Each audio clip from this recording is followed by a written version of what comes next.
Fall asleep to the entire Meditations of Marcus Aurelius.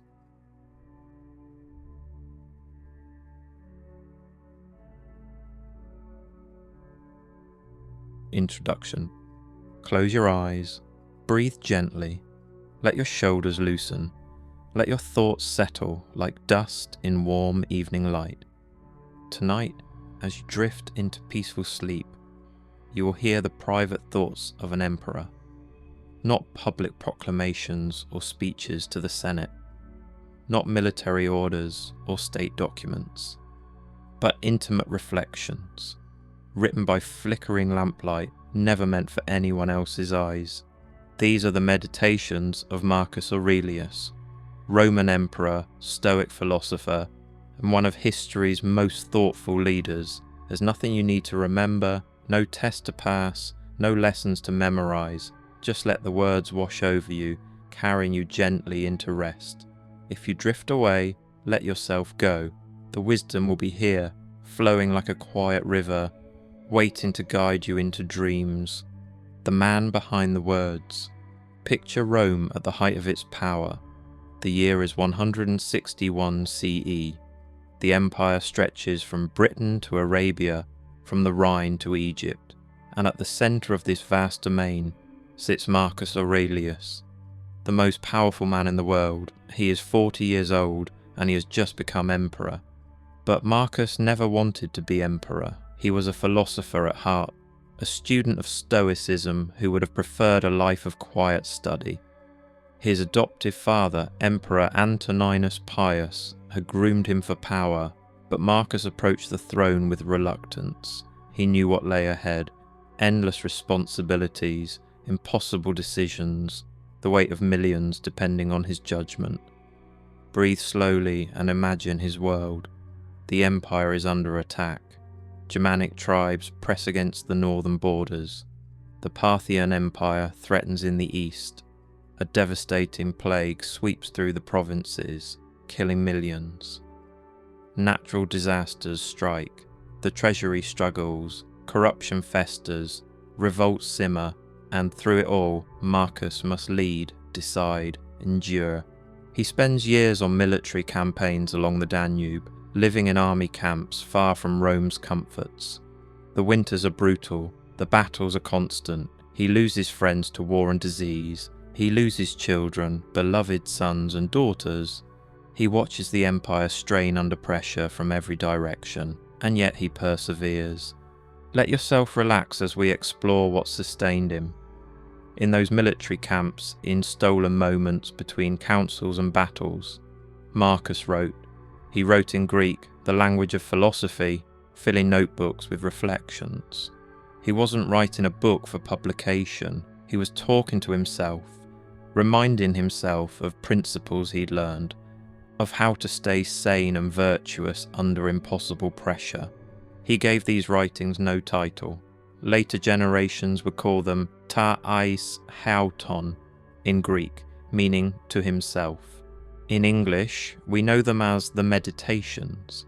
They're not systematic philosophy. They don't build elaborate arguments. Instead, they're fragments, reminders, meditations in the truest sense. A mind communing with itself, trying to maintain clarity and purpose in chaos. As you breathe gently, understand that you're about to hear something rare. Most ancient writings are public performances, speeches meant to persuade, treatises meant to teach, letters meant to impress. But the Meditations are different. They're private, raw, honest. Marcus thought no one else would ever read them, so he wrote without pretense, without trying to sound profound or eloquent. He wrote what he needed to hear, the philosophy within. Marcus was a Stoic, following a philosophy that originated in Athens centuries before. The Stoics taught that virtue is the only true good, that we should live according to nature and reason, that we should focus on what we can control and accept what we cannot. These ideas run through every page of the Meditations. Let your mind rest as we explore the themes you'll encounter. Marcus writes constantly about death. not morbidly, but as a way to appreciate life. Death is natural, he reminds himself. Everyone dies, fearing it is pointless. Better to focus on living well in the time we have. This memento mori, this remembrance of death, appears again and again. It's not meant to depress, but to clarify what matters. He writes about dealing with difficult people. As emperor, he faced this constantly: corrupt officials, incompetent generals, scheming courtiers. But he reminds himself that anger is useless, that we're all part of one human community, that when someone wrongs us, it's often from ignorance, not malice. And even if it is malice, getting angry doesn't help. Better to respond with patience and reason. Breathe deeply as we continue. Marcus meditates on the nature of the universe. The Stoics believed in a rational cosmic order, that everything happens for a reason, that we're all part of nature's grand design. When bad things happen, when he faces setbacks and losses, Marcus reminds himself that it's all part of the natural flow. Resisting it only causes suffering. Better to accept and adapt. He writes about time and how we waste it. We spend our days worried about what others think, chasing pleasures that don't satisfy, getting angry over trivialities.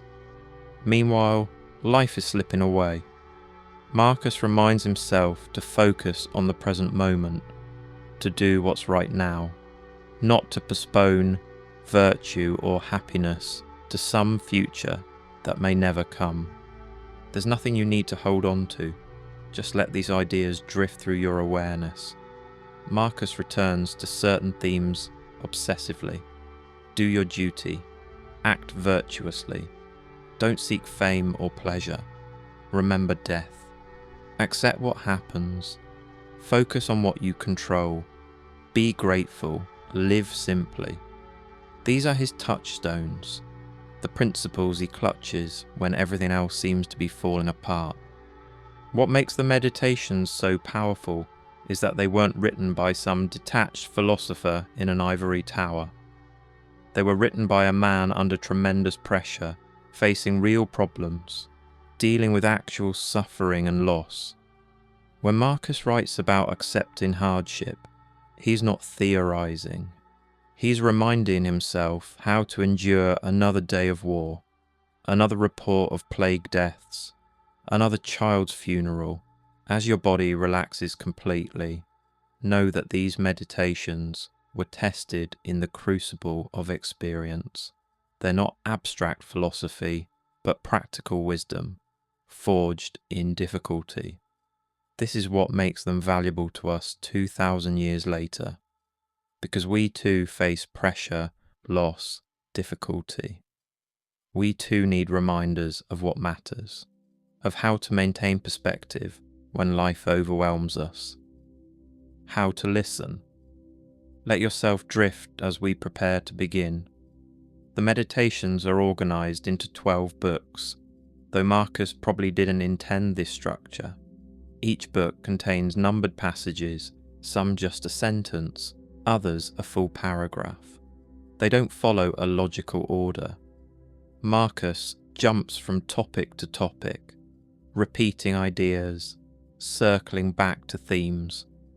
This can feel disjointed at first, but for sleep listening, this structure is perfect. There's no plot to follow, no argument to track. You can drift in and out, catch fragments, let your mind wander. Each passage stands alone. If you miss something, it doesn't matter. Marcus will return to the same ideas again soon. The repetition is soothing, like waves on a shore. Each one slightly different, but fundamentally the same. Breathe slowly and let this settle. You don't need to understand everything. You don't need to agree with everything. Some passages will resonate deeply. Others will slide past without impact. That's fine.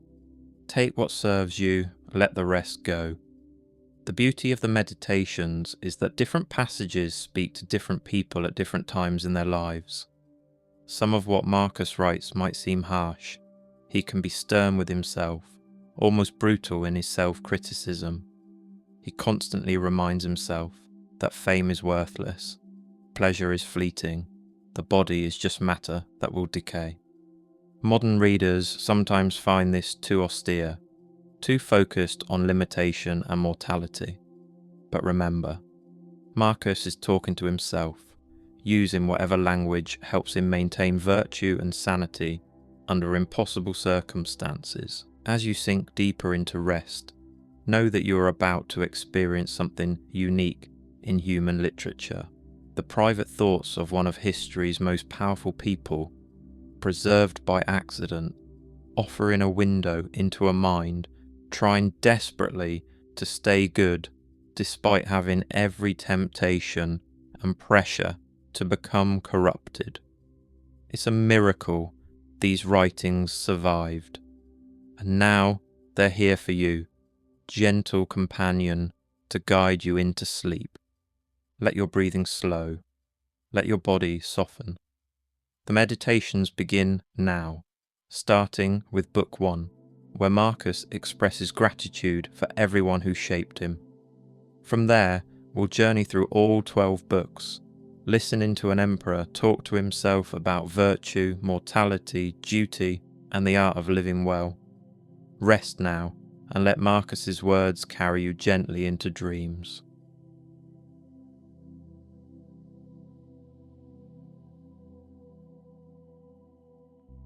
Book 1. From my grandfather, Verus, I learned good morals and the government of my temper. From the reputation and remembrance of my father, modesty and a manly character. From my mother, piety and beneficence and abstinence, not only from evil deeds, but even from evil thoughts, and further, simplicity in my way of living, far removed from the habits of the rich. From my great-grandfather, not to have frequented public schools, and to have had good teachers at home, and to know that on such things a man should spend liberally. From my governor, to be neither of the green nor of the blue party at the games in the circus, nor a partisan either of the Parmularius or the Scutarius at the gladiators' fights. From him too I learned endurance of labour, and to want little, and to work with my own hands, and not to meddle with other people's affairs, and not to be ready to listen to slander. From Diognetus, not to busy myself about trifling things, and not to give credit to what was said by miracle workers and jugglers about incantations and the driving away of demons and such things, and not to breed quails for fighting, nor to give myself up passionately to such things, and to endure freedom of speech, and to have become intimate with philosophy, and to have been a hearer first of Bacchius, then of Tandisis and Marcianus, and to have written dialogues in my youth, and to have desired a plank bed and skin, and whatever else of the kind belongs to the Grecian discipline.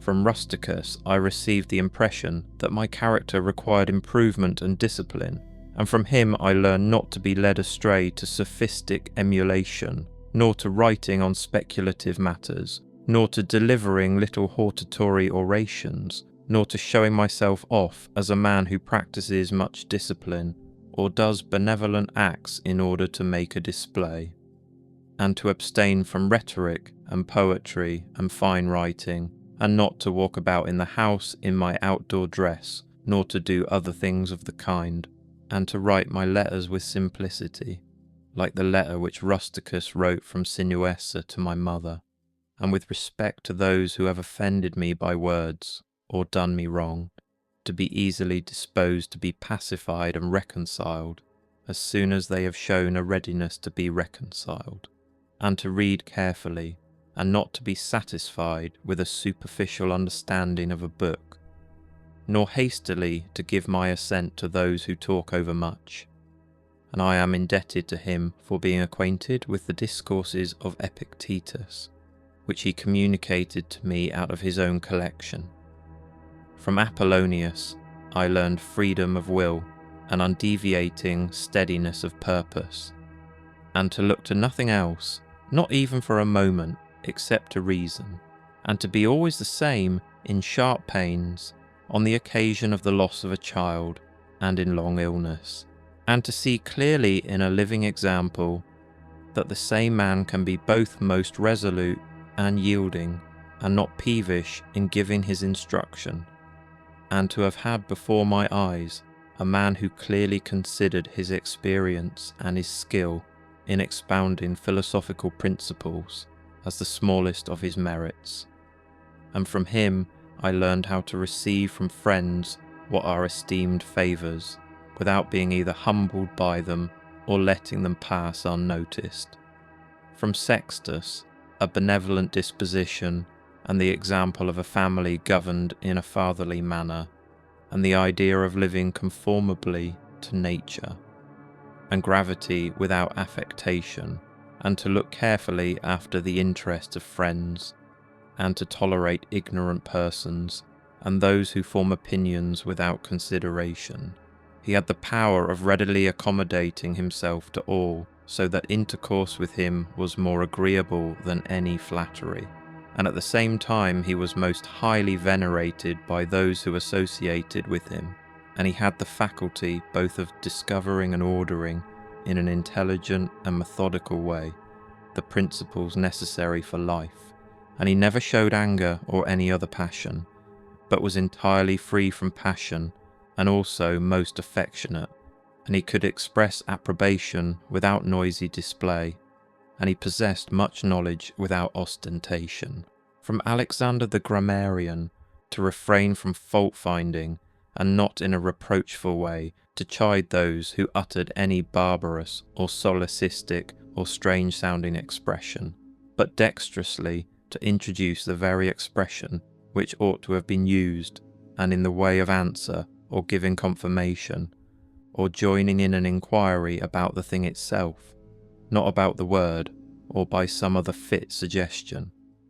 From Fronto, I learned to observe what envy and duplicity and hypocrisy are in a tyrant, and that generally those among us who are called patricians are rather deficient in paternal affection. From Alexander the Platonic, not frequently, nor without necessity, to say to any one, or to write in a letter that I have no leisure, nor continually to excuse the neglect of duties required by our relation to those with whom we live, by alleging urgent occupations. From Catullus, not to be indifferent when a friend finds fault, even if he should find fault without reason, but to try to restore him to his usual disposition, and to be ready to speak well of teachers, as it is reported of Domitius and Athenodotus, and to love my children truly.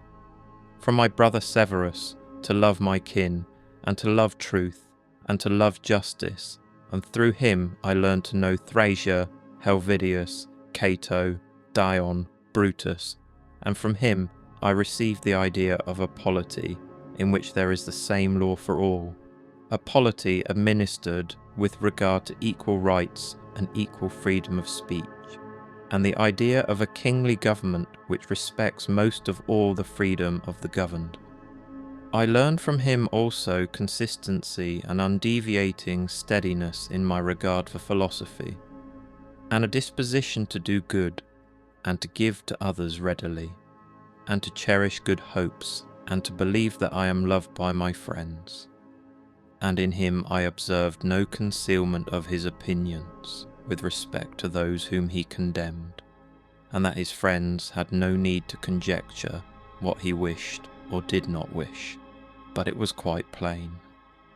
From Maximus I learned self-government, and not to be led aside by anything, and cheerfulness in all circumstances as well as in illness, and a just admixture in the moral character of sweetness and dignity, and to do what was set before me without complaining. I observed that everybody believed that he thought as he spoke, and that in all that he did he never had any bad intention, and he never showed amazement and surprise, and was never in a hurry, and never put off doing a thing, nor was perplexed, nor dejected, nor did he ever laugh to disguise his vexation, nor, on the other hand, was he ever passionate or suspicious. He was accustomed to do acts of beneficence, and was ready to forgive, and was free from all falsehood, and he presented the appearance of a man who could not be diverted from right, rather than of a man who had been improved. I observed, too, that no man could ever think that he was despised by Maximus, or ever venture to think himself a better man. He had also the art of being humorous in an agreeable way. In my father I observed mildness of temper, an unchangeable resolution in the things which he had determined after due deliberation, and no vainglory in those things which men call honours, and a love of labour and perseverance, and a readiness to listen to those who had anything to propose for the common weal, and undeviating firmness in giving to every man according to his deserts, and a knowledge derived from experience of the occasions for vigorous action and for remission. And I observed that he had overcome all passion for boys, and he considered himself no more than any other citizen, and he released his friends from all obligation to sup with him or to attend him of necessity when he went abroad, and those who had failed to accompany him by reason of any urgent circumstances always found him the same.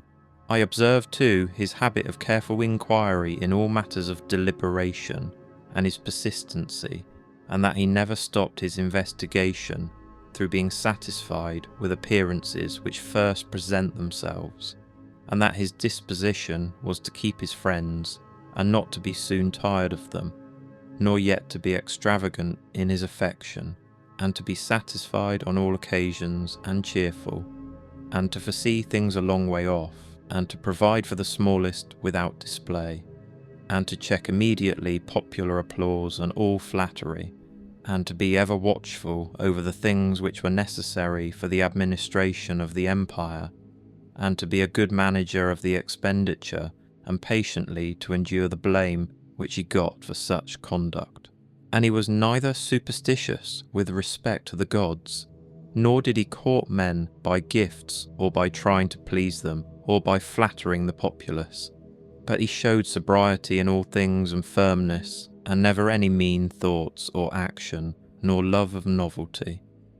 And the things which conduce in any way to the commodity of life, and of which fortune gives an abundant supply, he used without arrogance and without excusing himself, so that when he had them, he enjoyed them without affectation, and when he had them not, he did not want them. No one could ever say of him that he was either a sophist, or a homebred flippant slave, or a pedant, but every one acknowledged him to be a man ripe, perfect, above flattery, able to manage his own and other men's affairs. Besides this, he honoured those who were true philosophers, and he did not reproach those who pretended to be philosophers, nor yet was he easily led by them. He was also easy in conversation, and he made himself agreeable without any offensive affectation. He took a reasonable care of his body's health, not as one who was greatly attached to life, nor out of regard to personal appearance, nor yet in a careless way, but so that through his own attention he very seldom stood in need of the physician's art or of medicine or external applications. He was most ready to give way without envy to those who possessed any particular faculty, such as that of eloquence or knowledge of the law or of morals or of anything else, and he gave them his help, that each might enjoy reputation according to his deserts, and he always acted conformably to the institutions of his country without showing any affectation of doing so. Further, he was not fond of change nor unsteady, but he loved to stay in the same places and to employ himself about the same things, and after his paroxysms of headache he came immediately fresh and vigorous to his usual occupations. His secrets were not but very few and very rare, and these only about public matters, and he showed prudence and economy in the exhibition of the public spectacles and the construction of public buildings, his donations to the people, and in such things, for he was a man who looked to what ought to be done, not to the reputation which is got by a man's acts. He did not take the bath at unseasonable hours.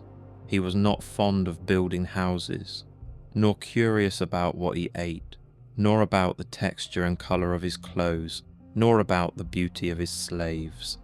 His dress came from Laurium, his villa on the coast, and from Lanuvium generally.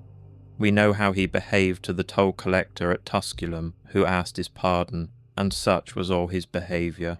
There was in him nothing harsh, nor implacable, nor violent, nor, as one may say, anything carried to the sweating point, but he examined all things severally, as if he had abundance of time, and without confusion, in an orderly way, vigorously and consistently. And that might be applied to him which is recorded of Socrates, that he was able both to abstain from and to enjoy those things which many are too weak to abstain from, and cannot enjoy without excess, but to be strong enough both to bear the one and to be sober in the other, is the mark of a man who has a perfect and invincible soul, such as he showed in the illness of Maximus. To the gods I am indebted for having good grandfathers, good parents, a good sister, good teachers, good associates, good kinsmen and friends, nearly everything good. Further, I owe it to the gods that I was not hurried into any offence against any of them, though I had a disposition which, if opportunity had offered, might have led me to do something of this kind. But through their favour, there never was such a concurrence of circumstances as put me to the trial. Further, I am thankful to the gods that I was not longer brought up with my grandfather's concubine, and that I preserved the flower of my youth, and that I did not make proof of my virility before the proper season, but even deferred the time, that I was subjected to a ruler and a father who was able to take away all pride from me, and to bring me to the knowledge that it is possible for a man to live in a palace without wanting either guards or embroidered dresses or torches and statues and such like show, but that it is in such a man's power to bring himself very near to the fashion of a private person, without being for this reason either meaner in thought or more remiss in action, with respect to the things which must be done for the public interest in a manner that befits a ruler. I thank the gods for giving me such a brother, who was able by his moral character to rouse me to vigilance over myself, and who at the same time pleased me by his respect and affection, that my children have not been stupid nor deformed in body, that I did not make more proficiency in rhetoric, poetry, and the other studies in which I should perhaps have been completely engaged if I had seen that I was making progress in them, that I made haste to place those who brought me up in the station of honour, which they seemed to desire, without putting them off with hope of my doing it some time after, because they were then still young, that I knew Apollonius, Rusticus, Maximus, that I received clear and frequent impressions about living according to nature and what kind of a life that is, so that, so far as depended on the gods and their gifts and help and inspirations, nothing hindered me from forthwith living according to nature, though I still fall short of it through my own fault and through not observing the admonitions of the gods and, I may almost say, their direct instructions, that my body has held out so long in such a kind of life, that I never touched either Benedicta or Theodotus, and that, after having fallen into amatory passions, I was cured. And though I was often out of humour with Rusticus, I never did anything of which I had occasion to repent. That, though it was my mother's fate to die young, she spent the last years of her life with me. That, whenever I wished to help any man in his need, or on any other occasion, I was never told that I had not the means of doing it, and that to myself the same necessity never happened, to receive anything from another, that I have such a wife, so obedient and so affectionate and so simple, that I had abundance of good masters for my children, and that remedies have been shown to me by dreams, both others, and against blood-spitting and giddiness, and that, when I had an inclination to philosophy, I did not fall into the hands of any sophist, and that I did not waste my time on writers of histories, or in the resolution of syllogisms, or occupy myself about the investigation of appearances in the heavens, for all these things require the help of the gods and fortune, among the quadi at the granua.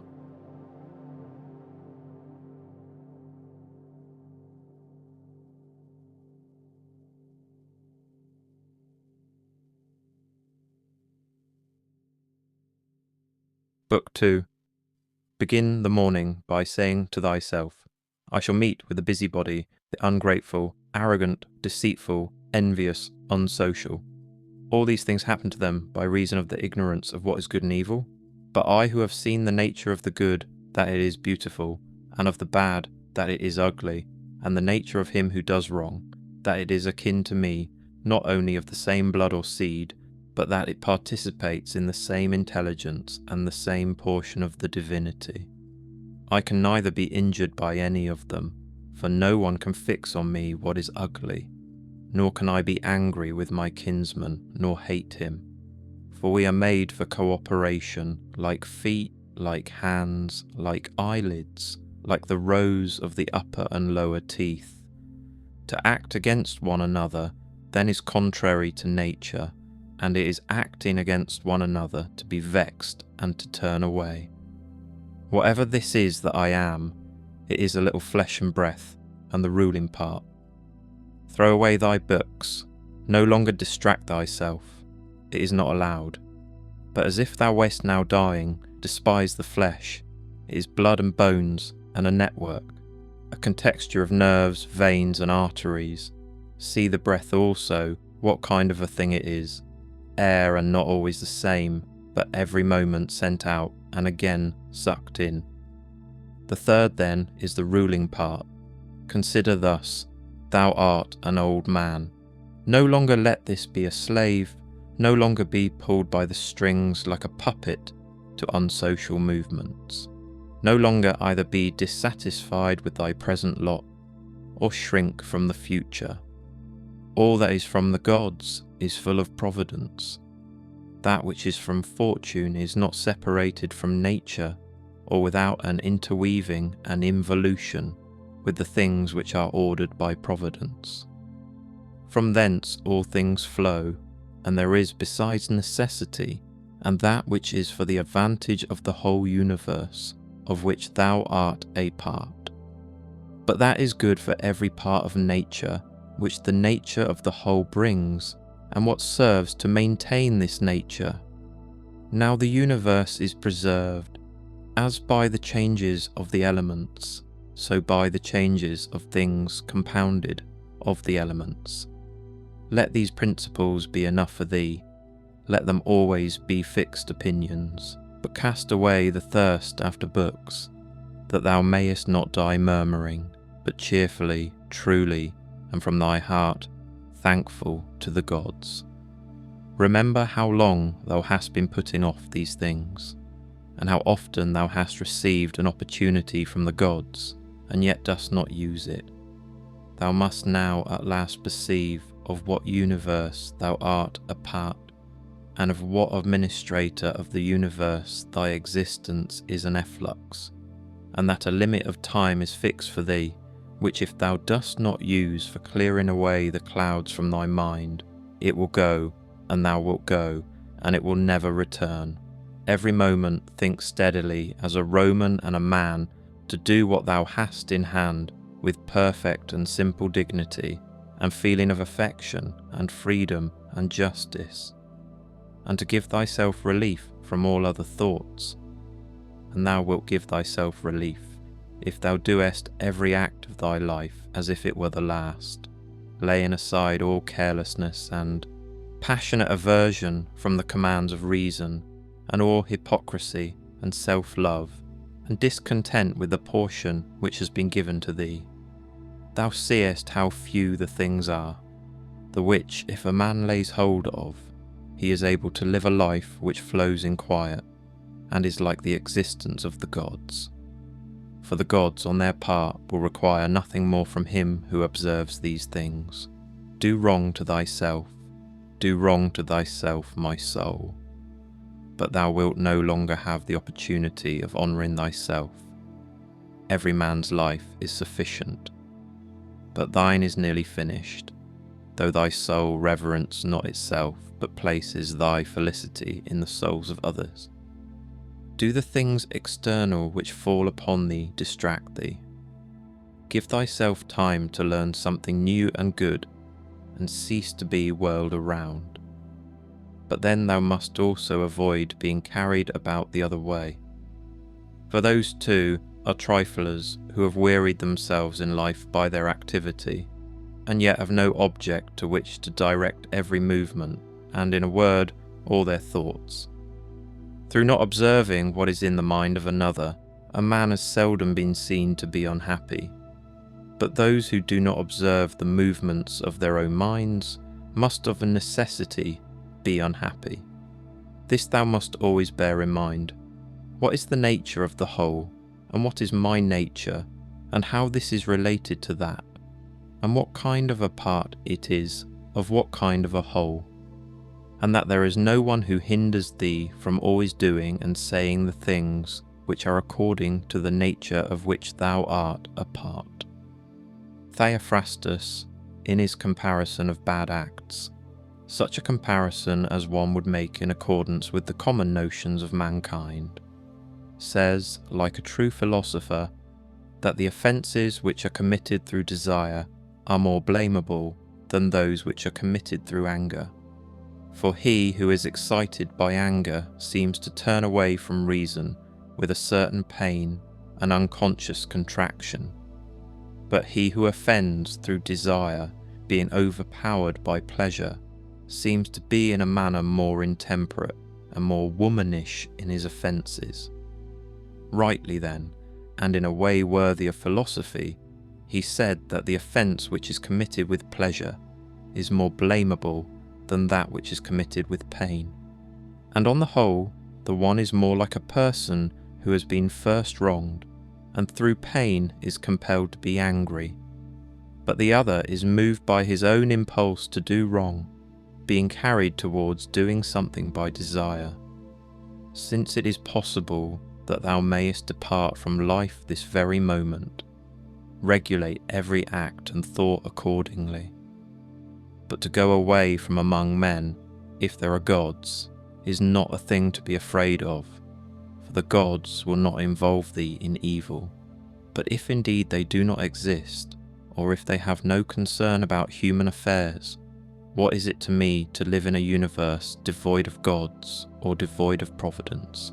But in truth they do exist, and they do care for human things, and they have put all the means in man's power to enable him not to fall into real evils. And as to the rest, if there was anything evil, they would have provided for this also, that it should be, altogether in a man's power not to fall into it. Now that which does not make a man worse, how can it make a man's life worse? But neither through ignorance, nor having the knowledge, but not the power to guard against or correct these things, is it possible that the nature of the universe has overlooked them? Nor is it possible that it has made so great a mistake, either through want of power or want of skill, that good and evil should happen indiscriminately to the good and the bad. But death certainly, and life, honour and dishonour, pain and pleasure, all these things equally happen to good men and bad, being things which make us neither better nor worse. Therefore they are neither good nor evil. How quickly all things disappear, in the universe the bodies themselves, but in time the remembrance of them. What is the nature of all sensible things, and particularly those which attract with the bait of pleasure or terrify by pain, or are noised abroad by vapoury fame? How worthless and contemptible and sordid and perishable and dead they are, all this it is the part of the intellectual faculty to observe. To observe too who these are whose opinions and voices give reputation, what death is, and the fact that if a man looks at it in itself, and by the abstractive power of reflection resolves into their parts all the things which present themselves to the imagination in it, he will then consider it to be nothing else than an operation of nature, and if anyone is afraid of an operation of nature, he is a child.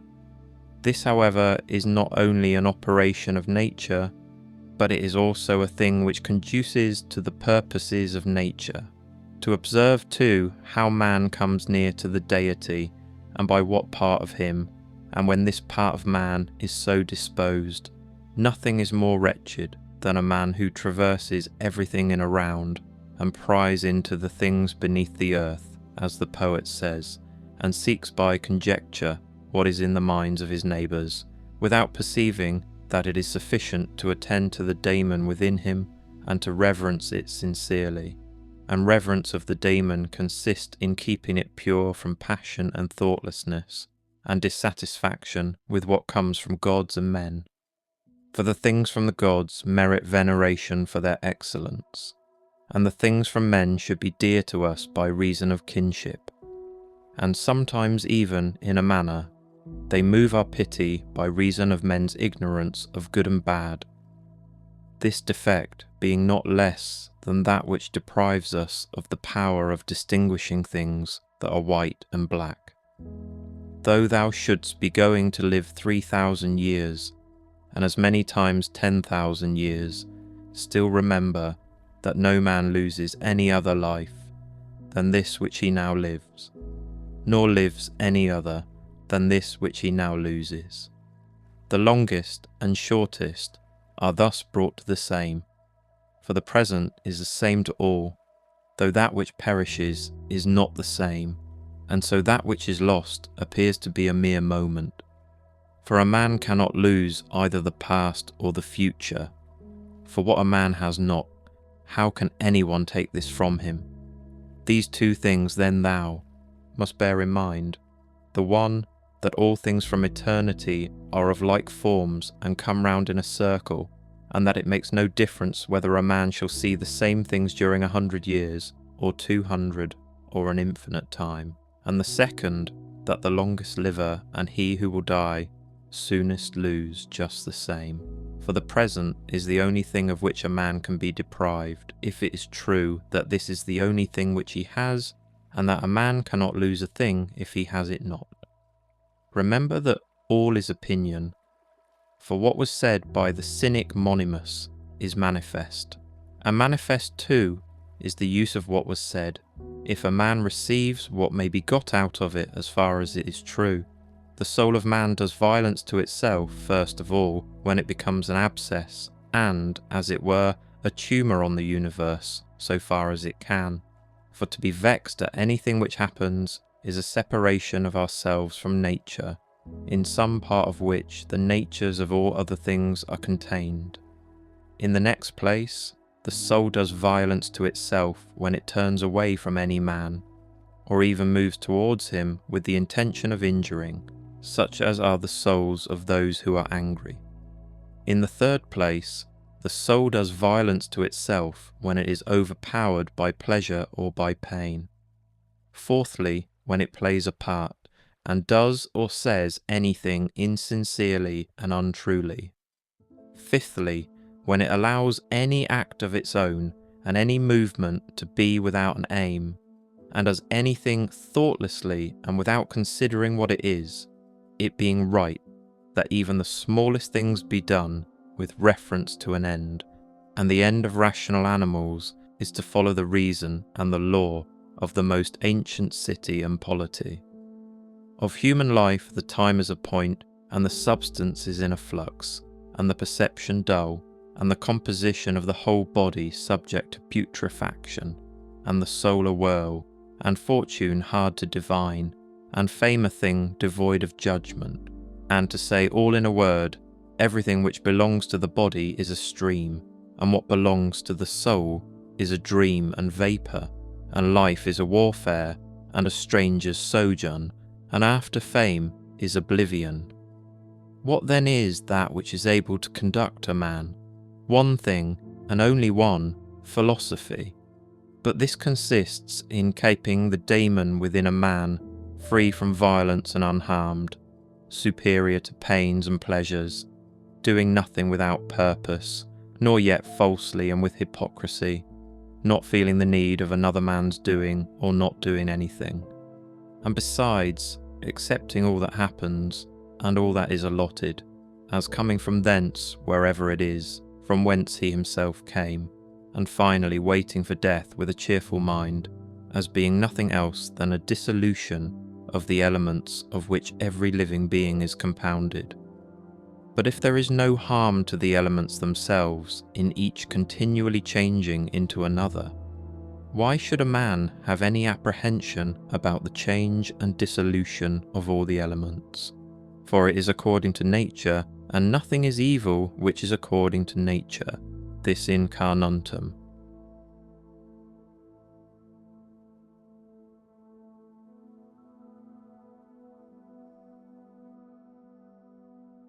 Book 3. We ought to consider not only that our life is daily wasting away, and a smaller part of it is left, but another thing also must be taken into the account, that if a man should live longer, it is quite uncertain whether the understanding will still continue sufficient for the comprehension of things, and retain the power of contemplation, which strives to acquire the knowledge of the divine and the human. For if he should begin to fall into dotage, perspiration and nutrition and imagination and appetite and whatever else there is of the kind will not fail, but the power of making use of ourselves and filling up the measure of our duty and clearly separating all appearances, and considering whether a man should now depart from life and whatever else of the kind absolutely requires a disciplined reason. All this is already extinguished. We must make haste then, not only because we are daily nearer to death, but also because the conception of things and the understanding of them cease first. We ought to observe also that even the things which follow after the things which are produced according to nature contain something pleasing and attractive.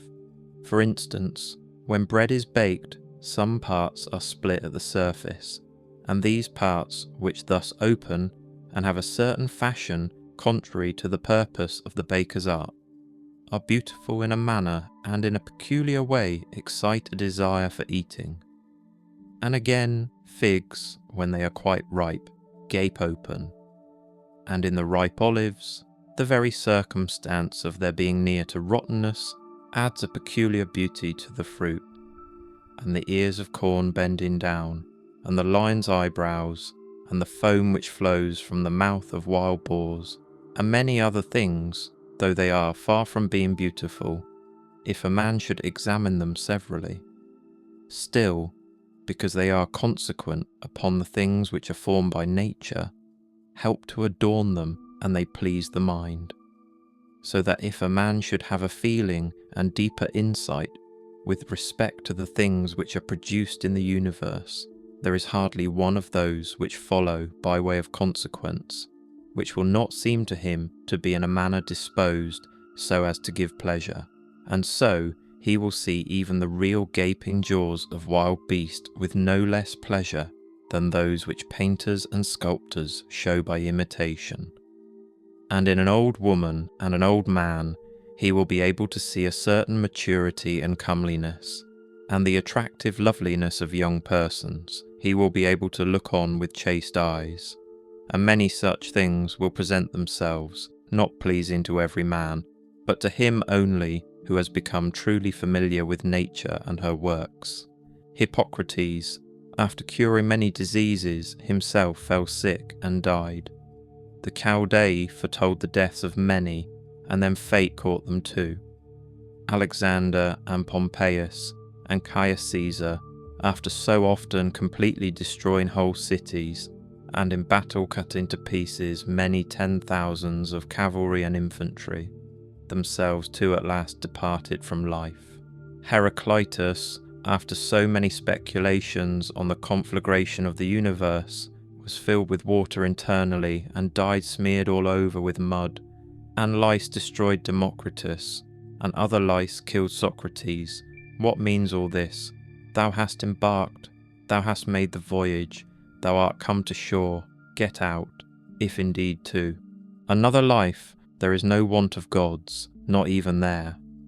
But if to a state without sensation, thou wilt cease to be held by pains and pleasures, and to be a slave to the vessel, which is as much inferior as that which serves it is superior, for the one is intelligence and deity, the other is earth and corruption. Do not waste the remainder of thy life in thoughts about others, when thou dost not refer thy thoughts to some object of common utility. For thou losest the opportunity of doing something else, when thou hast such thoughts as these. What is such a person doing, and why? And what is he saying? And what is he thinking of? And what is he contriving? And whatever else of the kind makes us wander away from the observation of our own ruling power. We ought then to check in the series of our thoughts everything that is without a purpose and useless, but most of all the over-curious feeling and the malignant. And a man should use himself to think of those things only about which, if one should suddenly ask, what hast thou now in thy thoughts? With perfect openness thou mightest immediately answer this or that, so that from thy words it should be plain that everything in thee is simple and benevolent, and such as befits a social animal, and one that cares not for thoughts about pleasure or sensual enjoyments at all, nor has any rivalry or envy and suspicion, or anything else for which thou wouldst blush if thou shouldst say that thou hadst it in thy mind.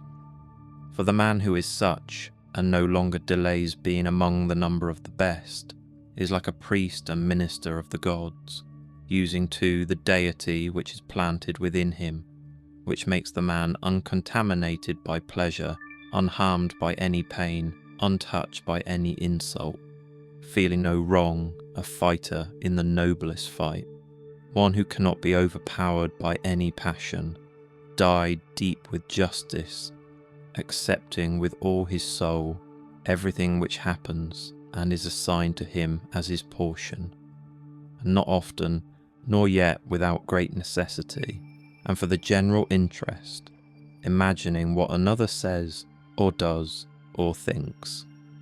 For it is only what belongs to himself that he makes the matter for his activity, and he constantly thinks of that which is allotted to himself out of the sum total of things, and he makes his own acts fair, and he is persuaded that his own portion is good.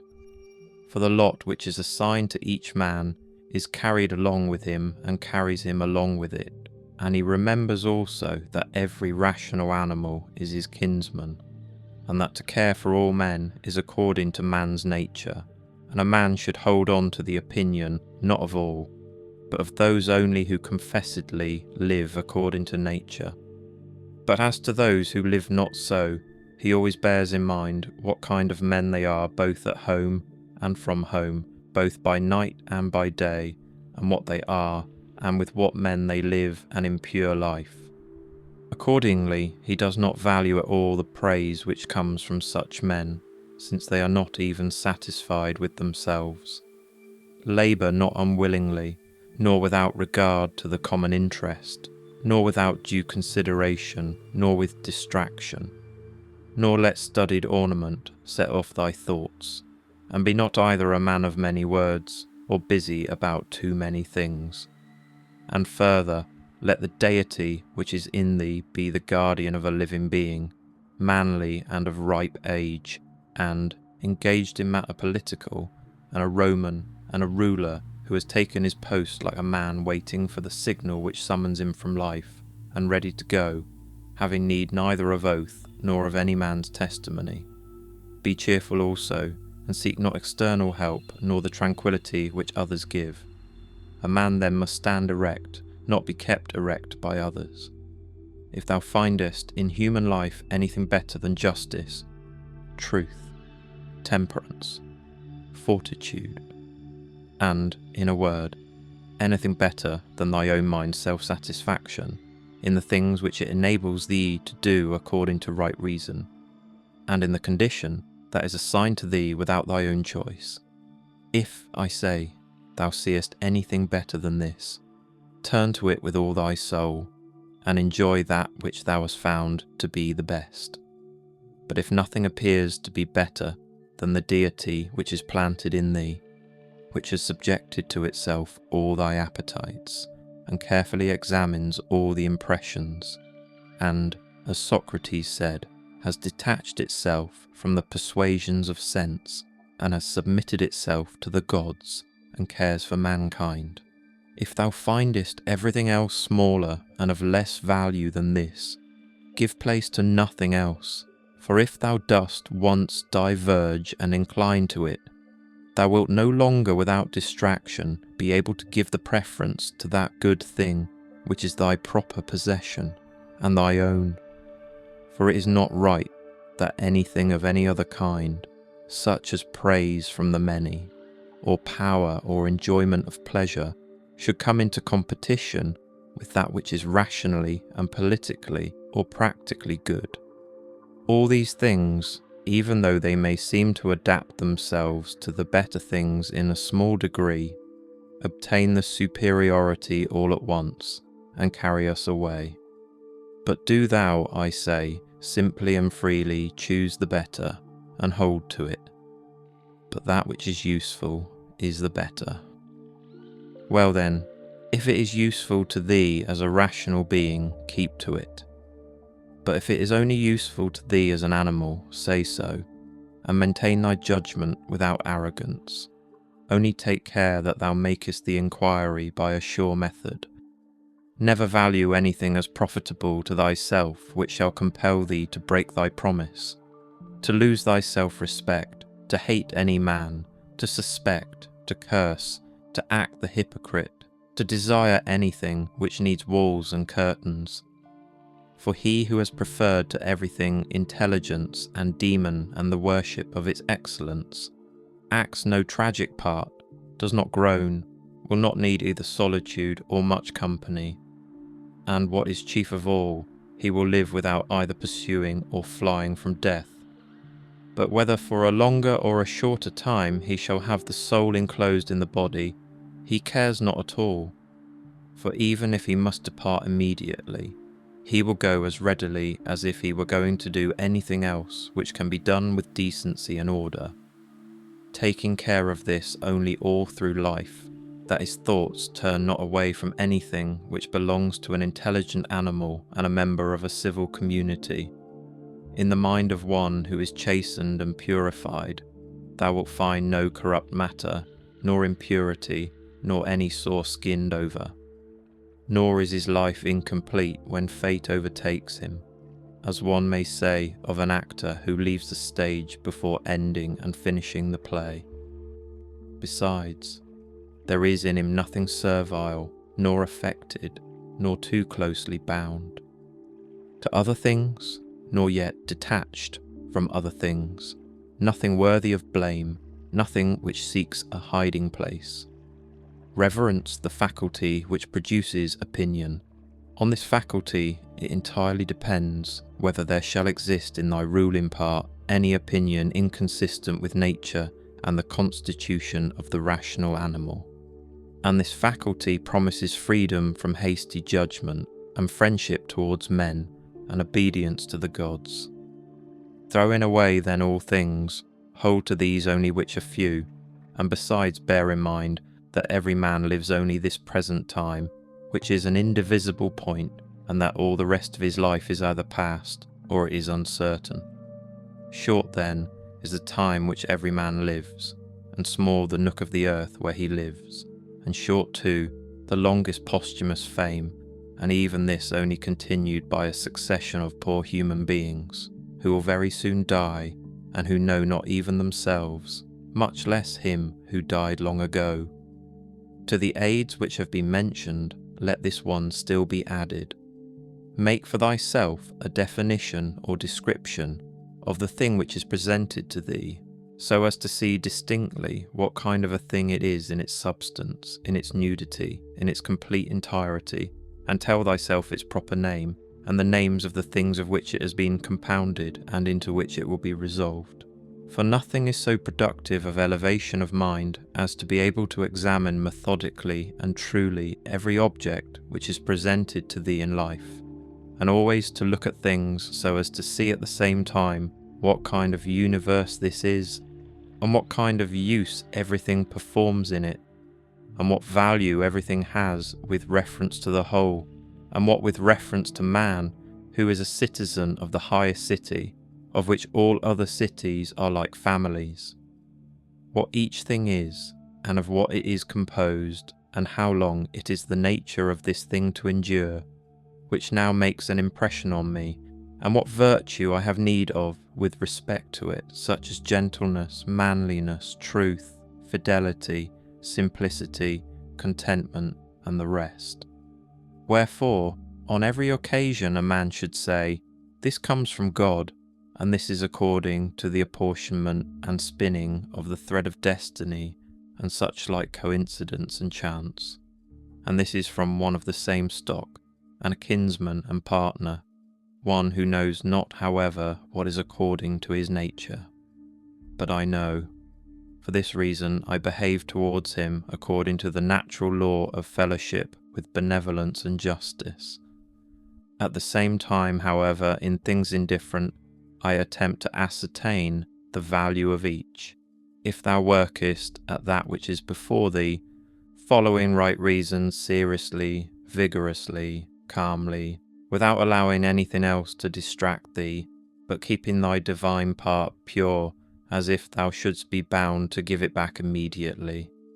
If thou holdest to this, expecting nothing, fearing nothing, but satisfied with thy present activity according to nature, and with heroic truth in every word and sound which thou utterest, thou wilt live happy.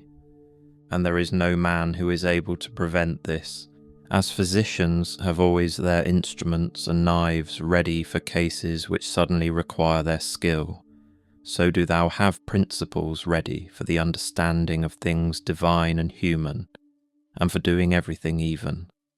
The smallest, with a recollection of the bond which unites the divine and human to one another. For neither wilt thou do anything well which pertains to man without at the same time having a reference to things divine, nor the contrary. No longer wander at hazard, for neither wilt thou read thy own memoirs, nor the acts of the ancient Romans and Hellenes, and the selections from books which thou wast reserving for thy old age. Hasten then to the end which thou hast before thee, and throwing away idle hopes, come to thy own aid, if thou carest at all for thyself, while it is in thy power. They know not how many things are signified by the words stealing, sowing, buying, keeping quiet, seeing what ought to be done, for this is not affected by the eyes, but by another kind of vision, body, soul, intelligence. To the body belong sensations, to the soul appetites, to the intelligence principles. To receive the impressions of forms by means of appearances belongs even to animals. To be pulled by the strings of desire belongs both to wild beasts and to men who have made themselves into women, and to a Phalaris and a Nero. And to have the intelligence that guides to the things which appear suitable belongs also to those who do not believe in the gods, and who betray their country, and do their impure deeds when they have shut the doors. If then everything else is common to all that I have mentioned, there remains that which is peculiar to the good man, to be pleased and content with what happens, and with the thread which is spun for him, and not to defile the divinity which is planted in his breast, nor disturb it by a crowd of images, but to preserve it tranquil, following it obediently as a god, neither saying anything contrary to the truth, nor doing anything contrary to justice. And if all men refuse to believe that he lives a simple, modest, and contented life, he is neither angry with any of them, nor does he deviate from the way which leads to the end of life, to which a man ought to come pure, tranquil, ready to depart, and without any compulsion perfectly reconciled to his lot.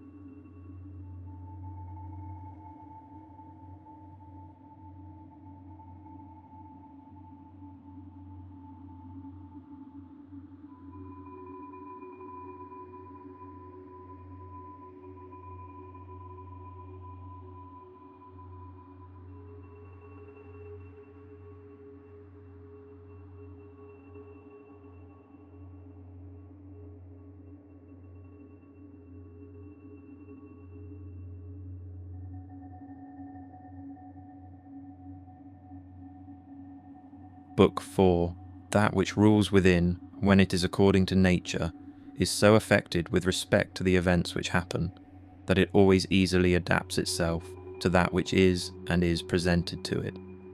For it requires no definite material, but it moves towards its purpose, under certain conditions however, and it makes a material for itself out of that which opposes it, as fire lays hold of what falls into it, by which a small light would have been extinguished, but when the fire is strong, it soon appropriates to itself the matter which is heaped on it, and consumes it, and rises higher by means of this very material. Let no act be done without a purpose, nor otherwise than according to the perfect principles of art. Men seek retreats for themselves, houses in the country, seashores, and mountains. And thou too art wont to desire such things very much.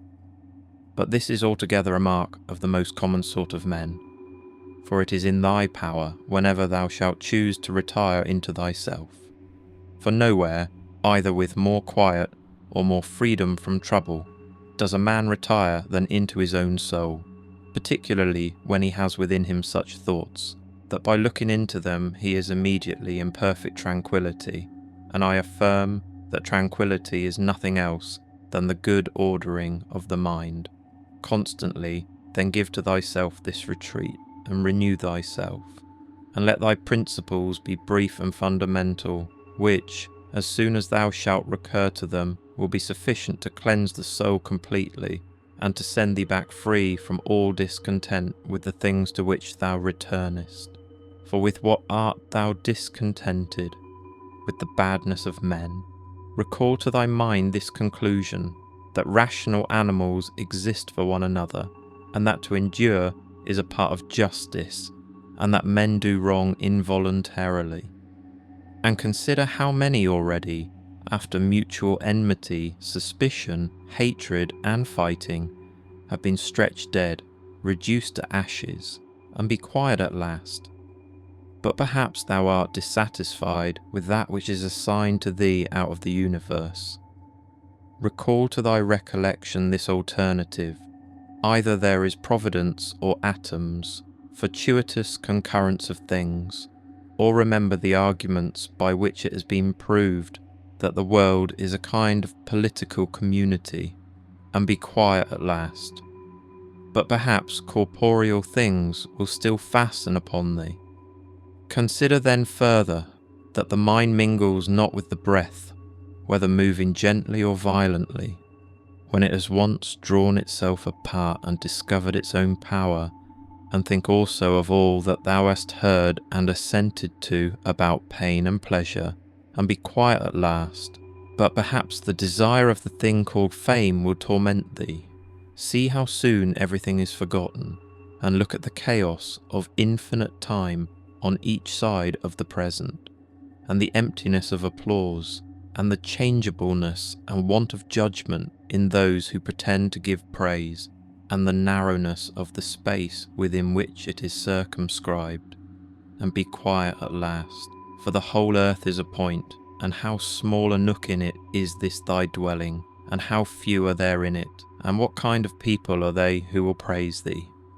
This then remains: remember to retire into this little territory of thy own, and above all, do not distract or strain thyself, but be free, and look at things as a man, as a human being, as a citizen, as a mortal.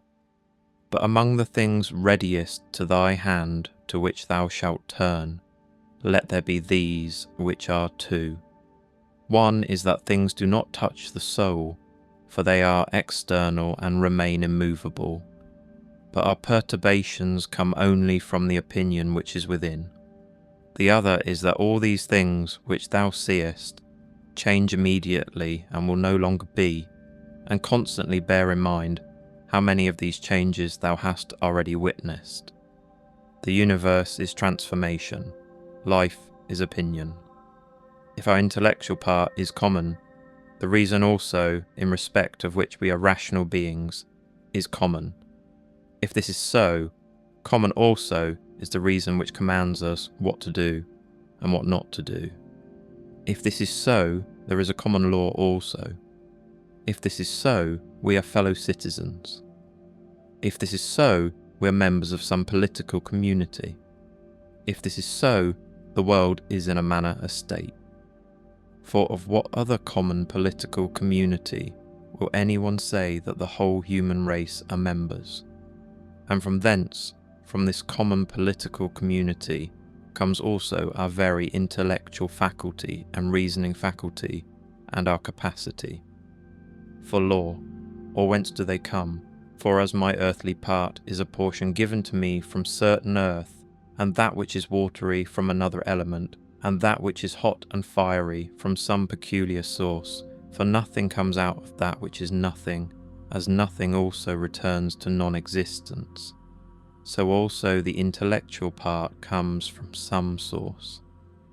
Death is such as generation is, a mystery of nature, a composition out of the same elements, and a decomposition into the same, and altogether not a thing of which any man should be ashamed, for it is not contrary to the nature of a reasonable animal, and not contrary to the reason of our constitution. It is natural that these things should be done by such persons. It is a matter of necessity, and if a man will not have it so, he will not allow the fig tree to have juice. But by all means bear this in mind, that within a very short time both thou and he will be dead, and soon not even your names will be left behind. Take away thy opinion, and then there is taken away the complaint, I have been harmed. Take away the complaint, I have been harmed, and the harm is taken away. That which does not make a man worse than he was, also does not make his life worse, nor does it harm him either from without or from within. The nature of that which is universally useful has been compelled to do this. Consider that everything which happens, happens justly, and if thou observest carefully, thou wilt find it to be so. I do not say only with respect to the continuity of the series of things, but with respect to what is just, and as if it were done by one who assigns to each thing its value. Observe then as thou hast begun, and whatever thou doest, do it in conjunction with this, the being good, and in the sense in which a man is properly understood to be good. Keep to this in every action. Do not have such an opinion of things as he has who does thee wrong, or such as he wishes thee to have, but look at them as they are in truth. A man should always have these two rules in readiness: the one, to do only whatever the reason of the ruling and legislating faculty may suggest for the use of men; the other, to change thy opinion if there is anyone at hand who sets thee right and moves thee from any opinion. But this change of opinion must proceed only from a certain persuasion, as of what is just or of common advantage, and the like, not because it appears pleasant or brings reputation. Hast thou reason? I have. Why then dost not thou use it? For if this does its own work, what else dost thou wish? Thou hast existed as a part. Thou shalt disappear in that which produced thee, but rather thou shalt be received back into its seminal principle by transmutation. Many grains of frankincense on the same altar, one falls before, another falls after, but it makes no difference. Within 10 days thou wilt seem a god to those to whom thou art now a beast and an ape, if thou wilt return to thy principles and the worship of reason. Do not act as if thou wert going to live 10,000 years. Death hangs over thee. While thou livest, while it is in thy power, be good. How much trouble he avoids who does not look to see what his neighbour says or does or thinks, but only to what he does himself, that it may be just and pure. Or as Agathon says, look not round at the depraved morals of others, but run straight along the line without deviating from it. He who has a vehement desire for posthumous fame does not consider that every one of those who remember him will himself also die very soon. Then again also, they who have succeeded them, until the whole remembrance shall have been extinguished, as it is transmitted through men who foolishly admire and perish. But suppose that those who will remember are even immortal, and that the remembrance will be immortal. What then is this to thee? And I say not what is it to the dead, but what is it to the living? What is praise except in deed, so far as it has a certain utility? For thou now rejectest unseasonably the gift of nature, clinging to something else. Everything which is in any way beautiful is beautiful in itself, and terminates in itself, not having praise as part of itself. Neither worse, then, nor better is a thing made by being praised. I affirm this also of the things which are called beautiful by the vulgar, for example, material things and works of art. That which is really beautiful has no need of anything, not more than law, not more than truth, not more than benevolence or modesty. Which of these things is beautiful because it is praised or spoiled by being blamed? Is such a thing as an emerald made worse than it was, if it is not praised, or gold, ivory, purple, a lyre, a little knife, a flower, a shrub? If souls continue to exist, how does the air contain them from eternity? But how does the earth contain the bodies of those who have been buried from time so remote? For as here the mutation of these bodies after a certain continuance, whatever it may be, and their dissolution make room for other dead bodies, so the souls which are removed into the air after subsisting for some time are transmuted and diffused, and assume a fiery nature by being received into the seminal intelligence of the universe, and in this way make room for the fresh souls which come to dwell there. And this is the answer which a man might give on the hypothesis of souls continuing to exist. But we must not only think of the number of bodies which are thus buried, but also of the number of animals which are daily eaten by us and the other animals. For what a number is consumed, and thus in a manner buried in the bodies of those who feed on them. And nevertheless this earth receives them by reason of the changes of these bodies into blood, and the transformations into the aerial or the fiery element. What is the investigation into the truth in this matter? The division into that which is material, and that which is the cause of form, the formal. Do not be whirled about, but in every movement have respect to justice, and on the occasion of every impression maintain the faculty of comprehension or understanding. Everything harmonizes with me, which is harmonious to thee, O universe. Nothing for me is too early nor too late, which is in due time for thee. Everything is fruit to me which thy seasons bring, O nature. From thee are all things, in thee are all things, to thee all things return. The poet says, dear city of sea crops, and wilt not thou say, dear city of Zeus? Occupy thyself with few things, says the philosopher, if thou wouldst be tranquil. But consider if it would not be better to say, do what is necessary, and whatever the reason of the animal, which is naturally social, requires, and as it requires. For this brings not only the tranquillity which comes from doing well, but also that which comes from doing few things. For the greatest part of what we say and do being unnecessary, if a man takes this away, he will have more leisure and less uneasiness. Accordingly, on every occasion, a man should ask himself, is this one of the unnecessary things? Now a man should take away not only unnecessary acts, but also unnecessary thoughts, for thus superfluous acts will not follow after. Try how the life of the good man suits thee, the life of him who is satisfied with his portion out of the whole, and satisfied with his own just acts and benevolent disposition. Hast thou seen those things? Look also at these, do not disturb thyself. Make thyself all simplicity. Does anyone do wrong? It is to himself that he does the wrong. Has anything happened to thee? Well, out of the universe from the beginning, everything which happens has been apportioned and spun out to thee. In a word, thy life is short. Thou must turn to profit the present by the aid of reason and justice. Be sober in thy relaxation. Either it is a well-arranged universe, or a chaos huddled together but still a universe. But can a certain order subsist in thee, and disorder in the all? And this too, when all things are so separated and diffused and sympathetic. A black character, a womanish character, a stubborn character, bestial, childish, animal, stupid, counterfeit, scurrilous, fraudulent, tyrannical.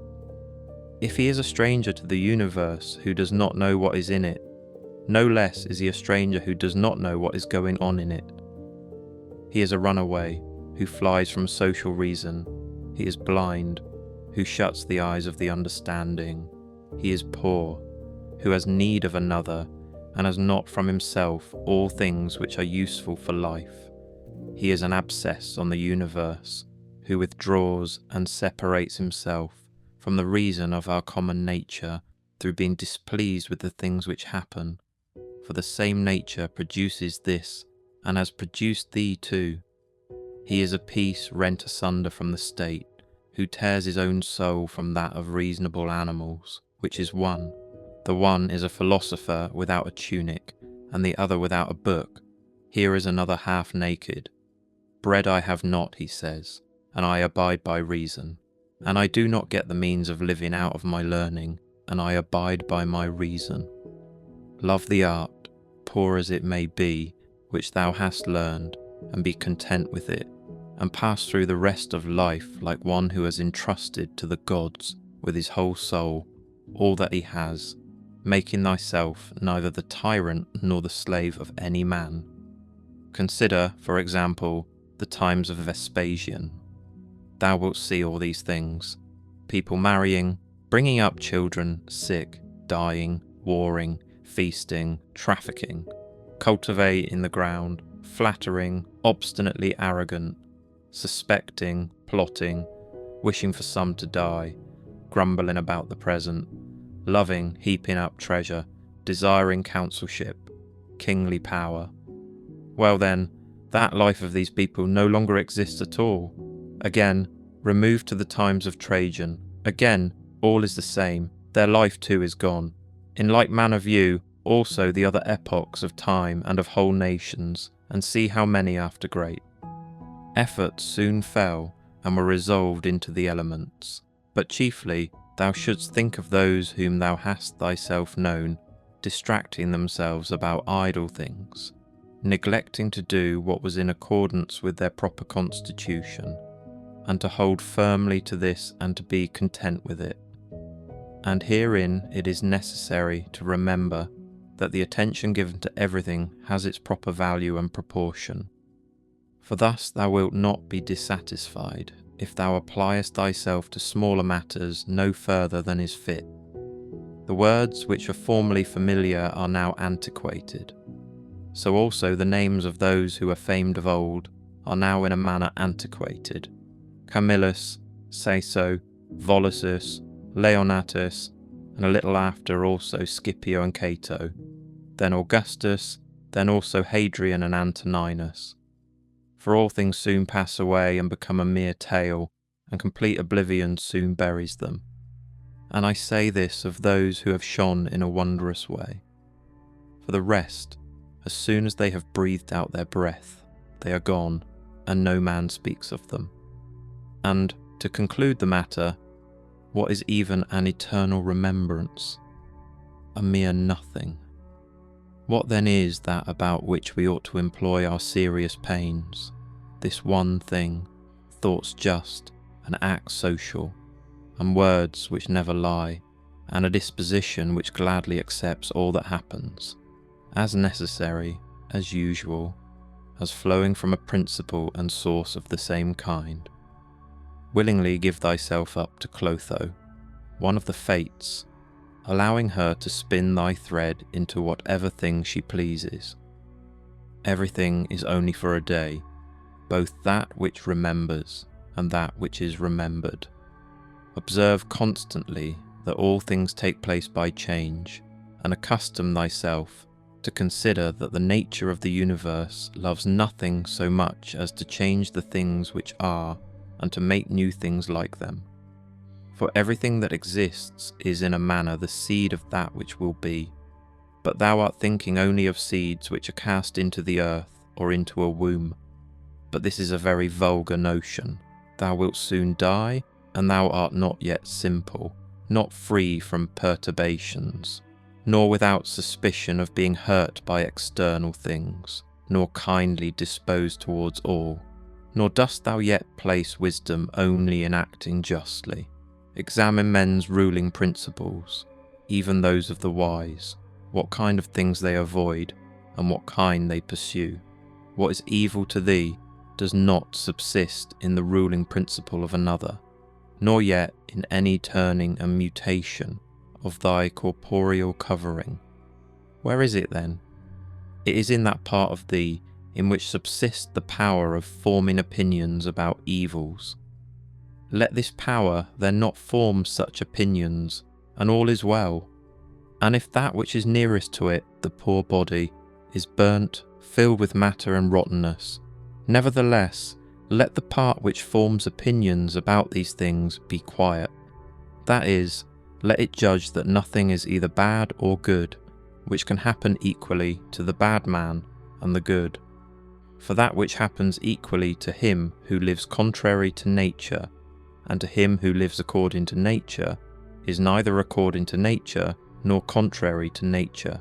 Constantly regard the universe as one living being, having one substance and one soul, and observe how all things have reference to one perception, the perception of this one living being, and how all things act with one movement, and how all things are the cooperating causes of all things which exist. Observe too the continuous spinning of the thread and the contexture of the web. Thou art a little soul, bearing about a corpse, as Epictetus used to say. It is no evil for things to undergo change, and no good for things to subsist in consequence of change. Time is like a river made up of the events which happen, and a violent stream, for as soon as a thing has been seen, it is carried away, and another comes in its place, and this will be carried away too. Everything which happens is as familiar and well known as the rose in spring and the fruit in summer, for such is disease and death and calumny and treachery and whatever else delights fools or vexes them. In the series of things, those which follow are always aptly fitted to those which have gone before. For this series is not like a mere enumeration of disjointed things, which has only a necessary sequence, but it is a rational connection, and as all existing things are arranged together harmoniously, so the things which come into existence exhibit no mere succession, but a certain wonderful relationship. Always remember the saying of Heraclitus, that the death of earth is to become water, and the death of water is to become air, and the death of air is to become fire, and reversely. And think too of him who forgets whither the way leads, and that men quarrel with that with which they are most constantly in communion, the reason which governs the universe, and the things which daily meet with seem to them strange, and consider that we ought not to act and speak as if we were asleep, for even in sleep we seem to act and speak, and that we ought not, like children who learn from their parents, simply to act and speak as we have been taught.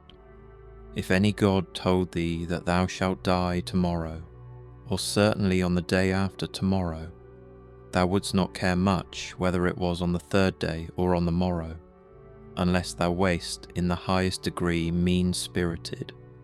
For how small is the difference? So think it no great thing to die after as many years as thou canst name, rather than tomorrow. Think continually how many physicians are dead, after often contracting their eyebrows over the sick? And how many astrologers, after predicting with great pretensions the deaths of others? And how many philosophers, after endless discourses on death or immortality? How many heroes after killing thousands? And how many tyrants who have used their power over men's lives with terrible insolence as if they were immortal? And how many cities are entirely dead, so to speak, Hellas and Pompeii and Herculaneum, and others innumerable? Add to the reckoning all whom thou hast known, one after another. One man after burying another has been laid out dead, and another buries him, and all this in a short time. To conclude, always observe how ephemeral and worthless human things are, and what was yesterday a little mucus, tomorrow will be a mummy or ashes. Pass then through this little space of time conformably to nature, and end thy journey in content, just as an olive falls off when it is ripe, blessing nature who produced it, and thanking the tree on which it grew. Be like the promontory against which the waves continually break, but it stands firm and tames the fury of the water around it. Unhappy. Am I because this has happened to me? Not so, but happy am I, though this has happened to me, because I continue free from pain, neither crushed by the present, nor fearing the future. For such a thing as this might have happened to every man, but every man would not have continued free from pain on such an occasion. Why then is that rather a misfortune than this a good fortune? And dost thou in all cases call that a man's misfortune, which is not a deviation from man's nature? And does a thing seem to thee to be a deviation from man's nature when it is not contrary to the will of man's nature? Well, thou knowest the will of nature. Will then this which has happened prevent thee from being just, magnanimous, temperate, prudent, secure against inconsiderate opinions and falsehood? Will it prevent thee from having modesty, freedom, and everything else, by the presence of which man's nature obtains all that is its own? Remember too, on every occasion which leads thee to vexation, to apply this principle. Not that this is a misfortune, but that to bear it nobly is good fortune. It is a vulgar, but still a useful help towards contempt of death, to pass in review those who have tenaciously stuck to life. What more then have they gained than those who have died early? Certainly they lie in their tombs somewhere at last, Cadicianus, Fabius, Julianus, Lepidus, or anyone else like them, who have carried out many to be buried, and then were carried out themselves. Altogether the interval is small between birth and death, and consider with how much trouble, and in company with what sort of people, and in what a feeble body this interval is laboriously passed.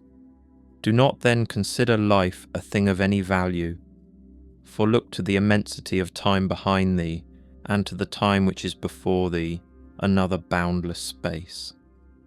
In this infinity, then what is the difference between him who lives 3 days and him who lives 3 generations?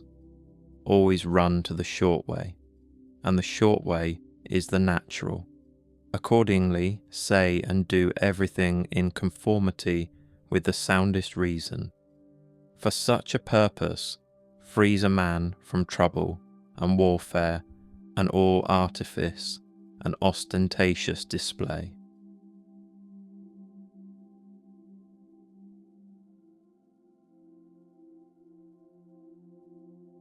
Book 5. Any morning when thou risest unwillingly, let this thought be present. I am rising to the work of a human being. Why then am I dissatisfied if I'm going to do the things for which I exist and for which I was brought into the world? Or have I been made for this, to lie in the bedclothes and keep myself warm?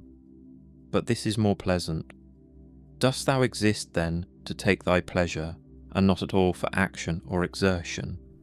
Dost thou not see the little plants, the little birds, the ants, the spiders, the bees working together to put in order their several parts of the universe? And art thou unwilling to do the work of a human being, and dost thou not make haste to do that which is according to thy nature? But it is necessary to take rest also. It is necessary, however, nature has fixed bounds to this too. She has fixed bounds both to eating and drinking, and yet thou goest beyond these bounds, beyond what is sufficient, yet in thy acts it is not so, but thou stoppest short of what thou canst do. So thou lovest not thyself, for if thou didst, thou wouldst love nature and her will.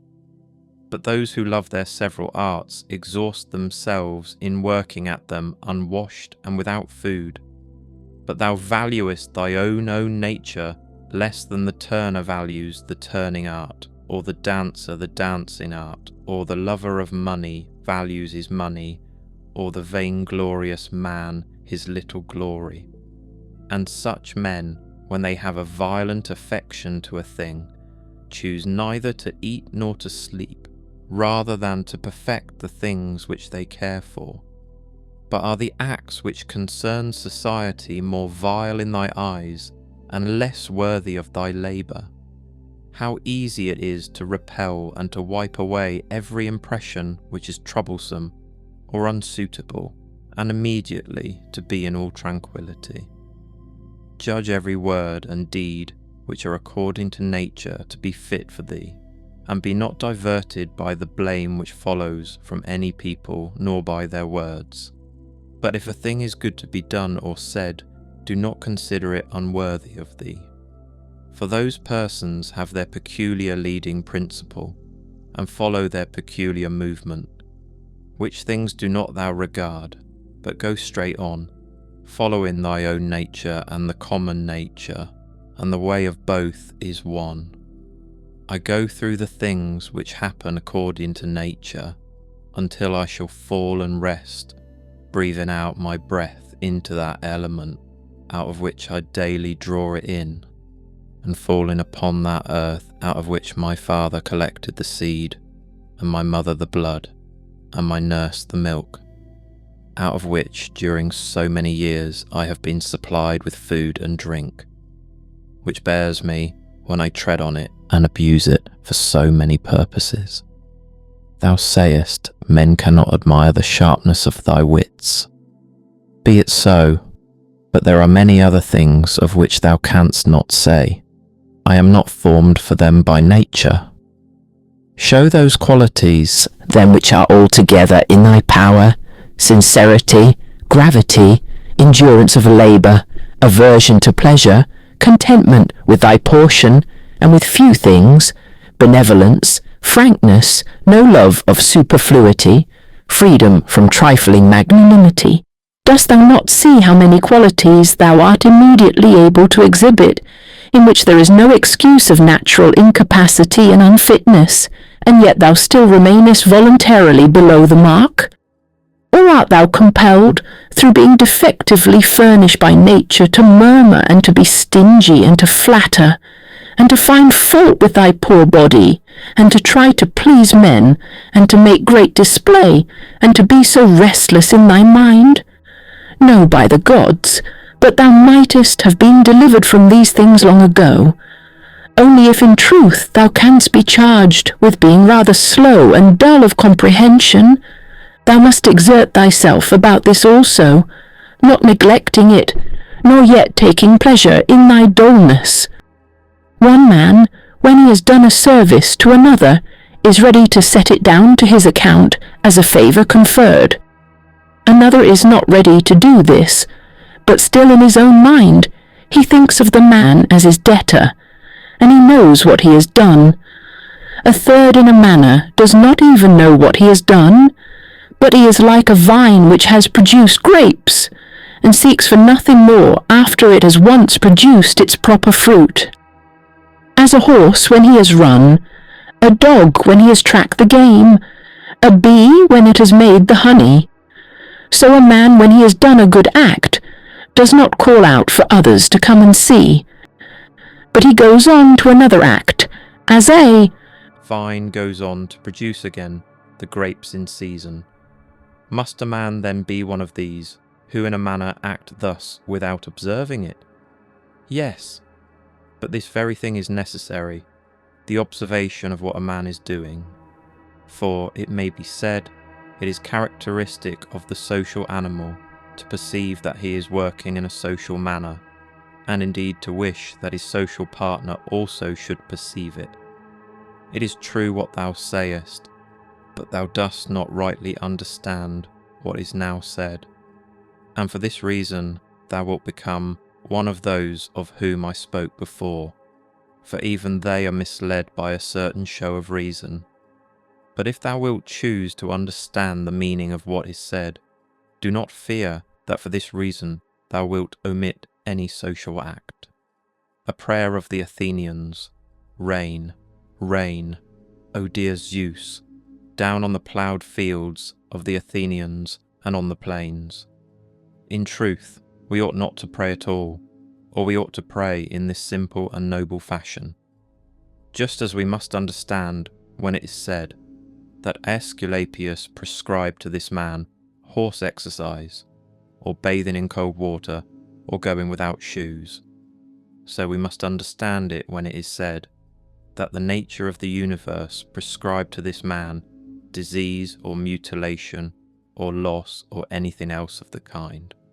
For in the first case, prescribe means something like this: he prescribed this for this man as a thing adapted to procure health, and in the second case it means that which happens to, or suits, every man is fixed in a manner for him suitably to his destiny.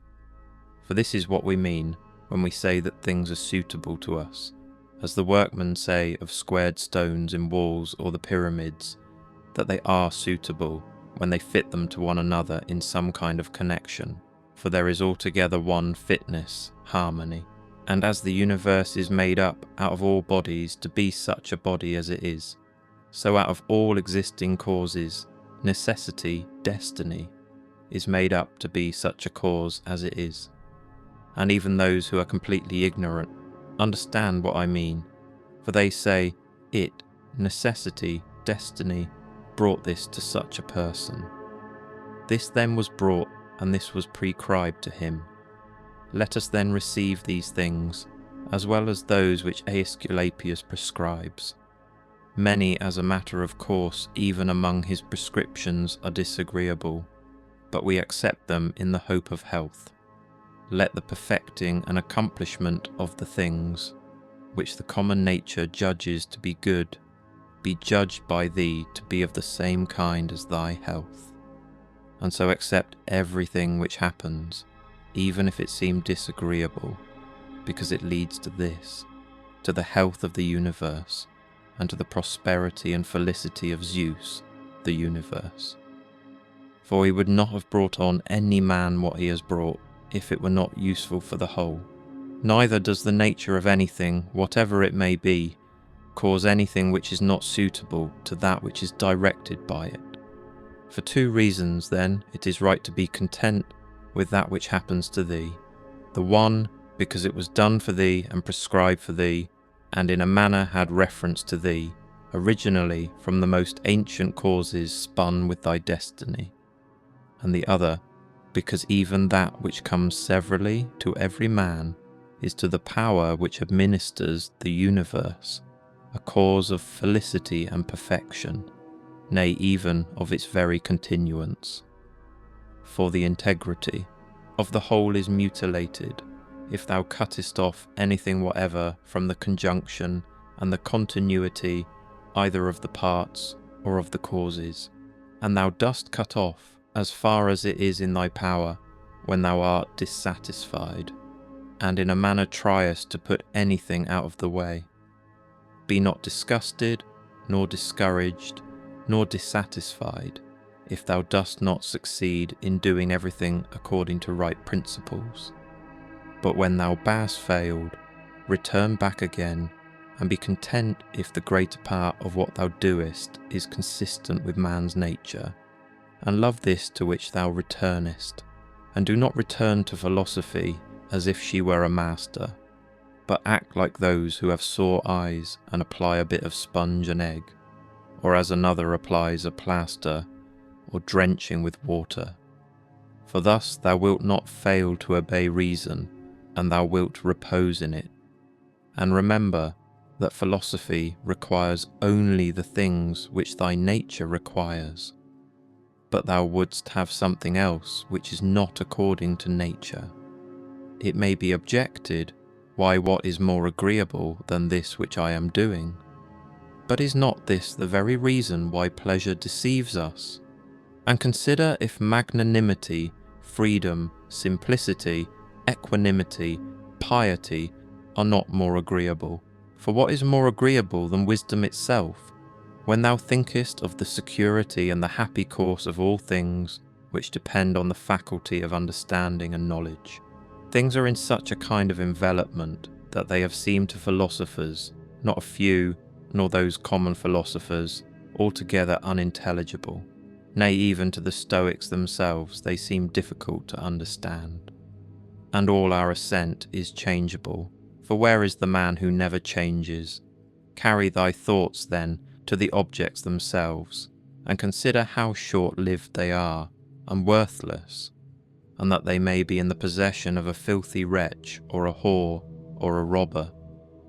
Then turn to the morals of those who live with thee, and it is hardly possible to endure even the most agreeable of them, to say nothing of a man being hardly able to endure himself.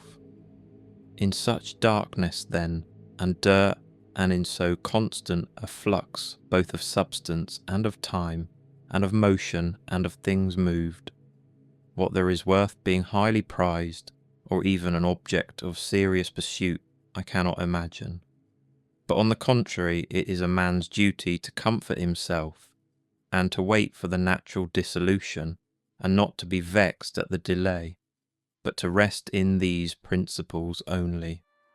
The one, that nothing will happen to me which is not conformable to the nature of the universe, and the other, that it is in my power never to act contrary to my God and Daemon. For there is no man who will compel me to this. About what am I now employing my own soul? On every occasion I must ask myself this question, and inquire, what have I now in this part of me, which they call the ruling principle? And whose soul have I now? That of a child, or of a young man, or of a feeble woman, or of a tyrant, or of a domestic animal, or of a wild beast? What kind of things those are which appear good to the many, we may learn even from this. For if any man should conceive certain things as being really good, such as prudence, temperance, justice, fortitude, he would not, after having first conceived these, endure to listen to anything which should not be in harmony with what is really good. But if a man has first conceived as good the things which appear to the many to be good, he will listen and readily receive as very applicable that which was said by the comic writer. Thus even the many perceive the difference. For were it not so, this saying would not offend and would not be rejected in the first case, while we receive it when it is said of wealth, and of the means which further luxury and fame, as said fitly and wittily. Go on then, and ask if we should value and think those things to be good, to which after their first conception in the mind, the words of the comic writer might be aptly applied, that he who has them through pure abundance has not a place to ease himself in. I am composed of the formal and the material, and neither of them will perish into non-existence, as neither of them came into existence out of non-existence. Every part of me then will be reduced by change into some part of the universe, and that again will change into another part of the universe, and so on forever. And by consequence of such a change, I too exist, and those who begot me, and so on forever in the other direction. For nothing hinders us from saying so, even if the universe is administered according to definite periods of revolution. Reason and the reasoning art, philosophy, are powers which are sufficient for themselves and for their own works. They move then from a first principle which is their own, and they make their way to the end which is proposed to them. And this is the reason why such acts are named katorthoses, or right acts, which word signifies that they proceed by the right road.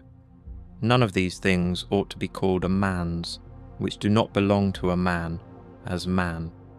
They are not required of a man, nor does man's nature promise them, nor are they the means of man's nature attaining its end. Neither then does the end of man lie in these things, nor yet that which aids to the accomplishment of this end, and that which aids towards this end is that which is good.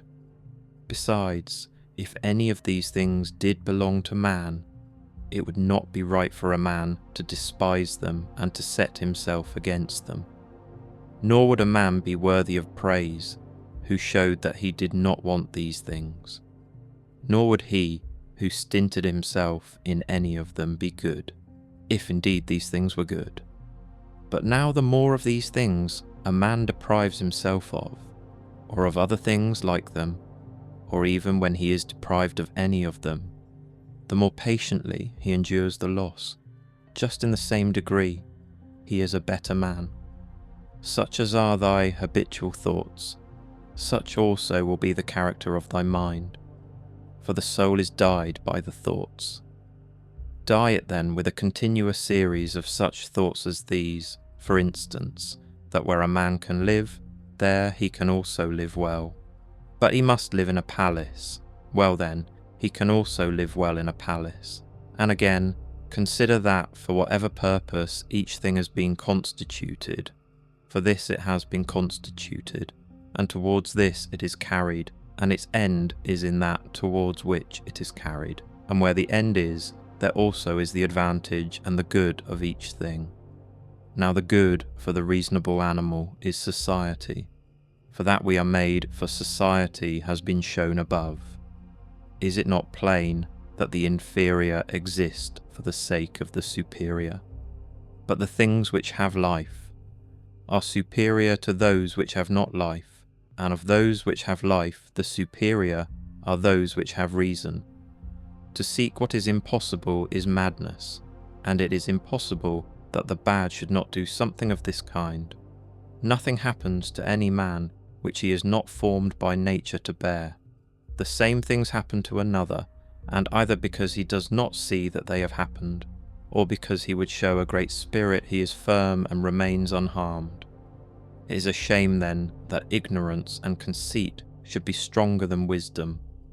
Things themselves touch not the soul, not in the least degree, nor have they admission to the soul, nor can they turn or move the soul, but the soul turns and moves itself alone, and whatever judgments it may think proper to make, such it makes for itself the things which present themselves to it.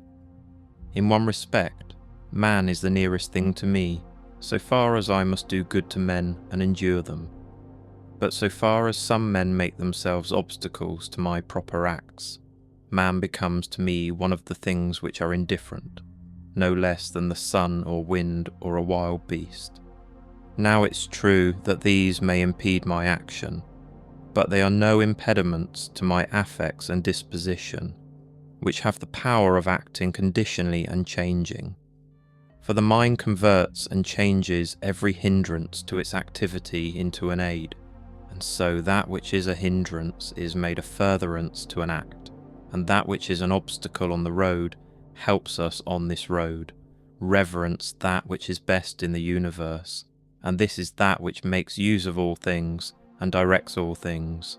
And in like manner also reverence that which is best in thyself, and this is of the same kind as that. For in thyself also that which makes use of everything else is this, and thy life is directed by this. That which does no harm to the state does no harm to the citizen. In the case of every appearance of harm apply this rule, If the state is not harmed by this, neither am I harmed. But if the state is harmed, thou must not be angry with him who does harm to the state. Show him where his error is. Often think of the rapidity with which things pass by and disappear, both the things which are and the things which are produced. For substance is like a river in a continual flow, and the activities of things are in constant change, and the causes work in infinite varieties, and there is hardly anything which stands still. And consider this which is near to thee, this boundless abyss of the past and of the future, in which all things disappear. How then is he not a fool who is puffed up with such things, or plagued about them, and makes himself miserable? For they vex him only for a time, and a short time. Think of the universal substance, of which thou hast a very small portion, and of universal time, of which a short and indivisible interval has been assigned to thee, and of that which is fixed by destiny, and how small a part of it thou art. Does another do me wrong? Let him look to it. He has his own disposition, his own activity. I now have what the universal nature wills me to have, and I do what my nature now wills me to do. Let the part of thy soul which leads and governs be undisturbed by the movements in the flesh, whether of pleasure or of pain, and let it not unite with them, but let it circumscribe itself, and limit those effects to their parts. But when these effects rise up to the mind, by virtue of that other sympathy that naturally exists in a body which is our one, then thou must not strive to resist the sensation, for it is natural. But let not the ruling part of itself add to the sensation the opinion that it is either good or bad.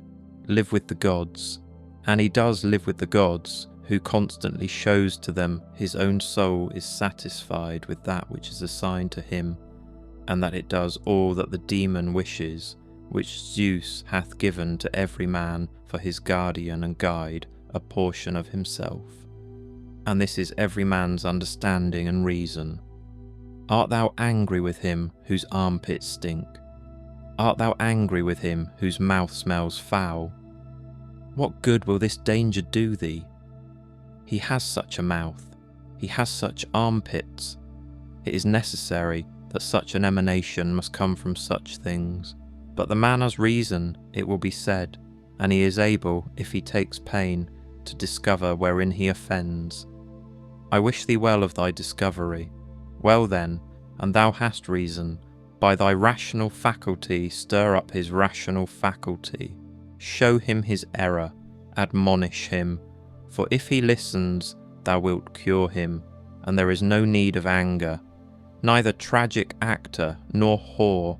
As thou intendest to live when thou art gone out, so it is in thy power to live here. But if men do not permit thee, then get away out of life, yet so as if thou wert suffering no harm. The house is smoky, and I quit it. Why dost thou think that this is any trouble? But so long as nothing of the kind drives me out, I remain, am free, and no man shall hinder me from doing what I choose, and I choose to do what is according to the nature of the rational and social animal. The intelligence of the universe is social. Accordingly, it has made the inferior things for the sake of the superior, and it has fitted the superior to one another. Thou seest how it has subordinated, coordinated, and assigned to everything its proper portion, and has brought together into concord with one another the things which are the best. How hast thou behaved hitherto to the gods, thy parents, brethren, children, teachers, to those who looked after thy infancy, to thy friends, kinsfolk, to thy slaves? Consider if thou hast hitherto behaved to all in such a way that this may be said of thee, never has wronged a man in deed or word, and call to recollection both how many things thou hast passed through, and how many things thou hast been able to endure, and that the history of thy life is now complete, and thy service is ended, and how many beautiful things thou hast seen, and how many pleasures and pains thou hast despised, and how many things called honourable thou hast spurned, and to how many ill-minded folks thou hast shown a kind disposition. Why do unskilled and ignorant souls disturb him who has skill and knowledge? What soul then has skill and knowledge? That which knows beginning and end, and knows the reason which pervades all substance, and through all time by fixed periods, revolutions, administers the universe. Soon, very soon, thou wilt be ashes, or a skeleton, and either a name or not even a name. But name is sound and echo, and the things which are much valued in life are empty and rotten and trifling, and like little dogs biting one another, and little. Children quarrelling, laughing, and then straightway weeping. But fidelity and modesty and justice and truth are fled up to Olympus from the widespread earth. What then is there which still detains thee here? If the objects of sense are easily changed and never stand still, and the organs of perception are dull and easily receive false impressions, and the poor soul itself is an exhalation from blood. But to have good repute amidst such a world as this is an empty thing. Why then dost thou not wait in tranquillity for thy end, whether it is extinction or removal to another state? And until that time comes, what is sufficient? Why, what else than to venerate the gods and bless them, and to do good to men, and to practice tolerance and self-restraint? But as to everything which is beyond the limits of the poor flesh and breath, to remember that this is neither thine nor in thy power. Thou canst pass thy life in an equable flow of happiness, if thou canst go by the right way, and think and act in the right way. These two things are common both to the soul of God, and to the soul of man, and to the soul of every rational being, not to be hindered by another, and to hold good to consist in the disposition to justice and the practice of it, and in this to let thy desire find its termination. If this is neither my own badness, nor an effect of my own badness, and the common weal is not injured, why am I troubled about it? And what is the harm to the common weal? Do not be carried along inconsiderately by the appearance of things, but give help to all according to thy ability and their fitness. And if they should have sustained loss in matters which are indifferent, do not imagine this to be a damage, for it is a bad habit. But as the old man, when he went away, asked back his foster child's top, remembering that it was a top, so do thou in this case also, when thou art calling out on the rostra. Hast thou forgotten, man, what these things are? Yes, but they are objects of great concern to these people. Wilt thou too then be made a fool for these things? I was once a fortunate man, but I lost it, I know not how. But fortunate means that a man has assigned to himself a good fortune, and a good fortune is good disposition of the soul, good emotions, good actions.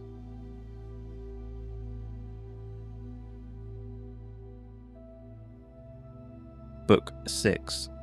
The substance of the universe is obedient and compliant, and the reason which governs it has in itself no cause for doing evil, for it has no malice, nor does it do evil to anything, nor is anything harmed by it. But all things are made and perfected according to this reason. Let it make no difference to thee, whether thou art cold or warm, if thou art doing thy duty, and whether thou art drowsy or satisfied with sleep, and whether ill spoken of or praised, and whether dying or doing something else. For it is one of the acts of life, this act by which we die. It is sufficient then in this act also to do well what we have in hand. Look within. Let neither the peculiar quality of anything nor its value escape thee. All existing things soon change, and they will either be reduced to vapour, if indeed all substance is one, or they will be dispersed. The reason which governs knows what its own disposition is, and what it does, and on what material it works. The best way of avenging thyself is not to become like the wrong-doer. Take pleasure in one thing and rest in it, in passing from one social act to another social act, thinking of God. The ruling principle is that which rouses and turns itself, and while it makes itself such as it is, and such as it wills to be, it also makes everything which happens appear to itself to be such as it wills. In conformity to the nature of the universe, every single thing is accomplished, for certainly it is not in conformity to any other nature that each thing is accomplished, either a nature which externally comprehends this, or a nature which is comprehended within this nature, or a nature external and independent of this. The universe is either a confusion and a mutual involution of things and a dispersion, or it is unity and order and providence. If then it is the former, why do I desire to tarry in a fortuitous combination of things and such a disorder? And why do I care about anything else than how I shall at last become earth? And why am I disturbed, for the dispersion of my elements will happen whatever I do? But if the other supposition is true, I venerate, and I am firm, and I trust in him who governs. When thou hast been compelled by circumstances to be disturbed in a manner, quickly return to thyself, and do not continue out of tune longer than the compulsion lasts.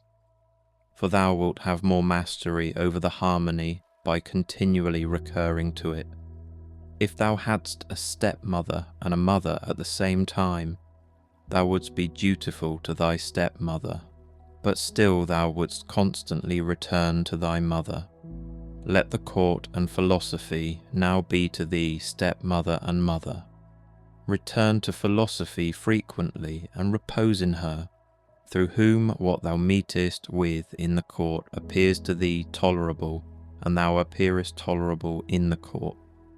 When we have meat before us and such eatables, we receive the impression that this is the dead body of a fish, and this is the dead body of a bird or of a pig, and again that this Falernian is only a little grape juice, and this purple robe some sheep's wool dyed with the blood of a shellfish.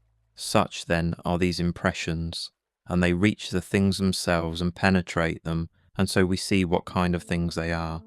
Just in the same way ought we to act all through life, and where there are things which appear most worthy of our approbation, we ought to lay them bare and look at their worthlessness, and strip them of all the words by which they are exalted. For outward show is a wonderful perverter of the reason, and when thou art most sure that thou art employed about things worth thy pains, it is then that it cheats thee most. Consider then what Crates says of Xenocrates himself. Most of the things which the multitude admire are referred to objects of the most general kind, those which are held together by cohesion or natural organisation, such as stones, wood, fig trees, vines, olives. But those which are admired by men who are a little more reasonable are referred to the things which are held together by a living principle, as flocks, herds. Those which are admired by men who are still more instructed are the things which are held together by a rational soul, not however a universal soul, but rational so far as it is a soul skilled in some art, or expert in some other way, or simply rational so far as it possesses a number of slaves. But he who values rational soul, a soul universal and fitted for political life, regards nothing else except this, and above all things he keeps his soul in a condition and in an activity conformable to reason and social life, and he cooperates to this end with those who are of the same kind as himself. Some things are hurrying into existence, and others are hurrying out of it, and of that which is coming into existence, part is already extinguished. Motions and changes are continually renewing the world, just as the uninterrupted course of time is always renewing the infinite duration of ages. In this flowing stream, then, on which there is no abiding, what is there of the things which hurry by, on which a man would set a high price? It would be just as if a man should fall in love with one of the sparrows which fly by, but it has already passed out of sight. Something of this kind is the very life of every man, like the exhalation of the blood and the respiration of the air. For such as it is to have once drawn in the air and to have given it back, which we do every moment, just the same is it with the whole respiratory power, which thou didst receive at thy birth yesterday and the day before, to give it back to the element from which thou didst first draw it. Neither is transpiration, as in plants, a thing to be valued, nor respiration, as in domesticated animals and wild beasts, nor the receiving of impressions by the appearances of things, nor being moved by desires as puppets by strings, nor assembling in herds, nor being nourished by food, for this is just like the act of separating and parting with the useless part of our food. What then is worth being valued? To be received with clapping of hands? No. Neither must we value the clapping of tongues, for the praise which comes from the many is a clapping of tongues. Suppose then that thou hast given up this worthless thing called fame. What remains that is worth valuing? This, in my opinion, to move thyself and to restrain thyself in conformity to thy proper constitution, to which end both all employments and arts lead. For every art aims at this, that the thing which has been made should be adapted to the work for which it has been made, and both the vine planter who looks after the vine, and the horsebreaker, and he who trains the dog, seek this end. But the education and the teaching of youth aim at something. In this then is the value of the education and the teaching, and if this is well, thou wilt not seek anything else. Wilt thou not cease to value many other things too? Then thou wilt be neither free nor sufficient for thy own happiness, nor without passion. For of necessity thou must be envious, jealous, and suspicious of those who can take away those things, and plot against those who have that which is valued by thee. Of necessity a man must be altogether in a state of perturbation who wants any of these things, and besides, he must often find fault with the gods. But to reverence and honour thy own mind will make thee content with thyself, and in harmony with society, and in agreement with the gods, that is, praising all that they give and have ordered. Above, below, all around are the movements of the elements, but the motion. Of virtue is in none of these. It is something more divine, and advancing by a way hardly observed, it goes happily on its road. How strangely men act! They will not praise those who are living at the same time and living with themselves, but to be themselves praised by posterity, by those whom they have never seen or ever will see. This they set much value on. But this is very much the same as if thou shouldst be grieved because those who have lived before thee did not praise thee. If a thing is difficult to be accomplished by thyself, do not think that it is impossible for man. But if anything is possible for man, and conformable to his nature, think that this can be attained by thyself too. In the gymnastic exercises, suppose that a man has torn thee with his nails, and by dashing against thy head has inflicted a wound. Well, we neither show any signs of vexation, nor are we offended, nor do we suspect him afterwards as a treacherous fellow. And yet we are on our guard against him, not however as an enemy, nor yet with suspicion, but we quietly get out of his way. Something like this let thy behaviour be in all the other parts of life. Let us overlook many things in those who are like antagonists in the gymnasium. For it is in our power, as I said, to get out of the way, and to have no suspicion nor hatred. If any man is able to convince me and show me that I do not think or act right, I will gladly change, for I seek the truth by which no man was ever injured. But he is injured who abides in his error and ignorance. I do my duty, other things trouble me not, for they are either things without life, or things without reason, or things that have rambled and know not the way. As to the animals which have no reason, and generally all things and objects, do thou, since thou hast reason, and they have none, make use of them with a generous and liberal spirit. But towards human beings, as they have reason, behave in a social spirit, and on all occasions call on the gods, and do not perplex thyself about the length of time in which thou shalt do this, for even 3 hours so spent are sufficient. Alexander the Macedonian and his groom by death were brought to the same state, for either they were received among the same seminal principles of the universe, or they were alike dispersed among the atoms. Consider how many things in the same indivisible time take place in each of us, things which concern the body and things which concern the soul. And so thou wilt not wonder if many more things, or rather all things which come into existence in that which is the one and all which we call cosmos, exist in it at the same time. If any man should propose to thee the question, how the name Antoninus is written, wouldst thou with a straining of the voice utter each letter? What then if they grow angry, wilt thou be angry too? Wilt thou not go on with composure and number every letter? Just so then, in this life, also remember that every duty is made up of certain parts. These it is thy duty to observe, and without being disturbed or showing anger towards those who are angry with thee, to go on thy way, and finish that which is set before thee. How cruel it is not to allow men to strive after the things which appear to them to be suitable to their nature and profitable, and yet in a manner thou dost not allow them to do this when thou art vexed because they do wrong. For they are certainly moved towards things because they suppose them to be suitable to their nature and profitable to them. But it is not so.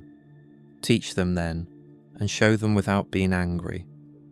Death is a cessation of the impressions through the senses, and of the pulling of the strings which move the appetites, and of the discursive movements of the thoughts, and of the service to the flesh. It is a shame for the soul to be first to give way in this life, when thy body does not give way. Take care that thou art not made into a Caesar, that thou art not dyed with this dye, for such things happen. Keep thyself then simple, good, pure, serious, free from affectation, a friend of justice, a worshipper of the gods, kind, affectionate, strenuous in all proper acts. Strive to continue to be such as philosophy wished to make thee, reverence the gods and help men. Short is life. There is only one fruit of this terrene life, a pious disposition and social acts. Do everything as a disciple of Antoninus.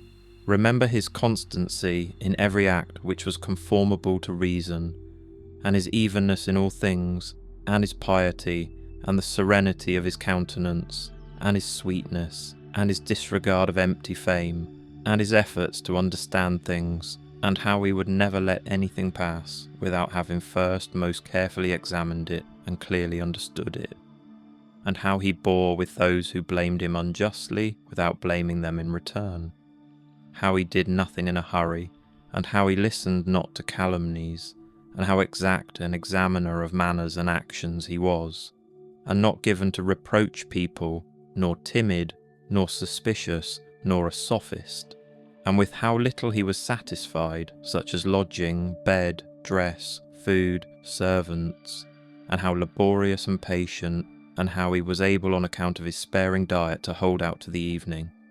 not even requiring to relieve himself by any evacuations except at the usual hour, and his firmness and uniformity in his friendships, and how he tolerated freedom of speech in those who opposed his opinions, and the pleasure that he had when any man showed him anything better, and how religious he was without superstition. Imitate all this, that thou mayest have as good a conscience, when thy last hour comes, as he had. Return to thy sober senses, and call thyself back, and when thou hast roused thyself from sleep, and hast perceived that they were only dreams which troubled thee, now in thy waking hours look at these, the things about thee, as thou didst look at those, the dreams. I consist of a little body and a soul. Now to this little body all things are indifferent, for it is not able to perceive differences. But to the understanding, those things only are indifferent, which are not the works of its own activity. But whatever things are the works of its own activity, all these are in its power, and of these, however, only those which are done with reference to the present. For as to the future and the past activities of the mind, even these are for the present indifferent. Neither the labour which the hand does, nor that of the foot, is contrary to nature, so long as the foot does the foot's work, and the hand the hand's. So then neither to a man as a man is his labour contrary to nature, so long as it does the things of a man. But if the labour is not contrary to his nature, neither is it an evil to him. How many pleasures have been enjoyed by robbers, patricides, tyrants? Dost thou not see how the handicraftsmen accommodate themselves up to a certain point to those who are not skilled in their craft? Nevertheless, they cling to the reason, the principles of their art, and do not endure to depart from it. Is it not strange if the architect and the physician shall have more respect to the reason, the principles of their own arts, than man to his own reason, which is common to him and the gods? Asia, Europe are corners of the universe, all the sea a drop in the universe, Athos a little clod of the universe, all the present time is a point in eternity. All things are little, changeable, perishable. All things come from thence, from that universal ruling power, either directly proceeding or by way of sequence. And accordingly, the lion's gaping jaws, and that which is poisonous, and every harmful thing, as a thorn, as mud, are after products of the grand and beautiful. Do not then imagine that they are of another kind from that which thou dost venerate, but form a just opinion of the source of all. He who has seen present things has seen all, both everything which has taken place from all eternity, and everything which will be for time without end, for all things are of one kin and of one form.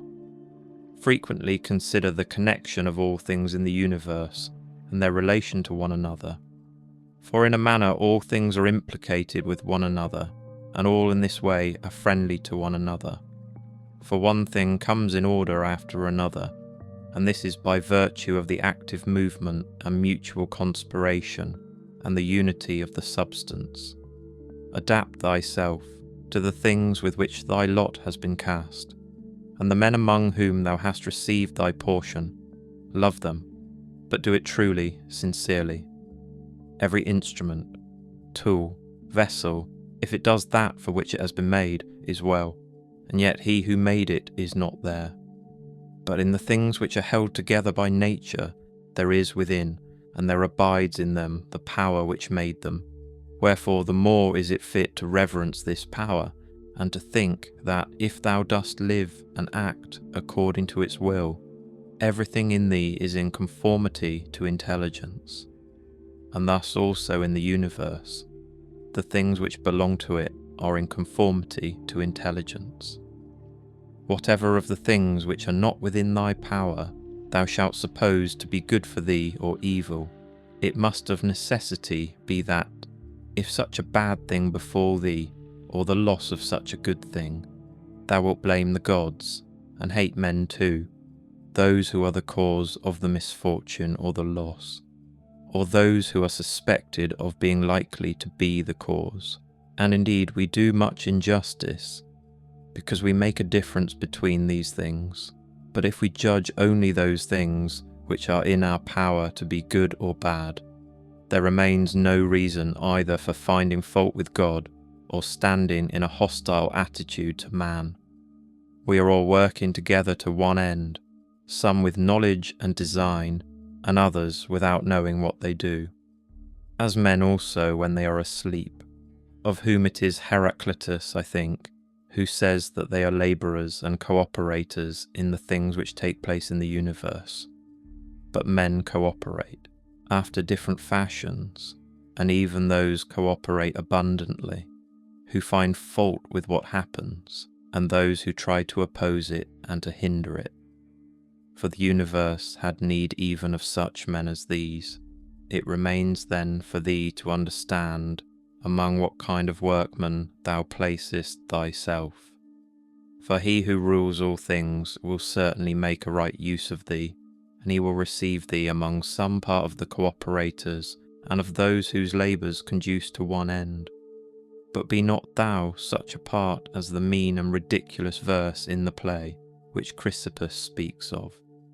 Does the sun undertake to do the work of the rain, or Aesculapius the work of the fruit-bearer, the earth? And how is it with respect to each of the stars? Are they not different, and yet they work together to the same end? If the gods have determined about me, and about the things which must happen to me, they have determined well, for it is not easy even to imagine a deity without forethought. And as to doing me harm, why should they have any desire towards that? For what advantage would result to them from this or to the whole, which is the special object of their providence? But if they have not determined about me individually, they have certainly determined about the whole at least, and the things which happen by way of sequence in this general arrangement I ought to accept with pleasure and to be content with them. But if they determine about nothing, which it is wicked to believe, or if we do believe it, let us neither sacrifice nor pray nor swear by them, nor do anything else which we do as if the gods were present and lived with us. But if, however, the gods determine about none of the things which concern us, I am able to determine about myself, and I can inquire about that which is useful, and that is useful to every man which is conformable to his own constitution and nature. But my nature is rational and social, and my city and country, so far as I am Antoninus, is Rome. But so far as I am a man, it is the world. The things then which are useful to these cities are alone useful to me. Whatever happens to every man, this is for the interest of the universal. This might be sufficient. But further, thou wilt observe this also as a general truth, if thou dost observe that whatever is profitable to any man is profitable also to other men. But let the word profitable be taken here in the common sense, as said of things of the middle kind, neither good nor bad. As it happens to thee in the amphitheatre and such places, that the continual sight of the same things and the uniformity make the spectacle wearisome, so it is in the whole of life, for all things above, below, are the same, and from the same. How long then? Think continually that all kinds of men, and of all kinds of pursuits, and of all nations are dead, so that thy thoughts come down even to Philistion, and Phoebus, and Oreganian. Now turn thy thoughts to the other kinds of men. To that place then we must remove, where there are so many great orators and so many noble philosophers, Heraclitus, Pythagoras, Socrates, so many heroes of former days, and so many generals after them, and tyrants. Besides these, Eudoxus, Hipparchus, Archimedes, and other men of acute natural talents, great minds, lovers of labour, versatile, confident, mockers even of the perishable, and ephemeral life of man, as Menippus and such as are like him. As to all these, consider that they have long been in the dust. What harm then is this to them, and what to those whose names are altogether unknown? One thing here is worth a great deal, to pass thy life in truth and justice, with a benevolent disposition, even to liars and unjust men. When thou wishest to delight thyself, think of the virtues of those who live with thee. For instance, the activity of one, and the modesty of another, and the liberality of a third, and some other good quality of a fourth. For nothing delights so much as the examples of the virtues, when they are exhibited in the morals of those who live with us, and present themselves in abundance, as far as is possible, wherefore we must keep them before us. Thou art not dissatisfied, I suppose, because thou weighest only so many literae, and not 300. Be not dissatisfied, then, that thou must live only so many years and not more. For as thou art satisfied with the amount of substance which has been assigned to thee, so be content with the time. Let us try to persuade them, men, but act even against their will, when the principles of justice lead that way. If, however, any man by using force stands in thy way, betake thyself to contentment and tranquillity, and at the same time employ the hindrance towards the exercise of some other virtue. And remember that thy attempt was with a reservation, that thou didst not desire to do impossibilities. What then didst thou desire? Some such effort as this, but thou attainest thy object if the things to which thou wast moved are accomplished. He who loves fame considers another man's activity to be his own good, and he who loves pleasure his own sensations. But he who has understanding considers his own acts to be his own good.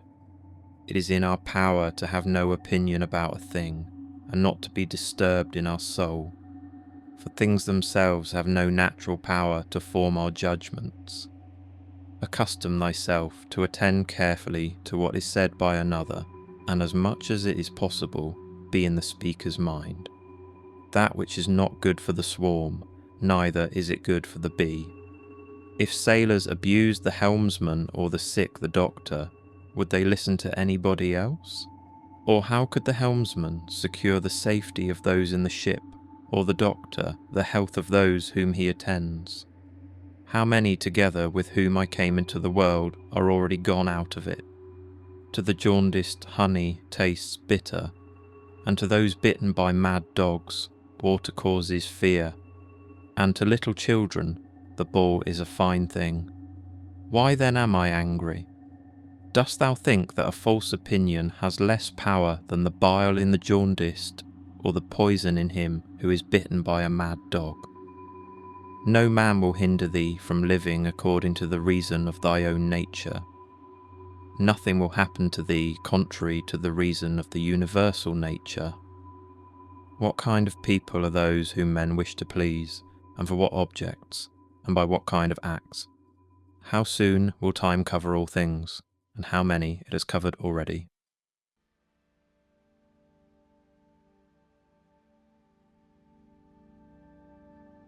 Book 7.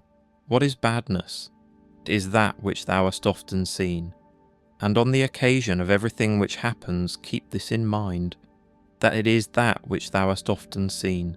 Everywhere, up and down, thou wilt find the same things, with which the old histories are filled, those of the Middle Ages and those of our own day, with which cities and houses are filled now.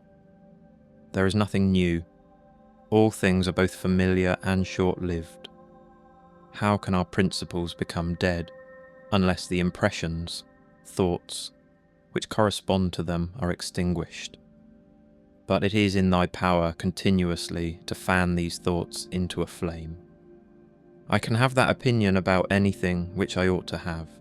If I can, why am I disturbed? The things which are external to my mind have no relation at all to my mind. Let this be the state of thy affects, and thou standest erect. To recover thy life is in thy power. Look at things again as thou didst use to look at them. For in this consists the recovery of thy life. The idle business of show, plays on the stage, flocks of sheep, herds, exercises with spears, a bone cast to little dogs, a bit of bread into fish ponds, labourings of ants and burden carrying, runnings about of frightened little mice, puppets pulled by strings, all alike. It is thy duty then, in the midst of such things, to show good humour and not a proud air, to understand, however, that every man is worth just so much as the things are worth about which he busies himself. In discourse thou must attend to what is said, and in every movement thou must observe what is doing, and in the one thou shouldst see immediately to what end it refers, but in the other watch carefully what is the thing signified. Is my understanding sufficient for this or not? If it is sufficient, I use it for the work as an instrument given by the universal nature. But if it is not sufficient, then either I retire from the work and give way to him who is able to do it better, unless there be some reason why I ought not to do so, or I do it as well as I can, taking to help me the man who, with the aid of my ruling principle, can do what is now fit and useful for the general good. For whatsoever, either by myself or with another I can do, ought to be directed to this only, to that which is useful and well suited to society. How many, after being celebrated by fame, have been given up to oblivion, and how many who have celebrated the fame of others have long been dead? Be not ashamed to be helped, for it is thy business to do thy duty like a soldier in the assault on a town. How then, if being lame, thou canst not mount up on the battlements alone, but with the help of another it is possible? Let not future things disturb thee, for thou wilt come to them if it shall be necessary, having with thee the same reason which now thou usest for present things. All things are implicated with one another, and the bond is holy, and there is hardly anything unconnected with any other thing, for things have been coordinated, and they combine to form the same universe, order. For there is one universe made up of all things, and one God who pervades all things, and one substance, and one law, one common reason in all intelligent animals, and one truth. If indeed there is also one perfection for all animals, which are of the same stock and participate in the same reason, everything material soon disappears in the substance of the whole, and everything formal, causal, is very soon taken back into the universal reason, and the memory of everything is, very soon, overwhelmed in time. To the rational animal, the same act is according to nature and according to reason. Be thou erect, or be made erect. Just as it is with the members in those bodies which are united in one, so it is with rational beings which exist separate, for they have been constituted for one cooperation, and the perception of this will be more apparent to thee, if thou often sayest to thyself that I am a member, melos, of the system of rational beings.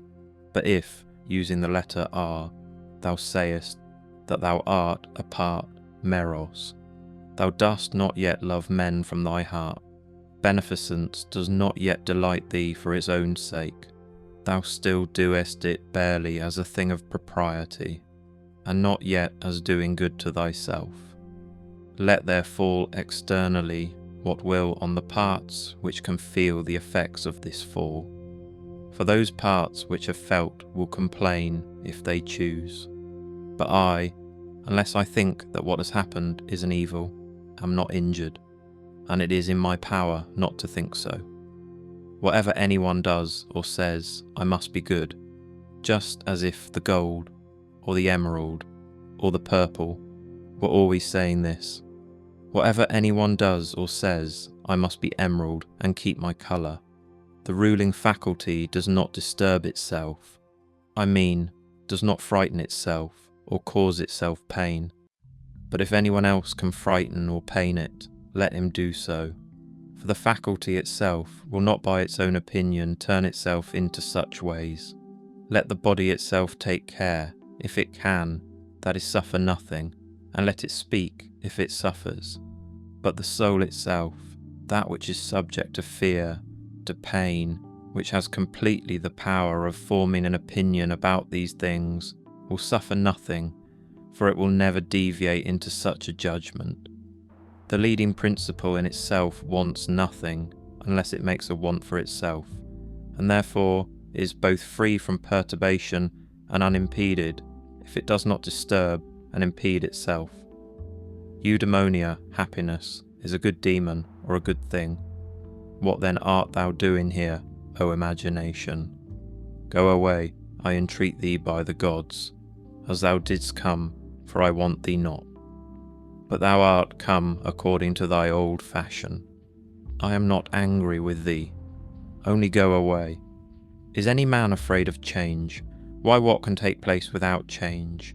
What then is more pleasing or more suitable to the universal nature? And canst thou take a bath unless the wood undergoes a change? And canst thou be nourished unless the food undergoes a change? And can anything else that is useful be accomplished without change? Dost thou not see, then, that for thyself also to change is just the same, and equally necessary for the universal nature, through the universal substance as through a furious torrent all bodies are carried, being by their nature united with and cooperating with the whole as the parts of our body with one another? How many a Chrysippus, how many a Socrates, how many an Epictetus has time already swallowed up? And let the same thought occur to thee with reference to every man and thing. One thing only troubles me, lest I should do something which the constitution of man does not allow, or in the way which it does not allow, or what it does not allow now. Near is thy forgetfulness of all things, and near the forgetfulness of thee by all. It is peculiar to man to love even those who do wrong. And this happens if when they do wrong, it occurs to thee that they are kinsmen, and that they do wrong through ignorance and unintentionally, and that soon both of you will die, and above all, that the wrongdoer has done thee no harm, for he has not made thy ruling faculty worse than it was before. The universal nature out of the universal substance, as if it were wax, now moulds a horse, and when it has broken this up, it uses the material for a tree, then for a man, then for something else, and each of these things subsists for a very short time.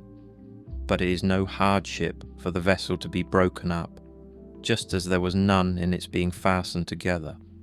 A scowling look is altogether unnatural. When it is often assumed, the result is that all comeliness dies away, and at last is so completely extinguished that it cannot be again lighted up at all. Try to conclude from this very fact that it is contrary to reason. For if even the perception of doing wrong shall depart, what reason is there for living any longer? Nature, which governs the whole, will soon change all things which thou seest, and out of their substance will make other things, and again other things from the substance of them, in order that the world may be ever new. When a man has done thee any wrong, immediately consider with what opinion about good or evil he has done wrong. For when thou hast seen this, thou wilt pity him, and wilt neither wonder nor be angry. For either thou thyself thinkest the same thing to be good that he does, or another thing of the same kind. It is thy duty then to pardon him. But if thou dost not think such things to be good or evil, thou wilt more readily be well disposed to him who is in error. Think not so much of what thou hast not as of what thou hast, but of the things which thou hast select the best, and then reflect how eagerly they would have been sought if thou hadst them not. At the same time, however, take care that thou dost not, Through being so pleased with them, accustom thyself to overvalue them, so as to be disturbed if ever thou shouldst not have them. Retire into thyself. The rational principle which rules has this nature, that it is content with itself when it does what is just, and so secures tranquillity. Wipe out the imagination, stop the pulling of the strings, confine thyself to the present. Understand well what happens either to thee or to another. Divide and distribute every object into the causal, formal, and the material. Think of thy last hour. Let the wrong which is done by a man stay there, where the wrong was done. Direct thy attention to what is said. Let thy understanding enter into the things that are doing and the things which do them. Adorn thyself with simplicity and modesty, and with indifference towards the things which lie between virtue and vice. Love mankind. Follow God. The poet says that law rules all, and it is enough to remember that law rules all. About death, whether it is dispersion or a resolution into atoms or annihilation, it is either extinction or change. About pain, the pain which is intolerable carries us off, but that which lasts a long time is tolerable, and the mind maintains its own tranquillity by retiring into itself, and the ruling faculty is not made worse, but the parts which are harmed by pain, let them, if they can, give their opinion about it. About fame, look at the minds of those who seek fame, observe what they are, and what kind of things they avoid, and what kind of things they pursue, and consider that as the heaps of sand piled on one another hide the former sands, so in life the events which go before are soon covered by those which come after. From Plato, the man who has an elevated mind and takes a view of all time and of all substance, dost thou suppose it possible for him to think that human life is anything great? It is not possible, he said. Such a man then will think that death also is no evil. Certainly not. From Antisthenes. It is royal to do good and to be abused. It is a base thing for the countenance to be obedient and to regulate and compose itself as the mind commands, and for the mind not to be regulated and composed by itself. It is not right to vex ourselves at things, for they care naught about it. To the immortal gods, and us give joy, life must be reaped like the ripe ears of corn. One man is born, another dies. If gods care not for me and for my children, there is a reason for it. For the good is with me and the just. No joining others in their wailing, no violent emotion. From Plato. But I would make this man a sufficient answer, which is this: thou sayest not well, if thou thinkest that a man who is good for anything at all ought to compute the hazard of life or death, and should not rather look to this only in all that he does, whether he is doing what is just or unjust, and the works of a good or a bad man. For thus it is, men of Athens, in truth, wherever a man has placed himself, thinking it the best place for him, or has been placed by a commander, there, in my opinion, he ought to stay, and to abide the hazard, taking nothing into the reckoning, either death or anything else, before the baseness of deserting his post. But, my good friend, reflect whether that which is noble and good is not something different from saving and being saved. For as to a man living such or such a time, at least one who is really a man, consider if this is not a thing to be dismissed from the thoughts, and there must be no love of life.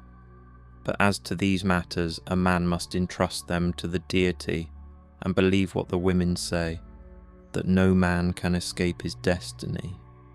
The next inquiry being how he may best live the time that he has to live. Look round at the courses of the stars, as if thou wert going along with them, and constantly consider the changes of the elements into one another. for such thoughts purge away the filth of the terrene life. This is a fine saying of Plato, that he who is discoursing about men should look also at earthly things as if he viewed them from some higher place, should look at them in their assemblies, armies, agricultural labours, marriages, treaties, births, deaths, noise of the courts of justice, desert places, various nations of barbarians, feasts, lamentations, markets, a mixture of all things, and an orderly combination of contraries. Consider the past, such great changes of political supremacies. Thou mayest foresee also the things which will be, for they will certainly be of like form, and it is not possible that they should deviate from the order of the things which take place now. Accordingly, to have contemplated human life for 40 years is the same as to have contemplated it for 10,000 years. For what more wilt thou see? That which has grown from the earth to the earth, but that which has sprung from heavenly seed, back to the heavenly realms returns.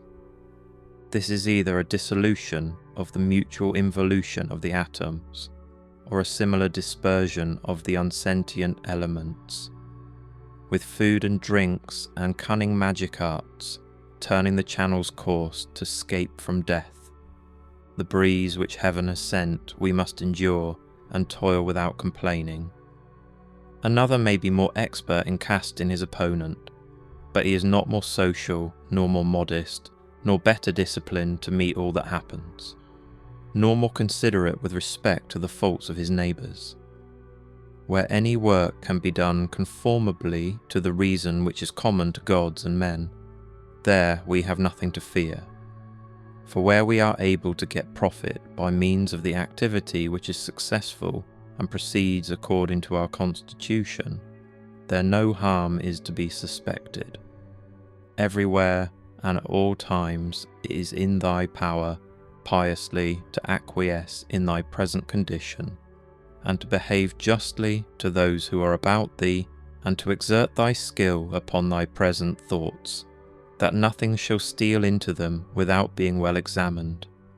Do not look around thee to discover other men's ruling principles, but look straight to this, to what nature leads thee, both the universal nature through the things which happen to thee, and thy own nature through the acts which must be done by thee. But every being ought to do that which is according to its constitution. And all other things have been constituted for the sake of rational beings, just as among irrational things the inferior for the sake of the superior, but the rational for the sake of one another. The prime principle, then, in man's constitution is the social, and the second is not to yield to the persuasions of the body, for it is the peculiar office of the rational and intelligent motion to circumscribe itself, and never to be overpowered either by the motion of the senses or of the appetites, for both are animal. But the intelligent motion claims superiority, and does not permit itself to be overpowered by the others, and with good reason, for it is formed by nature to use all of them. The third thing in the rational constitution is freedom from error and from deception. Let then the ruling principle holding fast to these things go straight on, and it has what is its own. Consider thyself to be dead, and to have completed thy life up to the present time, and live according to nature the remainder which is allowed thee. Love that only which happens to thee, and is spun with the thread of thy destiny. For what is more suitable? In everything which happens, keep before thy eyes those to whom the same things happened, and how they were vexed, and treated them as strange things, and found fault with them. And now where are they? Nowhere. Why then dost thou too choose to act in the same way? And why dost thou not leave these agitations, which are foreign to nature, to those who cause them and those who are moved by them? And why art thou not altogether intent upon the right way of making use of the things which happen to thee? For then thou wilt use them well, and they will be a material for thee to work on. Only attend to thyself, and resolve to be a good man in every act which thou doest, and remember, look within. Within is the fountain of good, and it will ever bubble up if thou wilt ever dig. The body ought to be compact, and to show no irregularity, either in motion or attitude. For what the mind shows in the face by maintaining in it the expression of intelligence and propriety, that ought to be required also in the whole body. But all of these things should be observed without affectation. The art of life is more like the wrestler's art than the dancer's, in respect of this, that it should stand ready and firm to meet onsets which are sudden and unexpected. Constantly observe who those are whose approbation thou wishest to have, and what ruling principles they possess, for then thou wilt neither blame those who offend involuntarily, nor wilt thou want their approbation if thou lookest to the sources of their opinions and appetites. Every soul, the philosopher says, is involuntarily deprived of truth. Consequently, in the same way it is deprived of justice and temperance and benevolence and everything of the kind. It is most necessary to bear this constantly in mind, for thus thou wilt be more gentle towards all. In every pain let this thought be present, that there is no dishonour in it, nor does it make the governing intelligence worse, for it does not damage the intelligence either so far as the intelligence is rational, or so far as it is social. Indeed, in the case of most pains, let this remark of Epicurus aid thee, that pain is neither intolerable nor everlasting, if thou bearest in mind that it has its limits, and if thou addest nothing to it in imagination. And remember this too, that we do not perceive that many things which are disagreeable to us are the same as pain, such as excessive drowsiness, and the being scorched by heat, and the having no appetite. When then thou art discontented about any of these things, say to thyself that thou art yielding to pain. Take care not to feel towards the inhuman as they feel towards men. How do we know if Telauges was not superior in character to Socrates? For it is not enough that Socrates died a more noble death, and disputed more skilfully with the sophists, and passed the night in the cold with more endurance, and that when he was bid to arrest Leon of Salamis, he considered it more noble to refuse, and that he walked in a swaggering way in the streets, though as to this fact one may have great doubts if it was true.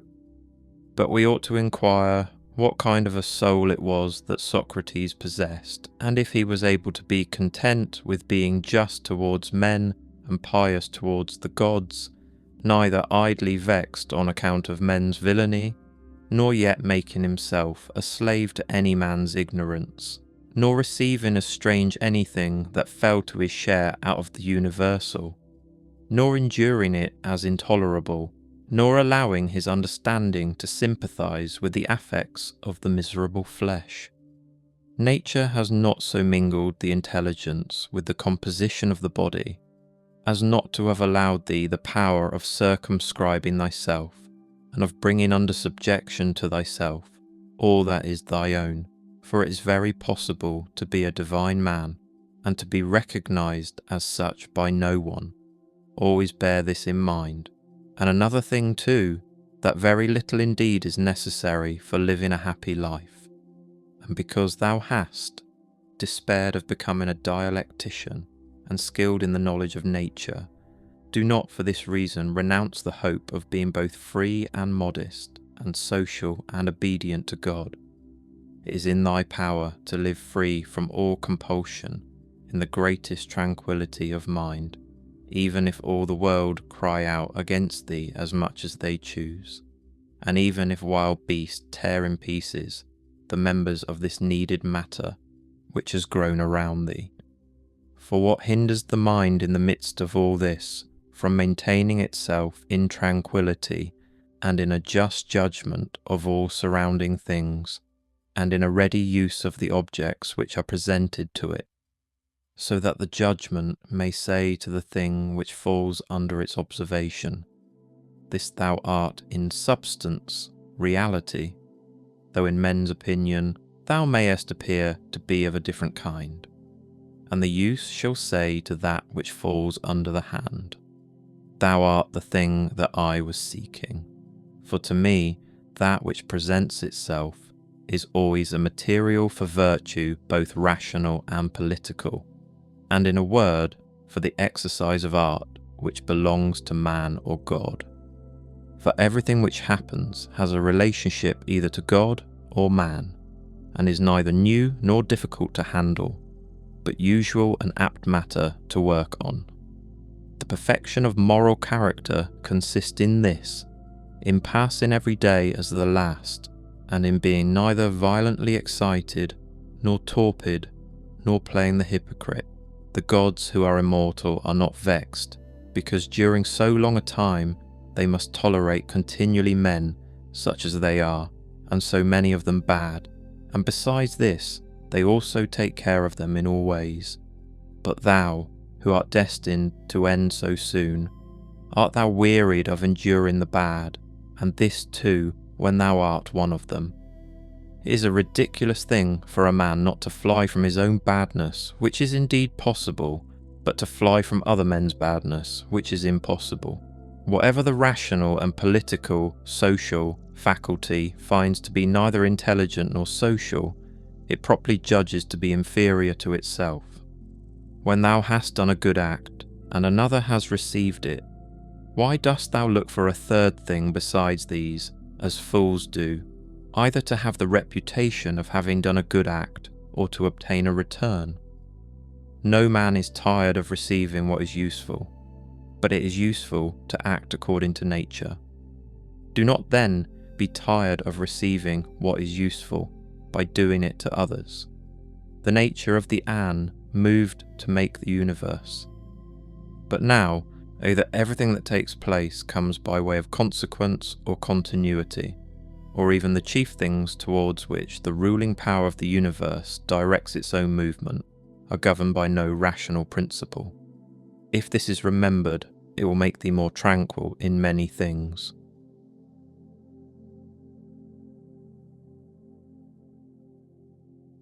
Book 8. This reflection also tends to the removal of a desire of empty fame, that it is no longer in thy power to have lived the whole of thy life, or at least thy life from thy youth upwards, like a philosopher. But both to many others and to thyself it is plain that thou art far from philosophy. Thou hast fallen into disorder then, so that it is no longer easy for thee to get the reputation of a philosopher, and thy plan of life also opposes it. If then thou hast truly seen where the matter lies, throw away the thought, how? Thou shalt seem to others, and be content if thou shalt live the rest of thy life in such wise as thy nature wills. Observe then what it wills, and let nothing else distract thee.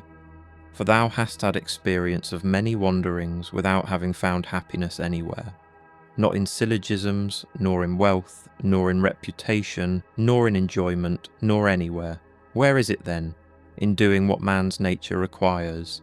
How then shall a man do this? If he has principles from which come his affects and his acts.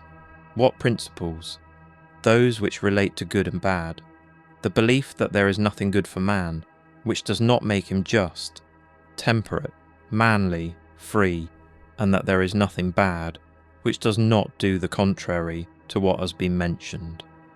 On the occasion of every act ask thyself, how is this with respect to me? Shall I repent of it? A little time, and I am dead, and all is gone. What more do I seek, if what I am now doing is work of an intelligent living being and a social being, and one who is under the same law with God? Alexander and Gaius and Pompeius, what are they in comparison with Diogenes and Heraclitus and Socrates, for they were acquainted with things, and their causes, forms, and their matter, and the ruling principles of these men were the same. But as to the others, how many things had they to care for, and to how many things were they slaves? Consider that men will do the same things nevertheless, even though thou shouldst burst. This is the chief thing.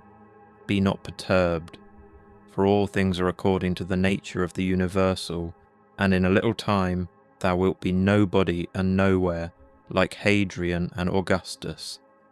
In the next place, having fixed thy eyes steadily on thy business, look at it, and at the same time remembering that it is thy duty to be a good man, and what man's nature demands, do that without turning aside, and speak as it seems to thee most just. Only let it be with a good disposition, and with modesty, and without hypocrisy. The nature of the universal has this work to do, to remove to that place the things which are in this, to change them, to take them away hence, and to carry them there. All things are change, yet we need not fear anything new. All things are familiar to us, but the distribution of them still remains the same. Every nature is contented with itself when it goes on its way well, and a rational nature goes on its way well when in its thoughts it assents to nothing false or uncertain, and when it directs its movements to social acts only, and when it confines its desires and aversions to the things which are in its power, and when it is satisfied with everything that is assigned to it by the common nature, for of this common nature every particular nature is a part, as the nature of the leaf is a part of the nature of the plant, except that in the plant the nature of the leaf is part of a nature which has not perception or reason, and is subject to be impeded. But the nature of man is part of a nature which is not subject to impediments, and is intelligent and just, since it gives to everything in equal portions, and according to its worth, times, substance, cause form, activity, and incident. But examine not to discover that any one thing compared with any other single thing is equal in all respects, but by taking all the parts together of one thing and comparing them with all the parts together of another. Thou hast not leisure or ability to read, but thou hast leisure or ability to check arrogance. Thou hast leisure to be superior to pleasure and pain. Thou hast leisure to be superior to love of fame, and not to be vexed at stupid and ungrateful people, nay, even to care for them. Let no man any longer hear thee finding fault with the court life, or with thy own. Repentance is a kind of self-reproof for having neglected something useful, but that which is good must be something useful, and the perfect good man should look after it. But no such man would ever repent of having refused any sensual pleasure. Pleasure then is neither good nor useful. This thing, what is it in itself, in its own constitution? What is its substance and material, and what its causal nature or form? And what is it doing in the world? And how long does it subsist? When thou risest from sleep with reluctance, remember that it is according to thy constitution and according to human nature to perform social acts, but sleeping is common also to irrational animals. But that which is according to each individual's nature is also more peculiarly its own, and more suitable to its nature, and indeed also more agreeable. Constantly, and if it be possible, on the occasion of every impression on the soul, apply to it the principles of physic, of ethic, and of dialectic. Whatever man thou meetest with, immediately say to thyself, what opinions has this man about good and bad? For if with respect to pleasure and pain, and the causes of each, and with respect to fame and ignominy, death and life, he has such and such opinions, it will seem nothing wonderful or strange to me if he does such and such things, and I shall bear in mind that he is compelled to do so. Remember that as it is a shame to be surprised if the fig tree produces figs, so it is to be surprised if the world produces such and such things of which it is productive. And for the physician and the helmsman, it is a shame to be surprised if a man has a fever or if the wind is unfavourable. Remember that to change thy opinion and to follow him who corrects thy error is as consistent with freedom as it is to persist in thy error. For it is thy own, the activity which is exerted according to thy own movement and judgment, and indeed according to thy own understanding too. If a thing is in thy own power, why dost thou do it? But if it is in the power of another, whom dost thou blame? The atoms, chance, or the gods? Both are foolish. Thou must blame nobody. For if thou canst, correct that which is the cause. But if thou canst not do this, correct at least the thing itself. But if thou canst not do even this, of what use is it to thee to find fault? For nothing should be done without a purpose.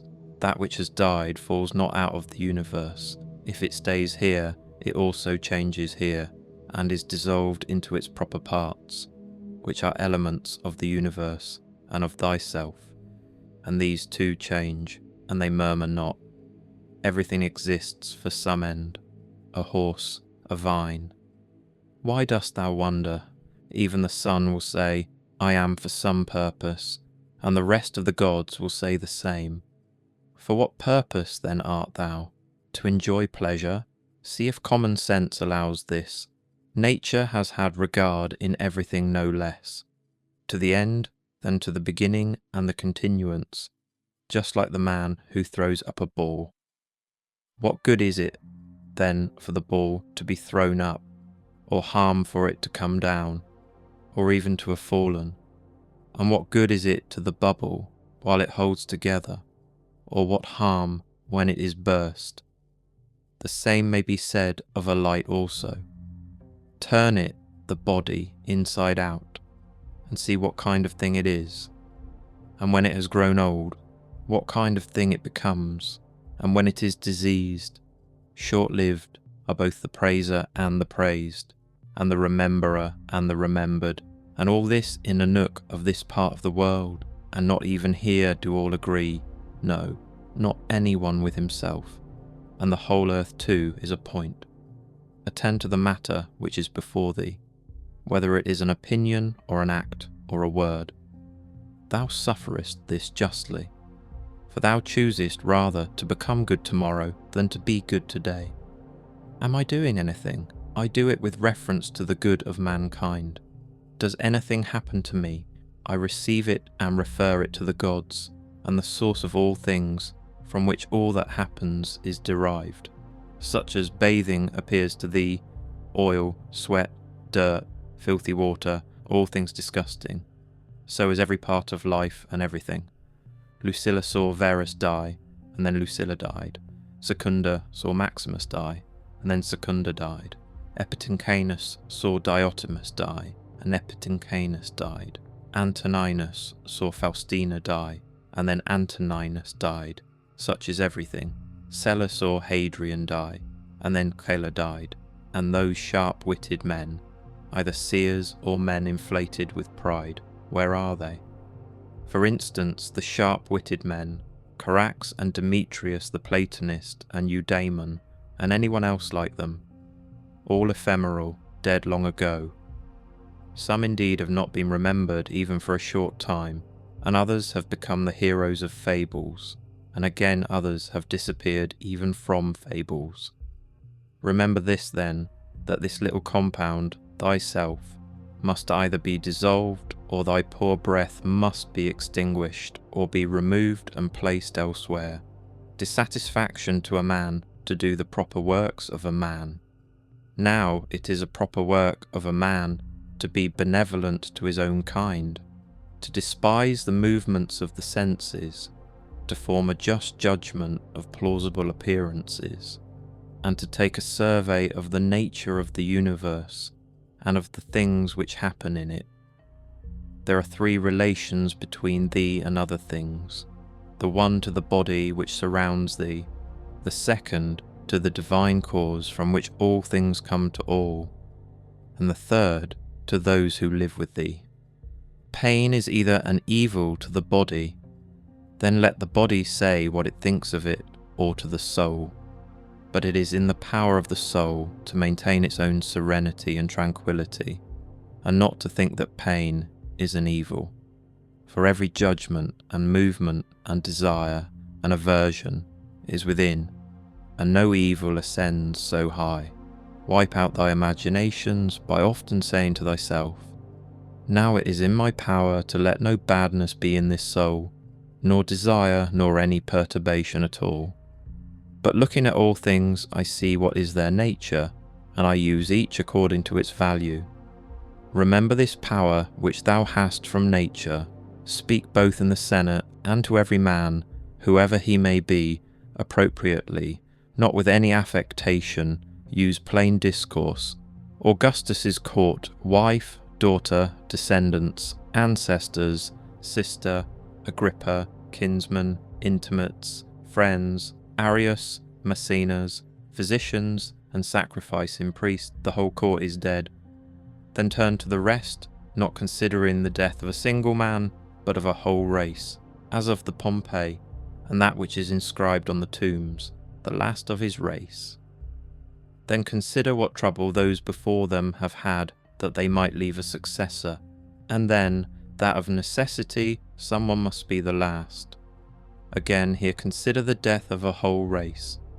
It is thy duty to order thy life well in every single act, and if every act does its duty, as far as is possible, be content, and no one is able to hinder thee, so that each act shall not do its duty. But something external will stand in the way. Nothing will stand in the way of thy acting justly and soberly and considerately. But perhaps some other active power will be hindered. Well, but by acquiescing in the hindrance, and by being content to transfer thy efforts to that which is allowed, another opportunity of action is immediately put before thee in place of that which was hindered, and one which will adapt itself to this ordering of which we are speaking. Receive wealth or prosperity without arrogance, and be ready to let it go. If thou didst ever see a hand cut off, or a foot, or a head, lying anywhere apart from the rest of the body, such does a man make himself, as far as he can, who is not content with what happens, and separates himself from others, or does anything unsocial. Suppose that thou hast detached thyself from the natural unity, for thou wast made by nature apart, but now thou hast cut thyself off. Yet here there is this beautiful provision that it is in thy power again to unite thyself. God has allowed this to no other part, after it has been separated and cut asunder, to come together again. But consider the kindness by which he has distinguished man, for he has put it in his power not to be separated at all from the universal, and when he has been separated, he has allowed him to return and to be united and to resume his place as a part. As the nature of the universal has given to every rational being all the other powers that it has, so we have received from it this power also. For as the universal nature converts and fixes in its predestined place everything which stands in the way and opposes it, and makes such things a part of itself, so also the rational animal is able to make every hindrance its own material, and to use it for such purposes as it may have designed. Do not disturb thyself by thinking of the whole of thy life. Let not thy thoughts at once embrace all the various troubles which thou mayest expect to befall thee, but on every occasion ask thyself, what is there in this which is intolerable and past bearing? For thou wilt be ashamed to confess. In the next place, remember that neither the future nor the past pains thee, but only the present. But this is reduced to a very little, if thou only circumscribest it, and chidest thy mind if it is unable to hold out against even this. Does Panthea or Pergamus now sit by the tomb of Verus? Does Choreus or Diotimus sit by the tomb of Hadrian? That would be ridiculous. Well, suppose they did sit there, would the dead be conscious of it? And if the dead were conscious, would they be pleased? And if they were pleased, would that make them immortal? Was it not in the order of destiny that these persons too should first become old women and old men, and then die? What then would those do after these were dead? All this is foul smell and blood in a bag. If thou canst see sharp, look and judge wisely, says the philosopher. In the constitution of the rational animal, I see no virtue which is opposed to justice, but I see a virtue which is opposed to love of pleasure, and that is temperance. If thou takest away thy opinion about that which appears to give thee pain, thou thyself standest in perfect security. Who is this self? The reason, but I am not reason. Be it so. Let then the reason itself not trouble itself.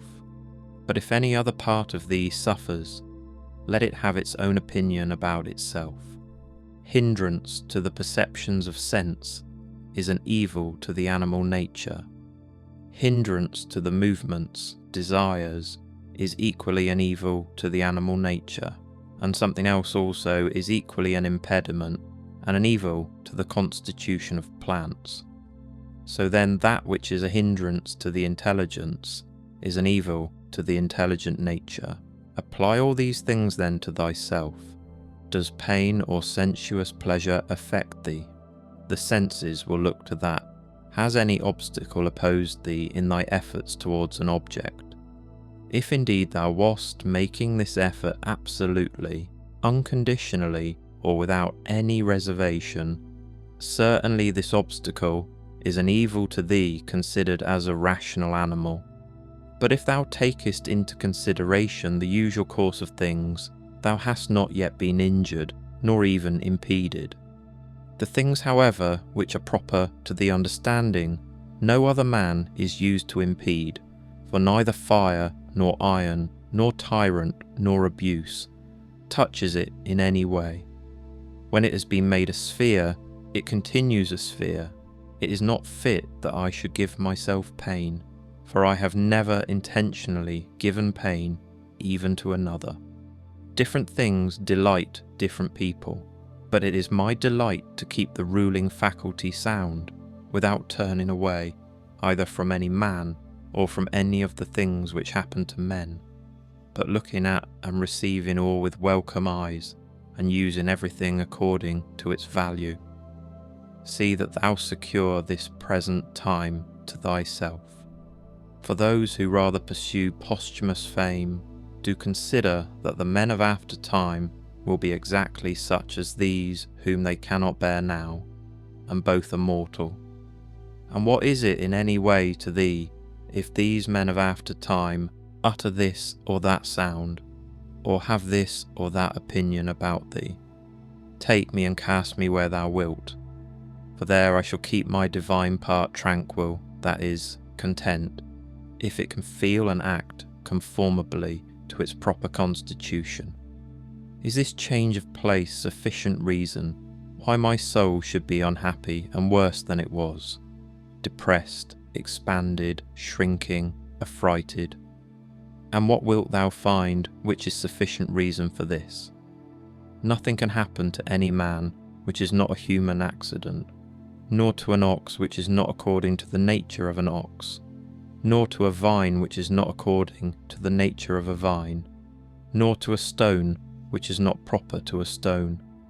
If then there happens to each thing both what is usual and natural, why shouldst thou complain? For the common nature brings nothing which may not be borne by thee. If thou art pained by any external thing, it is not this thing that disturbs thee, but thy own judgment about it, and it is in thy power to wipe out this judgment now. But if anything in thy own disposition gives thee pain, who hinders thee from correcting thy opinion? And even if thou art pained, because thou art not doing some particular thing which seems to thee to be right, why dost thou not rather act than complain? But some insuperable obstacle is in the way. Do not be grieved then, for the cause of its not being done depends not on thee. But it is not worth while to live if this cannot be done. Take thy departure then from life contentedly, just as he dies who is in full activity, and well pleased too with the things which are obstacles. Remember that the ruling faculty is invincible. When self-collected, it is satisfied with itself. If it does nothing which it does not choose to do, even if it resist from mere obstinacy, what then will it be when it forms a judgment about anything aided by reason and deliberately? Therefore the mind which is free from passions is a citadel, for man has nothing more secure to which he can fly for, refuge, and for the future be inexpugnable. He then who has not seen this is an ignorant man, but he who has seen it and does not fly to this refuge is unhappy. Say nothing more to thyself than what the first appearances report. Suppose that it has been reported to thee that a certain person speaks ill of thee. This has been reported, but that thou hast been injured, that has not been reported. I see that my child is sick, I do see, but that he is in danger, I do not see. Thus then always abide by the first appearances, and add nothing thyself from within, and then nothing happens to thee. Or rather add something, like a man who knows everything that happens in the world. A cucumber is bitter. Throw it away. There are briars in the road. Turn aside from them, this is enough. Do not add. And why were such things made in the world? For thou wilt be ridiculed by a man who is acquainted with nature, as thou wouldst be ridiculed by a carpenter and shoemaker if thou didst find fault because thou seest in their workshop shavings and cuttings from the things which they make. And yet they have places into which they can throw these shavings and cuttings, and the universal nature has no external space. But the wondrous part of her art is that though she has circumscribed herself, everything within her which appears to decay and to grow old and to be useless, she changes into herself, and again makes other new things from these very same, so that she requires neither substance from without, nor wants a place into which she may cast that which decays. She is content then with her own space, and her own matter and her own art. Neither in thy actions be sluggish, nor in thy conversation without method, nor wandering in thy thoughts, nor let there be in thy soul inward contention, nor external effusion, nor in life be so busy as to have no leisure. Suppose that men kill thee, cut thee in pieces, curse thee. What then can these things do to prevent thy mind from remaining pure, wise, sober, just? For instance, if a man should stand by a limpid, pure spring and curse it, the spring never ceases sending up potable water. And if he should cast clay into it or filth, it will speedily disperse them and wash them out, and will not be at all polluted. How then shalt thou possess a perpetual fountain, and not a mere well? By forming thyself hourly to freedom, conjoined with contentment, simplicity, and modesty. He who doesn't know what the world is, doesn't know where he is, and he who doesn't know for what purpose the world exists, doesn't know who he is, nor what the world is. But he who has failed in any one of these things could not even say for what purpose he exists himself. What then dost thou think of him who avoids or seeks the praise of those who applaud, of men who know not either where they are or who they are? Dost thou wish to be praised by a man who curses himself thrice every hour? Wouldst thou wish to please a man who does not please himself? Does a man please himself who repents of nearly everything that he does? No longer let thy breathing only act in concert with the air which surrounds thee, but let thy intelligence also now be in harmony with the intelligence which embraces all things.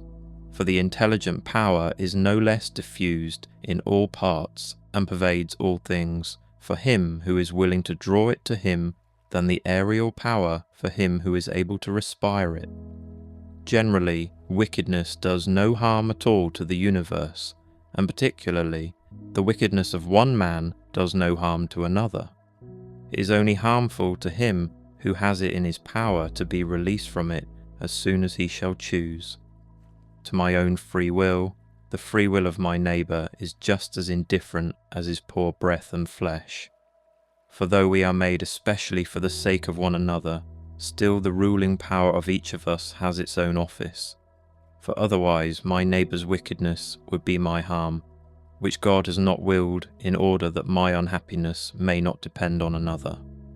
The sun appears to be poured down, and in all directions indeed it is diffused, yet it is not effused.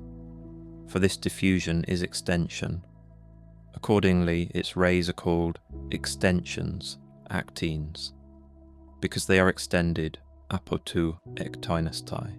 But one may judge what kind of a thing a ray is if he looks at the sun's light passing through a narrow opening into a darkened room, for it is extended in a right line, and as it were, is divided when it meets with any solid body which stands in the way and intercepts the air beyond. But there the light remains fixed and does not glide or fall off. Such then ought to be the outpouring and diffusion of the understanding, and it should in no way be an effusion but an extension, and it should make no violent or impetuous collision with the obstacles which are in its way, nor yet fall down, but be fixed and enlighten that which receives it. For a body will deprive itself of the illumination, if it does not admit it. He who fears death either fears the loss of sensation, or a different kind of sensation. But if thou shalt have no sensation, neither wilt thou feel any harm. And if thou shalt acquire another kind of sensation, thou wilt be a different kind of living being, and thou wilt not cease to live. Men exist for the sake of one another. Teach them then, or bear with them. In one way an arrow moves, in another way the mind. The mind indeed, both when it exercises caution and when it is employed about inquiry, moves straight onward, not the less, and to its object. Enter into every man's ruling faculty, and also, let every other man enter into thine.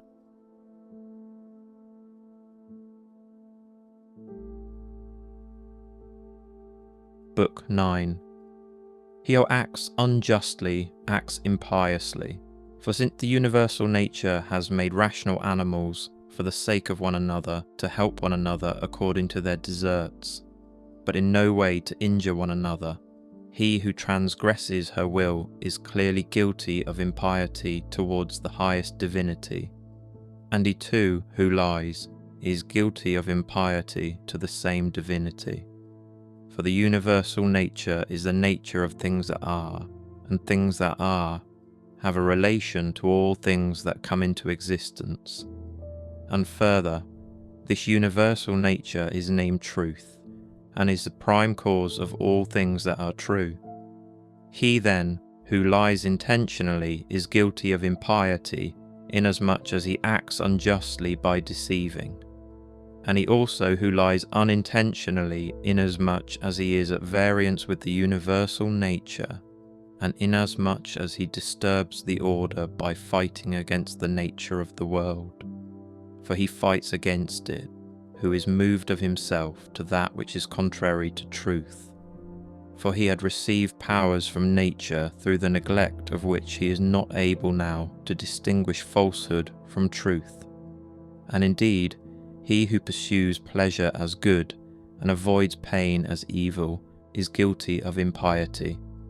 For of necessity such a man must often find fault with the universal nature, alleging that it assigns things to the bad and the good contrary to their deserts, because frequently the bad are in the enjoyment of pleasure and possess the things which procure pleasure, but the good have pain for their share and the things which cause pain. And further, he who is afraid of pain will sometimes also be afraid of some of the things which will happen in the world, and even this is impiety. And he who pursues pleasure will not abstain from injustice, and this is plainly impiety. Now, with respect to the things towards which the universal nature is equally affected, for it would not have made both unless it was equally affected towards both. Towards these, they who wish to follow nature should be of the same mind with it and equally affected. With respect to pain, then, and pleasure, or death and life, or honour and dishonour, which the universal nature employs equally, whoever is not equally affected is manifestly acting impiously. And I say that the universal nature employs them equally, instead of saying that they happen alike to those who are produced in continuous series, and to those who come after them by virtue of a certain original movement of providence, according to which it moved from a certain beginning to this ordering of things, having conceived certain principles of the things which were to be, and having determined powers productive of beings and of changes, and of such like successions. It would be a man's happiest lot to depart from mankind without having had any taste of lying and hypocrisy and luxury and pride. However, to breathe out one's life when a man has had enough of these things is the next best voyage, as the saying is. Hast thou determined to abide with vice, and has not experience yet induced thee to fly from this pestilence? For the destruction of the understanding is a pestilence, much more indeed than any such corruption and change of this atmosphere which surrounds us. For this corruption is a pestilence of animals, so far as they are animals, but the other is a pestilence of men so far as they are men. Do not despise death, but be well content with it, since this too is one of those things which nature wills. For such as it is to be young and to grow old, and to increase and to reach maturity, and to have teeth and beard and grey hairs, and to beget, and to be pregnant, and to bring forth, and all the other natural operations which the seasons of thy life bring, such also is dissolution. This then is consistent with the character of a reflecting man, to be neither careless nor impatient nor contemptuous with respect to death, but to wait for it as one of the operations of nature. As thou now waitest for the time when the child shall come out of thy wife's womb, so be ready for the time when thy soul shall fall out of this envelope. But if thou requirest also a vulgar kind of comfort which shall reach thy heart, thou wilt be made best reconciled to death by observing the objects from which thou art going to be removed, and the morals of those with whom thy soul will no longer be mingled. For it is no way right to be offended with men, but it is thy duty to care for them and to bear with them gently, and yet to remember that thy departure will be not from men who have the same principles as thyself. For this is the only thing, if there be any, which could draw us the contrary way and attach us to life, to be permitted to live with those who have the same principles as ourselves. But now thou seest how great is the trouble arising from the discordance of those who live together, so that thou mayest say, Come quick, O death, lest perchance I too should forget myself. He who does wrong against himself. He who acts unjustly to himself, because he makes himself bad. He often acts unjustly who does not do a certain thing, not only he who does a certain thing. Thy present opinion founded on understanding, and thy present conduct directed to social good, and thy present disposition of contentment with everything which happens. That is enough. Wipe out imagination, check desire, extinguish appetite, keep the ruling faculty in its own power. Among the animals which have not reason, one life is distributed. But among reasonable animals, one intelligent soul is distributed. Just as there is one earth of all things, which are of an earthy nature, and we see by one light and breathe one air, all of us that have the faculty of vision, and all that have life. All things which participate in anything which is common to them all, move towards that which is of the same kind with themselves.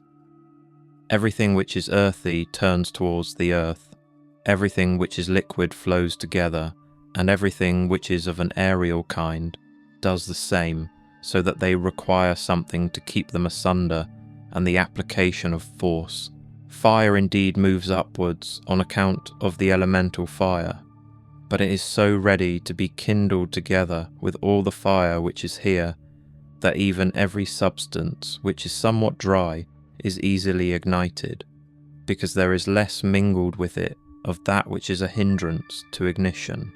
Accordingly, then everything also which participates in the common intelligent nature moves in like manner towards that which is of the same kind with itself, or moves even more, for so much as it is superior in comparison with all other things, in the same degree also is it more ready to mingle with, and to be fused with, that which is akin to it. Accordingly, among animals devoid of reason, we find swarms of bees, and herds of cattle, and the nurture of young birds, and in a manner loves, for even in animals there are souls, and that power which brings them together is seen to exert itself in the superior degree, and in such a way as never has been observed in plants, nor in stones, nor in trees. But in rational animals there are political communities and friendships, and families and meetings of people, and in wars, treaties and armistices. But in the things which are still superior, even though they are separated from one another, unity in a manner exists, as in the stars. Thus the ascent to the higher degree is able to produce a sympathy even in things which are separated. See then what now takes place, for only intelligent animals have now forgotten this mutual desire and inclination, and in them alone the property of flowing together is not seen. But still, though men strive to avoid this union, they are caught and held by it, for their nature is too strong for them, and thou wilt see what I say, if thou only observest. Sooner then will one find anything earthy which comes in contact with no earthy thing than a man altogether separated from other men. Both man and God and the universe produce fruit at the proper seasons, each produces it. But if usage has especially fixed these terms to the vine and like things, this is nothing. Reason produces fruit both for all and for itself, and there are produced from it other things of the same kind as reason itself. If thou art able, correct by teaching those who do wrong. But if thou canst not, remember that indulgence is given to thee for this purpose, and the gods too are indulgent to such persons, and for some purposes they even help them to get health, wealth, reputation, so kind they are. And it is in thy power also, or say, who hinders thee? Labour not as one who is wretched, nor yet as one who would be pitied or admired, but direct thy will to one thing only, to put thyself in motion and to check thyself, as the social reason requires. Today I have got out of all trouble, or rather I have cast out all trouble, for it was not outside, but within and in my opinions. All things are the same, familiar in experience and ephemeral in time, and worthless in the matter. Everything now is just as it was in the time of those whom we have buried. Things stand outside of us, themselves by themselves, neither knowing aught of themselves, nor expressing any judgment. What is it then which does judge about them, the ruling faculty. Not in passivity, but in activity lie the evil and the good of the rational social animal, just as his virtue and his vice lie not in passivity, but in activity. For the stone which has been thrown up is no evil to come down, nor indeed any good to have been carried up. Penetrate inwards into men's leading principles, and thou wilt see what judges thou art afraid of, and what kind of judges they are of themselves. All things are changing, and thou thyself art in continuous mutation, and in a manner in continuous destruction, and the whole universe too. It is thy duty to leave another man's wrongful act there where it is. Termination of activity, cessation from movement and opinion, and in a sense their death, is no evil. Turn thy thoughts now to the consideration of thy life as a child, as a youth, thy manhood, thy old age, for in these also every change was a death. Is this anything to fear? Turn thy thoughts now to thy life under thy grandfather, then to thy life under thy mother, then to thy life under thy father. And as thou findest many other differences and changes and terminations, ask thyself, is this anything to fear? In like manner then, neither are the termination and cessation and change of thy whole life a thing to be afraid of.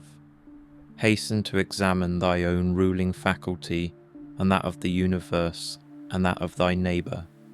Thy own, that thou mayest make it just, and that of the universe, that thou mayest remember of what thou art a part, and that of thy neighbour, that thou mayest know whether he has acted ignorantly or with knowledge, and that thou mayest also consider that his ruling faculty is akin to thine.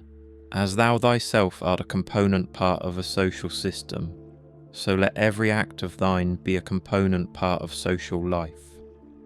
Whatever act of thine then has no reference either immediately or remotely to a social end, this tears asunder thy life, and does not allow it to be one, and it is of the nature of a mutiny, just as when, in a popular assembly, a man acting by himself stands apart from the general agreement.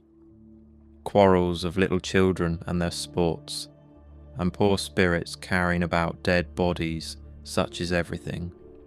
And so, what is exhibited in the representation of the mansions of the dead strikes our eyes more clearly. Examine into the quality of the form of an object, and detach it altogether from its material part, and then contemplate it. Then determine the time, the longest, which a thing of this peculiar form is naturally made to endure.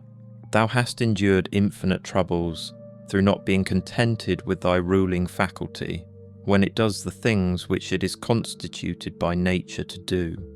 But enough of this.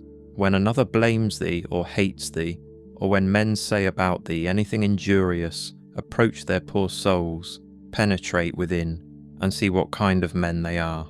Thou wilt discover that there is no reason to take any trouble that these men may have this or that opinion about thee. However, thou must be well disposed towards them, for by nature they are friends, and the gods too aid them in all ways, by dreams, by signs, towards the attainment of those things on which they set a value. The periodic movements of the universe are the same, up and down from age to age, and either the universal intelligence puts itself in motion for every separate effect, and if this is so, be thou content with that which is the result of its activity, or it puts itself in motion once, and everything else comes by way of sequence in a manner, or indivisible elements are the origin of all things. In a word, if there is a God, all is well, and if chance rules, do not thou also be governed by it. Soon will the earth cover us all, then the earth too will change, and the things also which result from change will continue to change forever, and these again forever. For if a man reflects on the changes and transformations which follow one another, Like wave after wave and their rapidity, he will despise everything which is perishable. The universal cause is like a winter torrent, it carries everything along with it.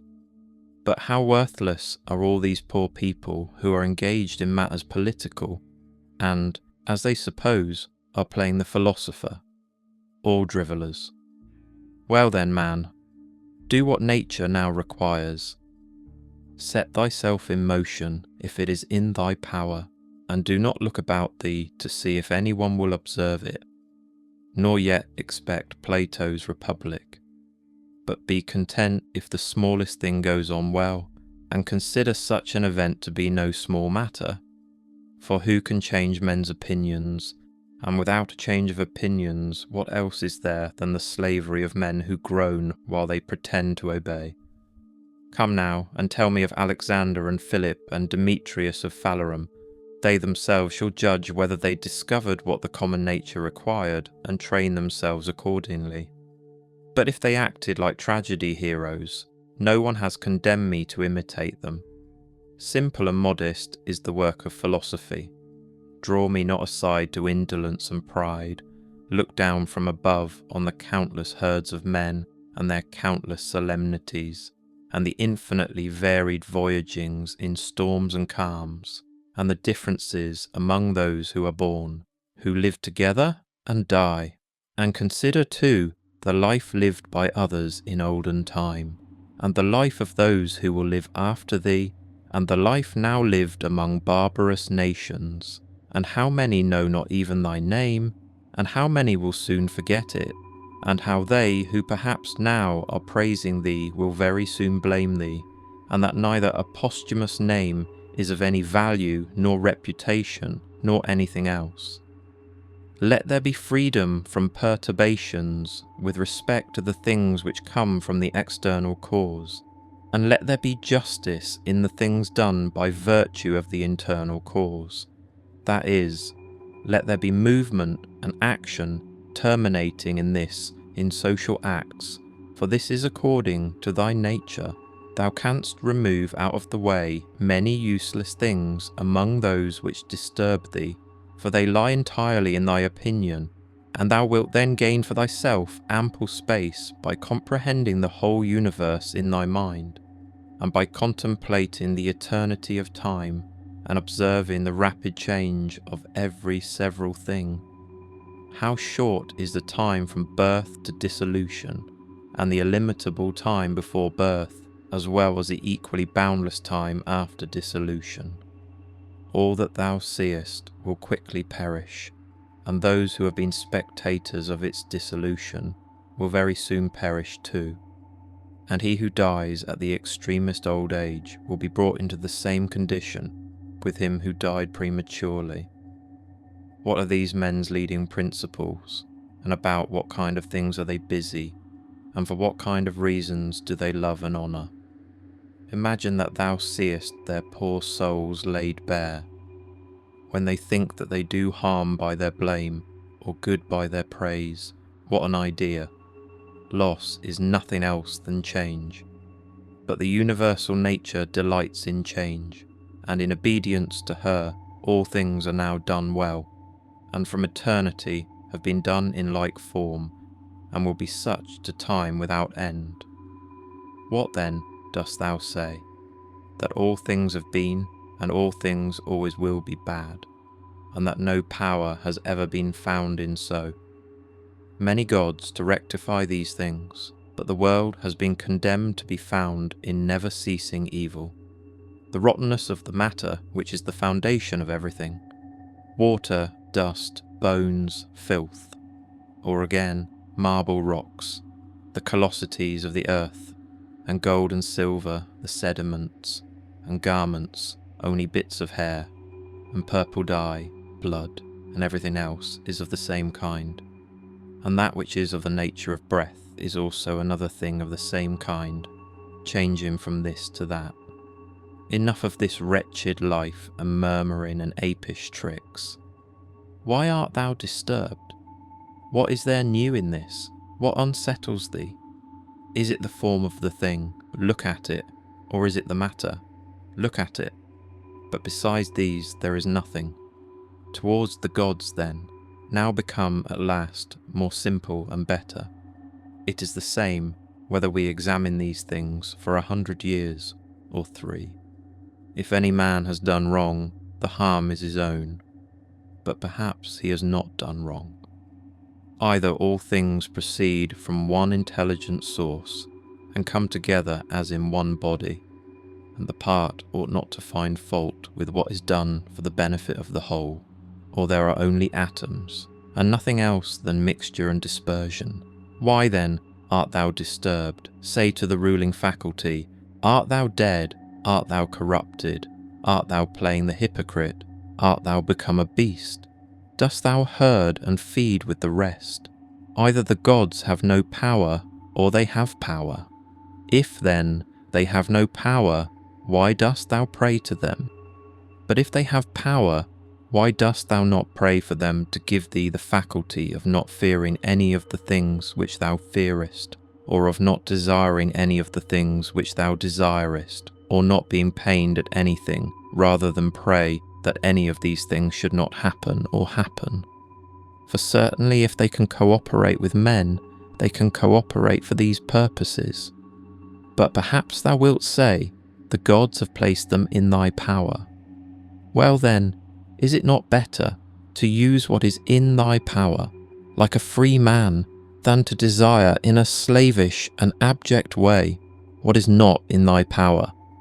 And who has told thee that the gods do not aid us even in the things which are in our power?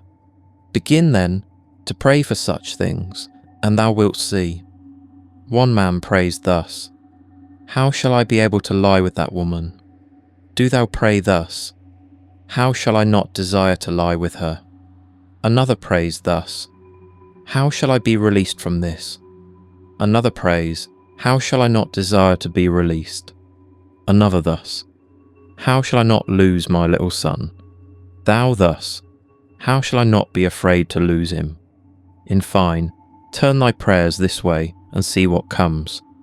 Epicurus says, in my sickness my conversation was not about my bodily sufferings, nor, says he, did I talk on such subjects to those who visited me, but I continued to discourse on the nature of things as before, keeping to this main point, how the mind, while participating in such movements as go on in the poor flesh, shall be free from perturbations and maintain its proper good. Nor did I, he says, give the physicians an opportunity of putting on solemn looks, as if they were doing something great, but my life went on well and happily. Do then the same that he did, both in sickness, if thou art sick, and in any other circumstances. For never to desert philosophy in any events that may befall us, nor to hold trifling talk either with an ignorant man or with one unacquainted with nature, is a principle of all schools of philosophy, but to be intent only on that which thou art now doing, and on the instrument by which thou doest it. When thou art offended with any man's shameless conduct, immediately ask thyself, is it possible then that shameless men should not be in the world? It is not possible. Do not, then, require what is impossible, for this man also is one of those shameless men who must of necessity be in the world. Let the same considerations be present to thy mind in the case of the knave and the faithless man, and of every man who does wrong in any way. For at the same time that thou dost remind thyself that it is impossible that such kind of men should not exist, thou wilt become more kindly disposed towards everyone individually. It is useful to perceive this too, immediately when the occasion arises, what virtue nature has given to man to oppose to every wrongful act. For she has given to man, as an antidote against the stupid man, mildness, and against another kind of man some other power. And in all cases it is possible for thee to correct by teaching the man who is gone astray. For every man who errs misses his object and is gone astray. Besides, wherein hast thou been injured? For thou wilt find that no one among those against whom thou art irritated has done anything by which thy mind could be made worse, but that which is evil to thee and harmful has its foundation only in the mind. And what harm is done, or what is there strange, if the man who has not been instructed does the acts of an uninstructed man? Consider whether thou shouldst not rather blame thyself, because thou didst not expect such a man to err in such a way. For thou hadst means given thee by thy reason to suppose that it was likely that he would commit this error, and yet thou hast forgotten, and art amazed that he has erred. But most of all, when thou blamest a man as faithless or ungrateful, turn to thyself. For the fault is manifestly thy own, whether thou didst trust that a man who had such a disposition would keep his promise, or when conferring thy kindness thou didst not confer it absolutely, nor yet in such way as to have received from thy very act all the profit. For what more dost thou want when thou hast done a man a service? Art thou not content that thou hast done something conformable to thy nature, and dost thou seek to be paid for it? Just as if the eye demanded a recompense for seeing, or the feet for walking.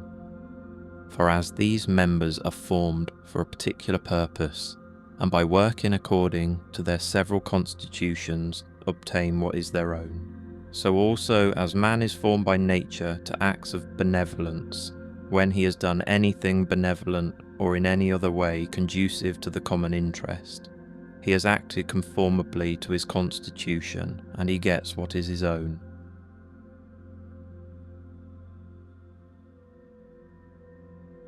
Book 10.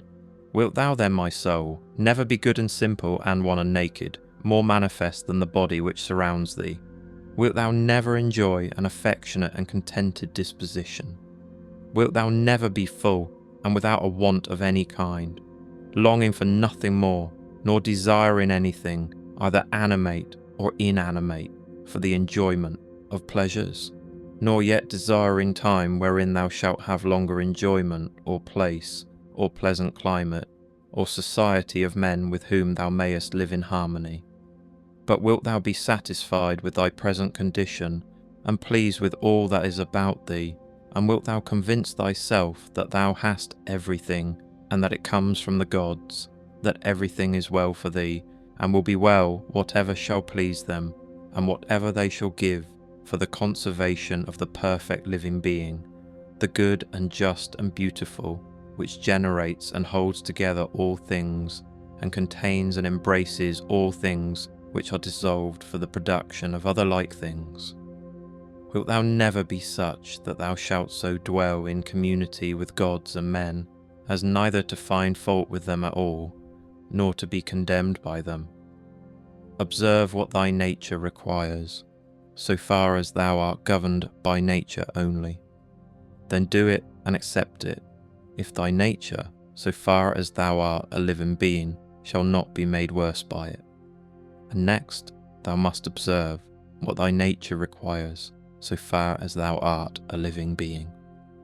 And all this thou mayest allow thyself, if thy nature, so far as thou art a rational animal, shall not be made worse by it.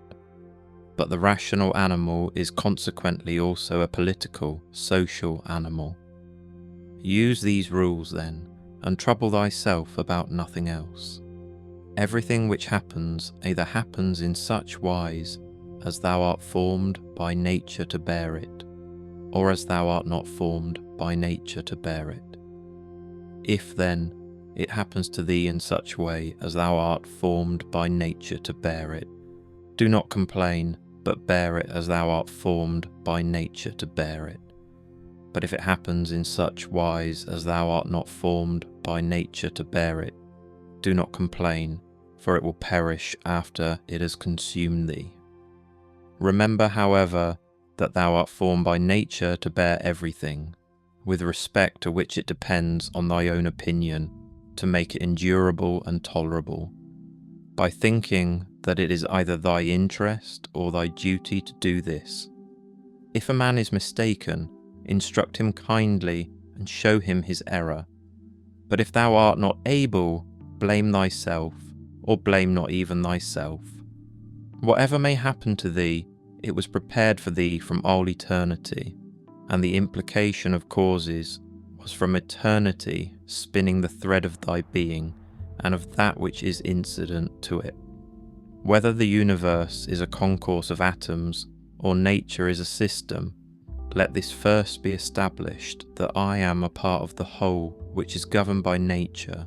Next, I am in a manner intimately related to the parts which are of the same kind with myself. For remembering this, inasmuch as I am a part, I shall be discontented with none of the things which are assigned to me out of the whole. For nothing is injurious to the part, if it is for the advantage of the whole. For the whole contains nothing which is not for its advantage, and all natures indeed have this common principle. But the nature of the universe has this principle besides, that it cannot be compelled even by any external cause to generate anything harmful to itself. By remembering then that I am a part of such a whole, I shall be content with everything that happens. And inasmuch as I am in a manner intimately related to the parts which are of the same kind with myself, I shall do nothing unsocial, but I shall rather direct myself to the things which are of the same kind with myself, and I shall turn and my efforts to the common interest, and divert them from the contrary. Now, if these things are done so, life must flow on happily, just as thou mayest observe that the life of a citizen is happy, who continues a course of action which is advantageous to his fellow citizens, and is content with whatever the state may assign to him. The parts of the whole, everything I mean, which is naturally comprehended in the universe, must of necessity perish, but let this be understood in this sense, that they must undergo change. But if this is naturally both an evil and a necessity for the parts, the whole would not continue to exist in a good condition, the parts being subject to change and constituted so as to perish in various ways. For whether did nature herself design to do evil to the things which are parts of herself, and to make them subject to evil and of necessity fall into evil, or have such results happened without her knowing it? Both these suppositions indeed are incredible, but if a man should even drop the term nature as an efficient power, and should speak of these things as natural, even then it would be ridiculous to affirm at the same time that the parts of the whole are in their nature subject to change, and at the same time to be surprised or vexed as if something were happening contrary to nature, particularly as the dissolution of things is into those things of which each thing is composed. For there is either a dispersion of the elements out of which everything has been compounded, or a change from the solid to the earthy and from the airy to the aerial, so that these parts are taken back into the universal reason, whether this at certain periods is consumed by fire or renewed by eternal changes. And do not imagine that the solid and the airy part belong to thee from the time of generation, for all this received its accretion only yesterday and the day before, as one may say, from the food and the air which is inspired. This then, which has received the accretion, changes, not that which thy mother brought forth. But suppose that this which thy mother brought forth implicates thee very much with that other part, which has the peculiar quality of change. This is nothing in fact in the way of objection to what is said. When thou hast assumed these names, good, modest, true, rational, a man of equanimity and magnanimous, take care that thou dost not change these names, and if thou shouldst lose them, quickly return to them.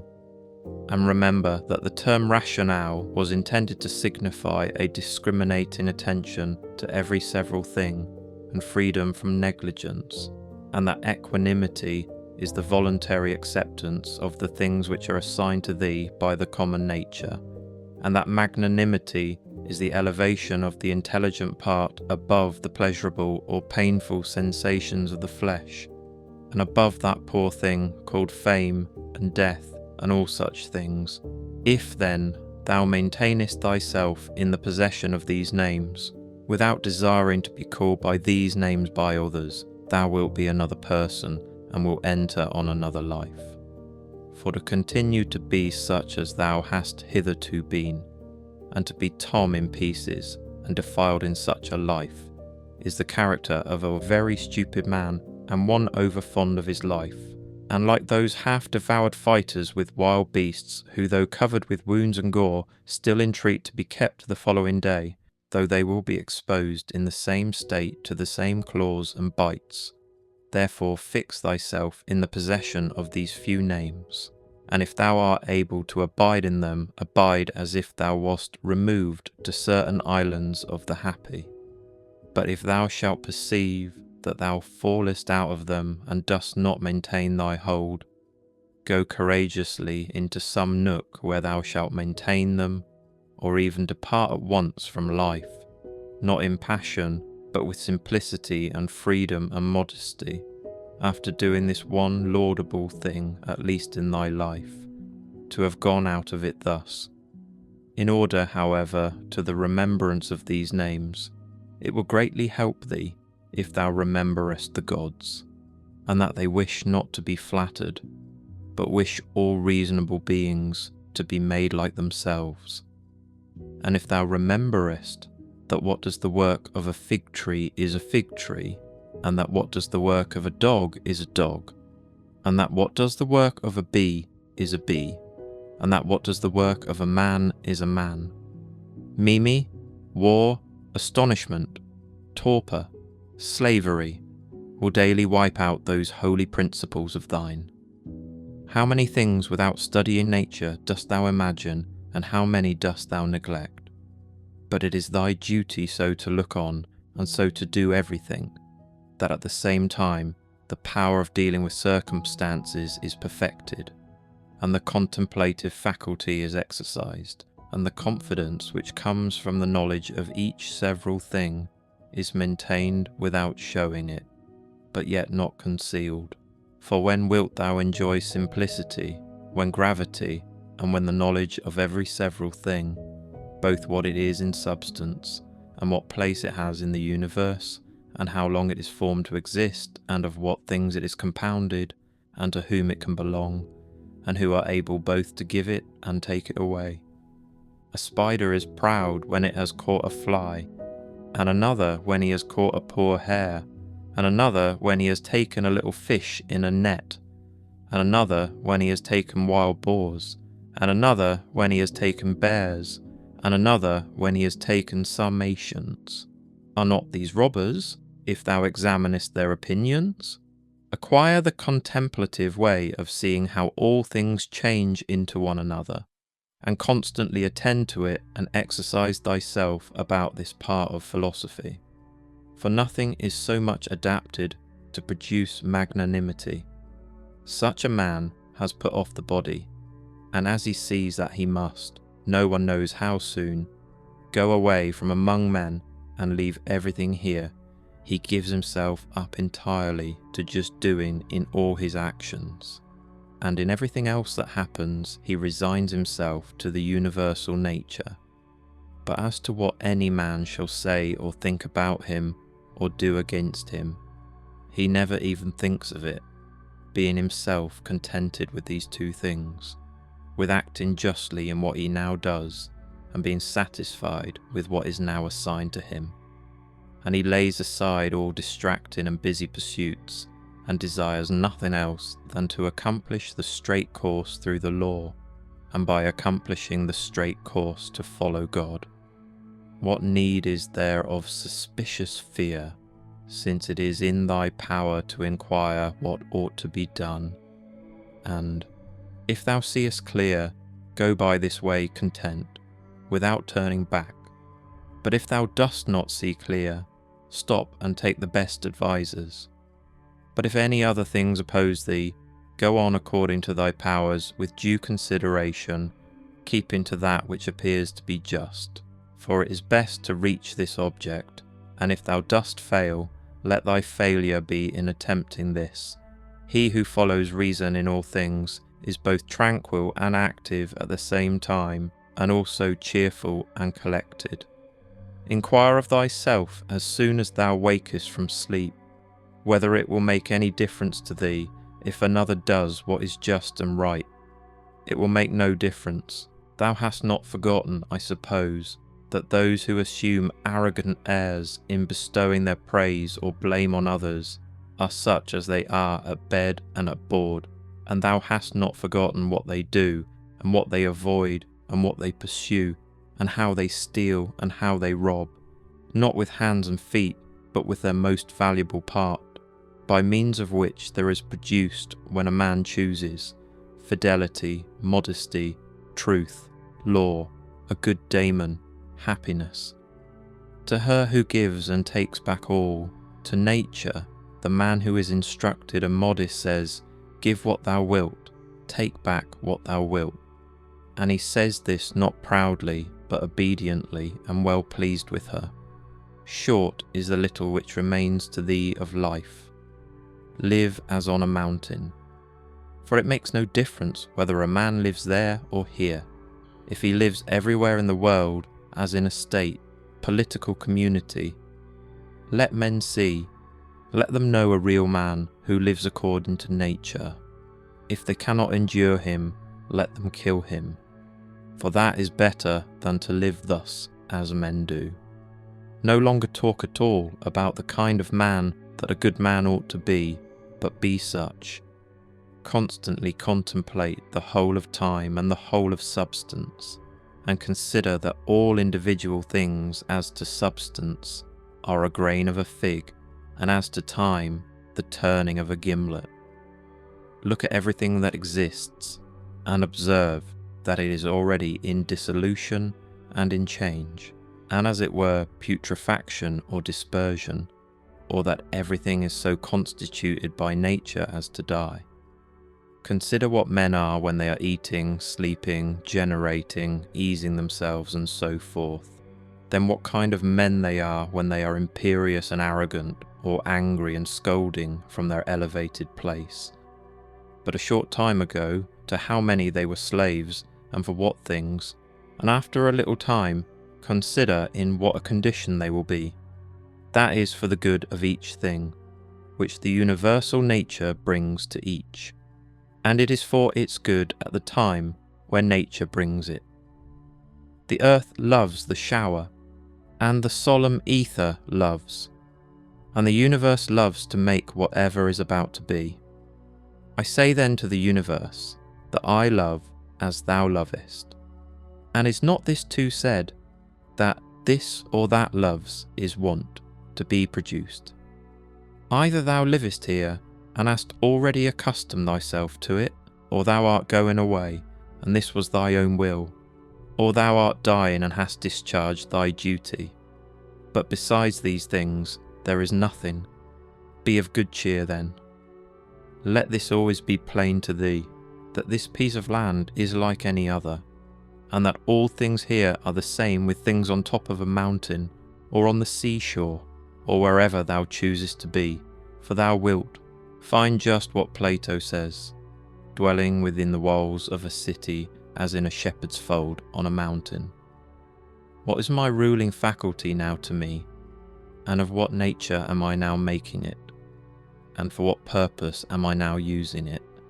Is it void of understanding? Is it loosed and rent asunder from social life? Is it melted into and mixed with the poor flesh so as to move together with it? He who flies from his master is a runaway, but the law is master, and he who breaks the law is a runaway. And he also, who is grieved or angry or afraid, is dissatisfied because something has been, or is, or shall be, of the things which are appointed by him who rules all things, and he is law, and assigns to every man what is fit. He then who fears, or is grieved, or is angry, is a runaway. A man deposits seed in a womb and goes away, and then another cause takes it and labours on it and makes a child. What a thing from such a material. Again, the child passes food down through the throat, and then another cause takes it and makes perception and motion, and in fine life and strength and other things, how many and how strange I observe, then the things which are produced in such a hidden way, and see the power just as we see the power which carries things downwards and upwards, not with the eyes, but still no less plainly. Constantly consider how all things, such as they now are, in time past also were, and consider that they will be the same again, and place before thy eyes entire dramas and stages of the same form, whatever thou hast learned from thy experience or from older history. For example, the whole court of Hadrian, and the whole court of Antoninus, and the whole court of Philip, Alexander, Crassus. For all those were such dramas as we see now, only with different actors. Imagine every man who is grieved at anything, or discontented to be like a pig which is sacrificed and kicks and screams. Like this pig also is he who on his bed in silence laments the bonds in which we are held. And consider that only to the rational animal is it given to follow voluntarily what happens, but simply to follow is a necessity imposed on all. Severally on the occasion of everything that thou doest, pause and ask thyself, if death is a dreadful thing because it deprives thee of this. When thou art offended at any man's fault, forthwith turn to thyself and reflect in what like manner thou dost err thyself. For example, in thinking that money is a good thing, or pleasure, or a bit of reputation, and the like. For by attending to this thou wilt quickly forget thy anger, if this consideration also is added, that the man is compelled. For what else could he do? Or, if thou art able, take away from him the compulsion. When thou hast seen Satyron the Socratic, think of either Eutyches or Hymen, and when thou hast seen Euphrates, think of Eutychion or Sylvanus, and when thou hast seen Alciphron, think of Tropaiophoros, and when thou hast seen Xenophon, think of Crito or Severus, and when thou hast looked on thyself, think of any other Caesar, and in the case of every one do in like manner. Then let this thought be in thy mind. Where then are those men? Nowhere, or nobody knows where. For thus continuously thou wilt look at human things as smoke, and nothing at all, especially if thou reflectest at the same time that what has once changed will never exist again in the infinite duration of time. But thou, in what a brief space of time is thy existence. And why art thou not content to pass through this short time in an orderly way? What matter and opportunity for thy activity art thou avoiding? For what else are all these things, except exercises for the reason, when it has viewed carefully and by examination into their nature the things which happen in life? Persevere then until thou shalt have made these things thy own, as the stomach which is strengthened makes all things its own, as the blazing fire makes flame and brightness out of everything that is thrown into it. Let it not be in any man's power to say truly of thee that thou art not simple, or that thou art not good. But let him be a liar whoever shall think anything of this kind about thee, and this is altogether in thy power. For who is he that shall hinder thee from being good and simple? Do thou only determine to live no longer, unless thou shalt be such, for neither does reason allow thee to live if thou art not such. What is that which, as to this material, our life, can be done or said in the way most conformable to reason? For whatever this may be, it is in thy power to do it or to say it, and do not make excuses that thou art hindered. Thou wilt not cease to lament till thy mind is in such a condition that, What luxury is to those who enjoy pleasure, such shall be to thee in the matter which is subjected and presented to thee, the doing of the things which are conformable to man's constitution. For a man ought to consider as an enjoyment everything which it is in his power to do according to his own nature, and it is in his power everywhere. Now, it is not given to a cylinder to move everywhere by its own motion, nor yet to water, nor to fire, nor to anything else which is governed by nature or an irrational soul, for the things which check them and stand in the way are many. But intelligence and reason are able to go through everything that opposes them, and in such manner as they are formed by nature and as they choose. Place before thy eyes this facility with which the reason will be carried through all things, as fire upwards, as a stone downwards, as a cylinder down an inclined surface, and seek for nothing further. For all other obstacles either affect the body, only which is a dead thing, or, except through opinion and the yielding of the reason itself, they do not crush nor do any harm of any kind. For if they did, he who felt it would immediately become bad. Now, in the case of all things which have a certain constitution, whatever harm may happen to any of them, that which is so affected becomes consequently worse. But in the like case, a man becomes both better, if one may say so, and more worthy of praise, by making a right use of these accidents. And finally remember that nothing harms him who is really a citizen, which does not harm the state, nor yet does anything harm the state, which does not harm law, order, and of these things which are called misfortunes, not one harms law. What then does not harm law, does not harm either state or citizen. To him who is penetrated by true principles, even the briefest precept is sufficient, and any common precept to remind him that he should be free from grief and fear. For example, leaves, some the wind, scatters on the ground. So is the race of men. Leaves also are thy children, and leaves too are they who cry out as if they were worthy of credit and bestow their praise, or on the contrary curse, or secretly blame and sneer. And leaves in like manner are those who shall receive and transmit a man's fame to aftertimes. For all such things as these are produced in the season of spring, as the poet says. Then the wind cast them down, then the forest produces other leaves in their places. But a brief existence is common to all things, and yet thou avoidest and pursuest all things, as if they would be eternal.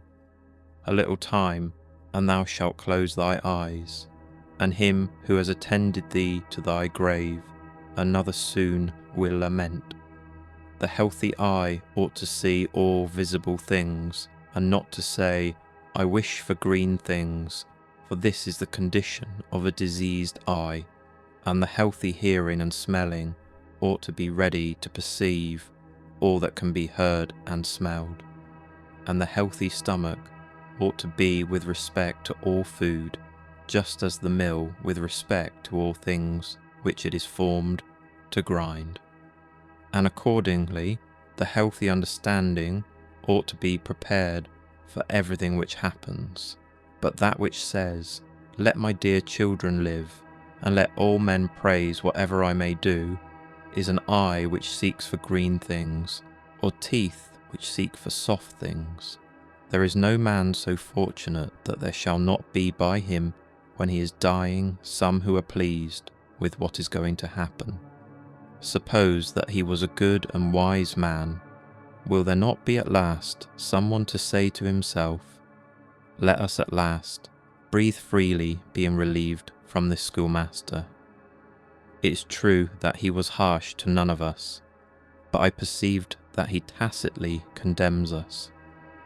This is what is said of a good man. But in our own case, how many other things are there for which there are many who wish to get rid of us? Thou wilt consider this then when thou art dying.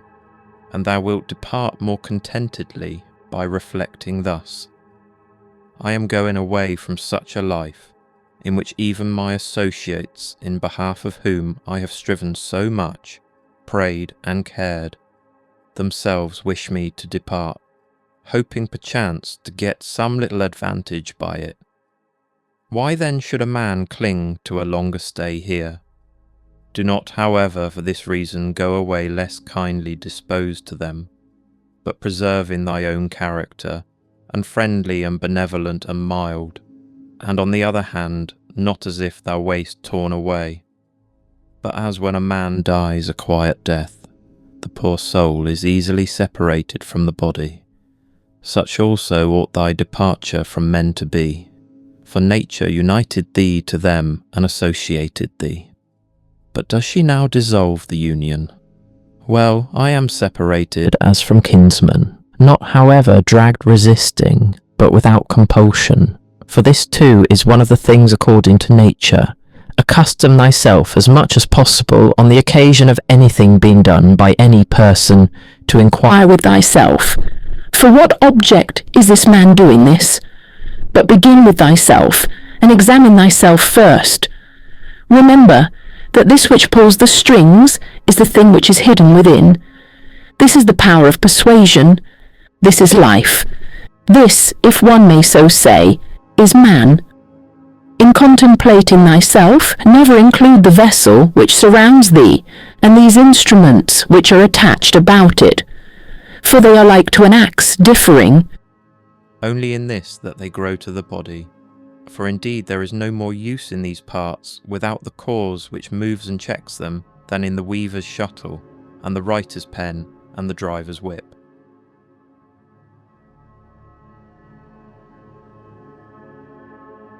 Book 11. These are the properties of the rational soul. It sees itself, analyses itself, and makes itself such as it chooses. The fruit which it bears itself enjoys. For the fruits of plants, and that in animals which corresponds to fruits others enjoy. It obtains its own end, wherever the limit of life may be fixed. Not as in a dance and in a play, and in such like things, where the whole action is incomplete if anything cuts it short. But in every part, and wherever it may be stopped, it makes what has been set before it full and complete, so that it can say, I have what is my own. And further, it traverses the whole universe, and the surrounding vacuum, and surveys its form, and it extends itself into the infinity of time, and embraces and comprehends the periodical renovation of all things, and it comprehends that those who come after us will see nothing new, nor have those before us seen anything more. But in a manner he who is 40 years old, if he has any understanding at all, has seen by virtue of the uniformity that prevails all things which have been and all that will be. This too is a property of the rational soul, love of one's neighbour, and truth and modesty, and to value nothing more than itself, which is also the property of law. Thus then right reason differs not at all from the reason of justice. Thou wilt set little value on pleasing song and dancing and the pancratium, if thou wilt distribute the melody of the voice into its several sounds, and ask thyself as to each, if thou art mastered by this. For thou wilt be prevented by shame from confessing it, and in the matter of dancing, if at each movement and attitude thou wilt do the same, and the like also in the matter of the pancratium.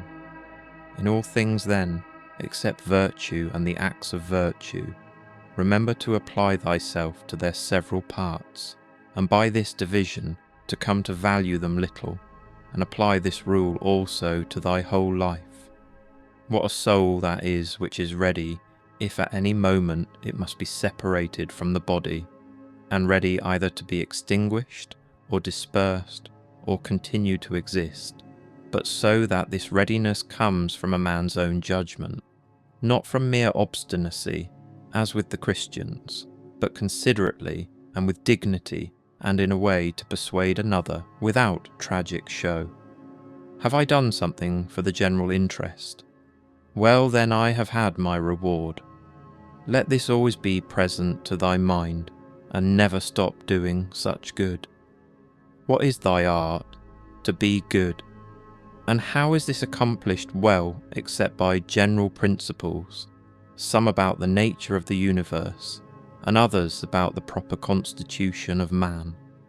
At first, tragedies were brought on the stage as means of reminding men of the things which happen to them, and that it is according to nature for things to happen so, and that if you are delighted with what is shown on the stage, you should not be troubled with that which takes place on the larger stage.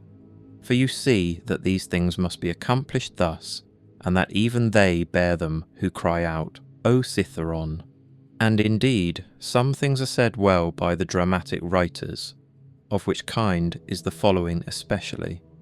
Me and my children, if the gods neglect, this has its reason too. And again, we must not chail and fret at that which happens. And life's harvest, reap like the wheat's fruitful ear, and other things of the same kind. After tragedy, the old comedy was introduced, which had a magisterial freedom of speech, and by its very plainness of speaking was useful in reminding men to beware of insolence. And for this purpose, too, Diogenes used to take from these writers. But as to the middle comedy which came next, observe what it was, and again, for what object the new comedy was introduced, which gradually sunk down into a mere mimic artifice. That some good things are said even by these writers, everybody knows. But the whole plan of such poetry and dramaturgy, to what end does it look? How plain does it appear that there is not another condition of life so well suited for philosophizing as this in which thou now happenest to be. A branch cut off from the adjacent branch must of necessity be cut off from the whole tree also. So too a man, when he is separated from another man, has fallen off from the whole social community. Now as to a branch, another cuts it off, but a man by his own act separates himself from his neighbour when he hates him and turns away from him, and he does not know that he has at the same time cut himself off from the whole social system. Yet he has this privilege certainly from Zeus, who framed society, for it is in our power to grow again to that which is near to us, and be to come apart which helps to make up the whole. However, if it often happens, this kind of separation, it makes it difficult for that which detaches itself to be brought to unity and to be restored to its former condition. Finally, the branch, which from the first grew together with the tree and has continued to have one life with it, is not like that which after being cut off is then engrafted, for this is something like what the gardeners mean when they say that it grows with the rest of the tree, but that it has not the same mind with it, as those who try to stand in thy way when thou art proceeding according to right reason will not be able to turn thee aside from thy proper action. So neither let them drive thee from thy benevolent feelings towards them, but be on thy guard equally in both matters, not only in the matter of steady judgment and action, but also in the matter of gentleness towards those who try to hinder or otherwise trouble thee. For this also is a weakness, to be vexed at them, as well as to be diverted from thy course of action, and to give way through fear. For both are equally deserters from their post, the man who does it through fear, and the man who is alienated from him who is by nature a kinsman and a friend. There is no nature which is inferior to art, for the arts imitate the nature of things. But if this is so, that nature which is the most perfect and the most comprehensive of all natures cannot fall short of the skill of art. Now all arts do the inferior things for the sake of the superior, therefore the universal nature does so too. And indeed hence is the origin of justice, and in justice the other virtues have their foundation. For justice will not be observed if we either care for middle things, things indifferent, or are easily deceived and careless and changeable, if the things do not come to thee, the pursuits and avoidances of which disturb thee, still in a manner thou goest to them. Let then thy judgment about them be at rest, and they will remain quiet, and thou wilt not be seen either pursuing or avoiding. The spherical form of the soul maintains its figure when it is neither extended towards any object, nor contracted inwards, nor dispersed, nor sinks down, but is illuminated by light by which it sees the truth of all things, and the truth that is in itself. Suppose any man shall despise me, let him look to that himself. But I will look to this, that I be not discovered doing or saying anything deserving of contempt. Shall any man hate me, let him look to it, but I will be mild and benevolent towards every man, and ready to show even him his mistake, not reproachfully, nor yet as making a display of my endurance, but nobly and honestly, like the great Phocion, unless indeed he only assumed it. For the interior parts ought to be such, and a man ought to be seen by the gods, neither dissatisfied with anything nor complaining. For what evil is it to thee if thou art now doing what is agreeable to thy own nature, and art satisfied with that which at this moment is suitable to the nature of the universe, since thou art a human being placed at thy post, in order that what is for the common advantage may be done in some way. Men despise one another and flatter one another, and men wish to raise themselves above one another and crouch before one another.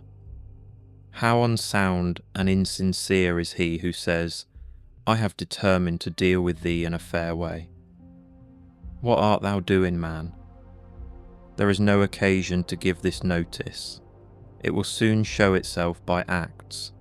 The voice ought to be plainly written on the forehead.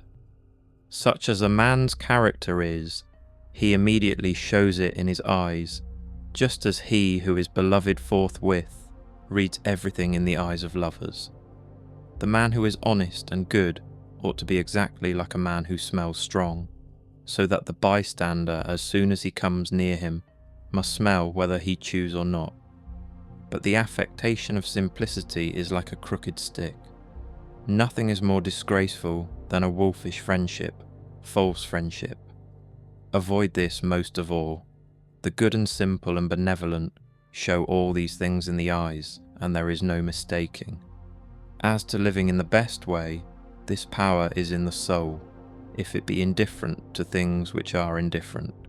And it will be indifferent if it looks on each of these things separately and all together, and if it remembers that not one of them produces in us an opinion about itself, nor comes to us. But these things remain immovable, and it is we ourselves who produce the judgments about them, and, as we may say, write them in ourselves, it being in our power not to write them, and it being in our power, if perchance these judgments have imperceptibly got admission to our minds, to wipe them out. And if we remember also that such attention will only be for a short time, and then life will be at an end. Besides, what trouble is there at all in doing this? For if these things are according to nature, rejoice in them, and they will be easy to thee. But if contrary to nature, seek what is conformable to thy own nature, and strive towards this, even if it bring no reputation, for every man is allowed to seek his own good. Consider whence each thing is come, and of what it consists, and into what it changes, and what kind of a thing it will be when it has changed, and that it will sustain no harm.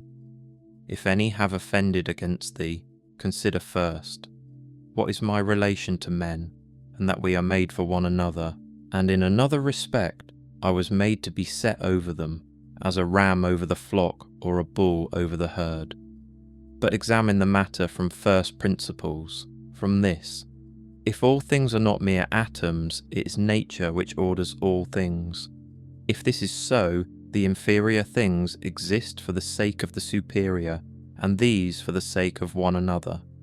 Second, consider what kind of men they are at table, in bed, and so forth, and particularly under what compulsions in respect of opinions they are.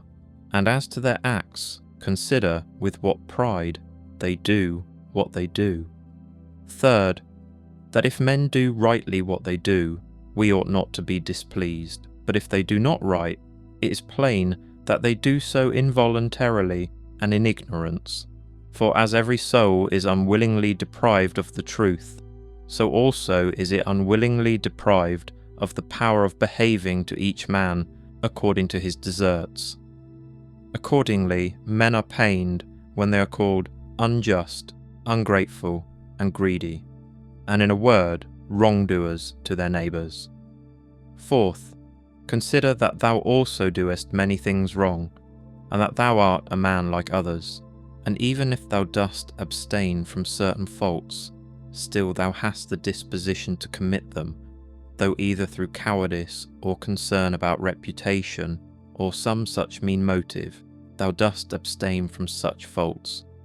Fifth, consider that thou dost not even understand whether men are doing wrong or not, for many things are done with a certain reference to circumstances, and in short, a man must learn a great deal to enable him to pass a correct judgment on another man's acts. Sixth, consider when thou art much vexed or grieved, that man's life is only a moment, and after a short time we are all laid out dead. Seventh, that it is not men's acts which disturb us, for those acts have their foundation in men's ruling principles, but it is our own opinions which disturb us. Take away these opinions then, and resolve to dismiss thy judgment about an act as if it were something grievous, and thy anger is gone. How then shall I take away these opinions? By reflecting that no wrongful act of another brings shame on thee. For unless that which is shameful is alone bad, thou also must of necessity do many things wrong, and become a robber and everything else.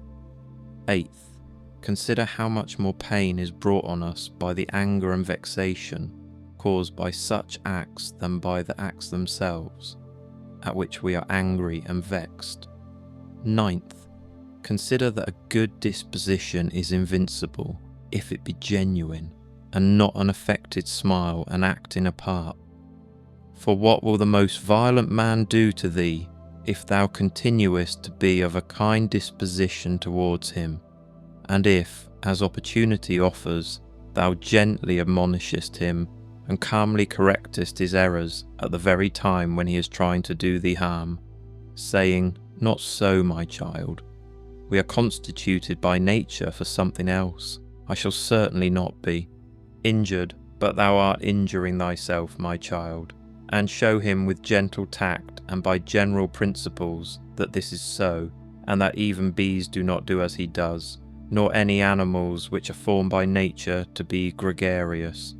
And thou must do this neither with any double meaning, nor in the way of reproach, but affectionately and without any rancour in thy soul, and not as if thou wert lecturing him, nor yet that any bystander may admire, but either when he is alone and if others are present. Remember these 9 rules, as if thou hadst received them as a gift from the Muses, and begin at last to be a man while thou livest. But thou must equally avoid flattering men and being vain at them, for both are unsocial and lead to harm.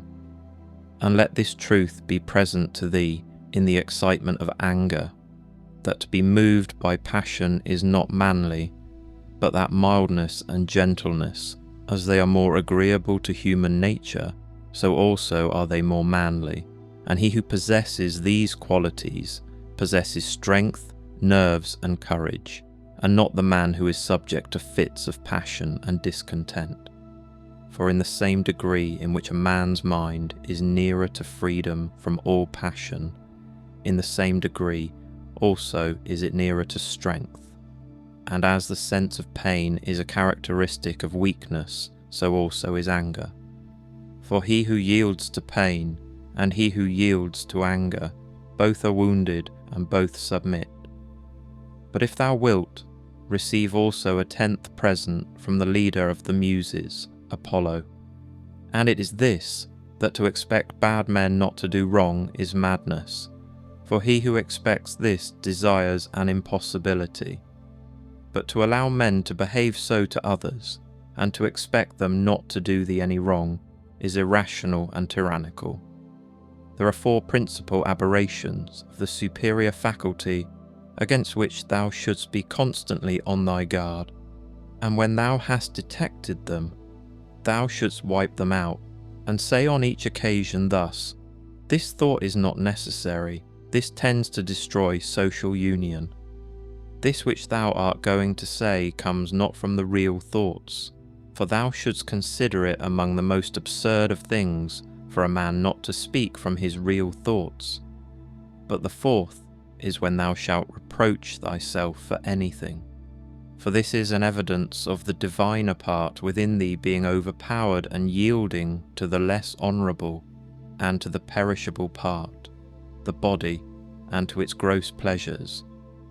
Thy aerial part and all the fiery parts which are mingled in thee, though by nature they have an upward tendency, still in obedience to the disposition of the universe they are overpowered here in the compound mass, the body, and also the whole of the earthy part in thee and the watery, though their tendency is downward, still are raised up and occupy a position which is not their natural one.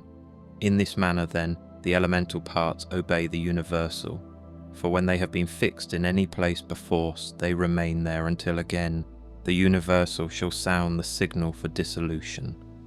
Is it not then strange that thy intelligent part only should be disobedient and discontented with its own place, and yet no force is imposed on it, but only those things which are conformable to its nature? Still it does not submit, but is carried in the opposite direction. For the movement towards injustice and intemperance, and to anger. And grief and fear is nothing else than the act of one who deviates from nature. And also when the ruling faculty is discontented with anything that happens, then too it deserts its post, for it is constituted for piety and reverence towards the gods, no less than for justice. For these qualities also are comprehended under the generic term of contentment with the constitution of things, and indeed they are prior to acts of justice. He who has not one and always the same object in life cannot be one and the same all through his life. But what I have said is not enough, unless this also is added, what this object ought to be. For as there is not the same opinion about all the things which in some way or other are considered by the majority to be good, but only about some certain things, that is, things which concern the common interest, so also ought we to propose to ourselves an object which shall be of a common kind, social and political. For he who directs all his own efforts to this object will make all his acts alike, and thus will always be the same. Think of the country mouse, and of the town mouse, and of the alarm and trepidation of the town mouse.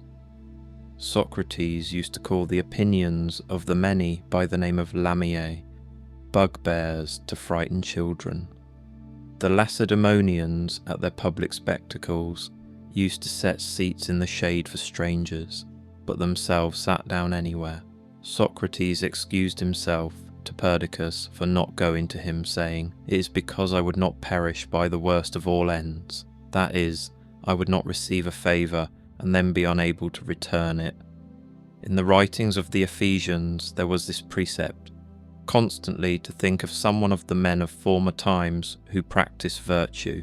The Pythagoreans bid us in the morning look to the heavens, that we may be reminded of those bodies which continually do the same things and in the same manner perform their work, and also be reminded of their purity and nudity.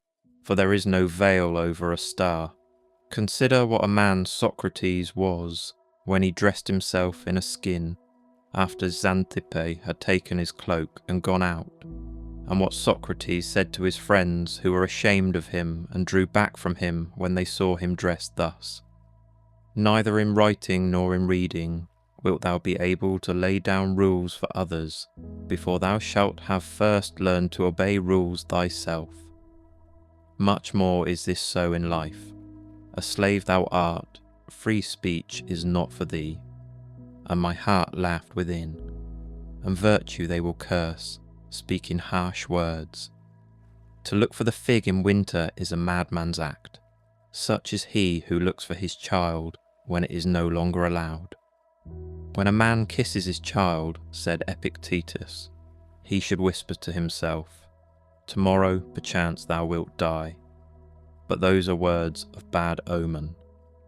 No word is a word of bad omen, said Epictetus, which expresses any work of nature. Or if it is so, it is also a word of bad omen, to speak of the ears of corn being reaped, the unripe grape, the ripe bunch, the dried grape, all are changes, not into nothing, but into something which exists not yet. No man can rob us of our free will.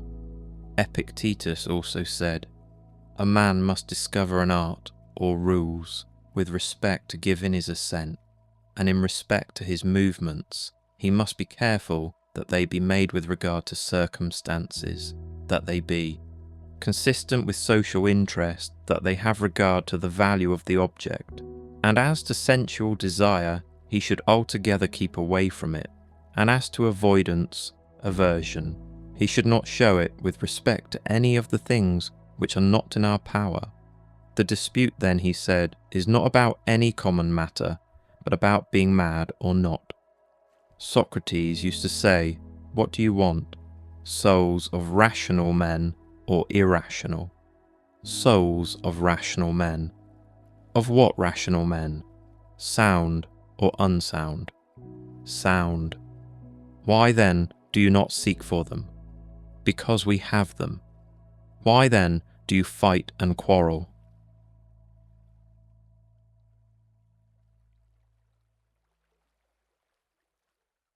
Book 12. All those things at which thou wishest to arrive by a circuitous road, thou canst have now if thou dost not refuse them to thyself. And this means if thou wilt take no notice of all the past, and trust the future to providence, and direct the present only conformably to piety and justice. Conformably to piety, that thou mayest be content with the lot which is assigned to thee, for nature designed it for thee, and thee for it. Conformably to justice, that thou mayest always speak the truth freely and without disguise, and do the things which are agreeable to law and according to the worth of each, and let neither another man's wickedness hinder thee, nor opinion, nor voice, nor yet the sensations of the poor flesh which has grown about thee, for the passive part will look to this. If then, whatever the time may be, when thou shalt be near to thy departure, neglecting everything else, thou shalt respect only thy ruling faculty and the divinity within thee. And if thou shalt be afraid not because thou must sometime cease to live, but if thou shalt fear never to have begun to live according to nature, then thou wilt be a man worthy of the universe which has produced thee, and thou wilt cease to be a stranger in thy native land, and to wonder at things which happen daily as if they were something unexpected, and to be dependent on this or that. God sees the minds, ruling principles, of all men bared of the material vesture, and rind and impurities. For with his intellectual part alone he touches the intelligence only which has flowed and been derived from himself into these bodies. And if thou also usest thyself to do this, thou wilt rid thyself of thy much trouble. For he who regards not the poor flesh which envelops him, surely will not trouble himself by looking after raiment and dwelling and fame and such like externals and show. The things are three of which thou art composed, a little body, a little breath, life, intelligence. Of these the first two are thine, so far as it is thy duty to take care of them. but the third alone is properly thine.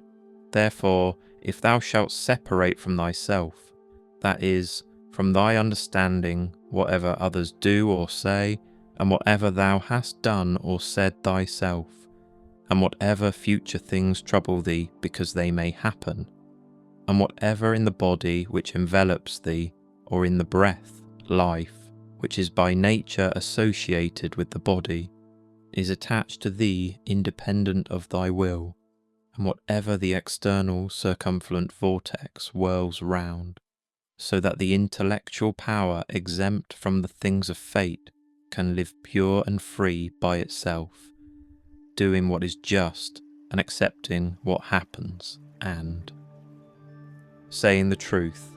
If thou wilt separate, I say, from this ruling faculty, the things which are attached to it by the impressions of sense, and the things of time to come, and of time that is past, and wilt make thyself like Empedocles' sphere, all round and in its joyous rest reposing. And if thou shalt strive to live only what is really thy life, that is, the present, then thou wilt be able to pass that portion of life which remains for thee up to the time of thy death, free from perturbations, nobly, and obedient to thy own demon, to the God that is within thee. I have often wondered how it is that every man loves himself more than all the rest of men, but yet sets less value on his own opinion of himself than on the opinion of others.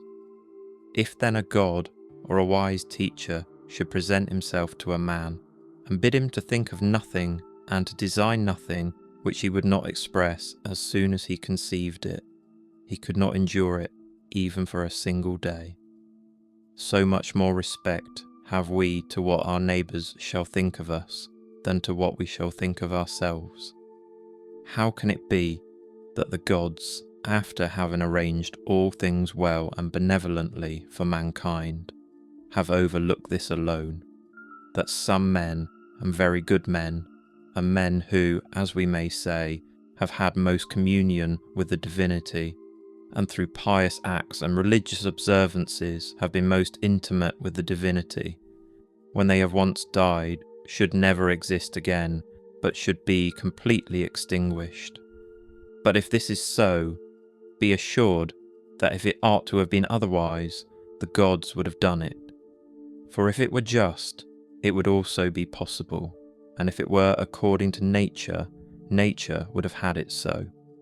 But because it is not so, if in fact it is not so, be thou convinced that it ought not to have been so. For thou seest even of thyself that in this inquiry thou art disputing with the deity, and we should not thus dispute with the gods, unless they were most excellent and most just. But if this is so, they would not have allowed anything in the ordering of the universe to be neglected unjustly and irrationally. Practice thyself even in the things which thou despairest of accomplishing. For even the left hand, which is ineffectual for all other things for want of practice, holds the bridle more vigorously than the right hand, for it has been practised in this. Consider in what condition both in body and soul a man should be when he is overtaken by death, and consider the shortness of life, the boundless abyss of time past and future, the feebleness of all matter. Contemplate the formative principles, forms, of things bare of their coverings, the purposes of actions. Consider what pain is, what pleasure is, and death and fame. Who is to himself the cause of his uneasiness? How no man is hindered by another, that everything is opinion. In the application of thy principles, thou must be like the pancratiast, not like the gladiator, for the gladiator lets fall the sword which he uses and is killed, but the other always has his hand and needs to do nothing else than use it.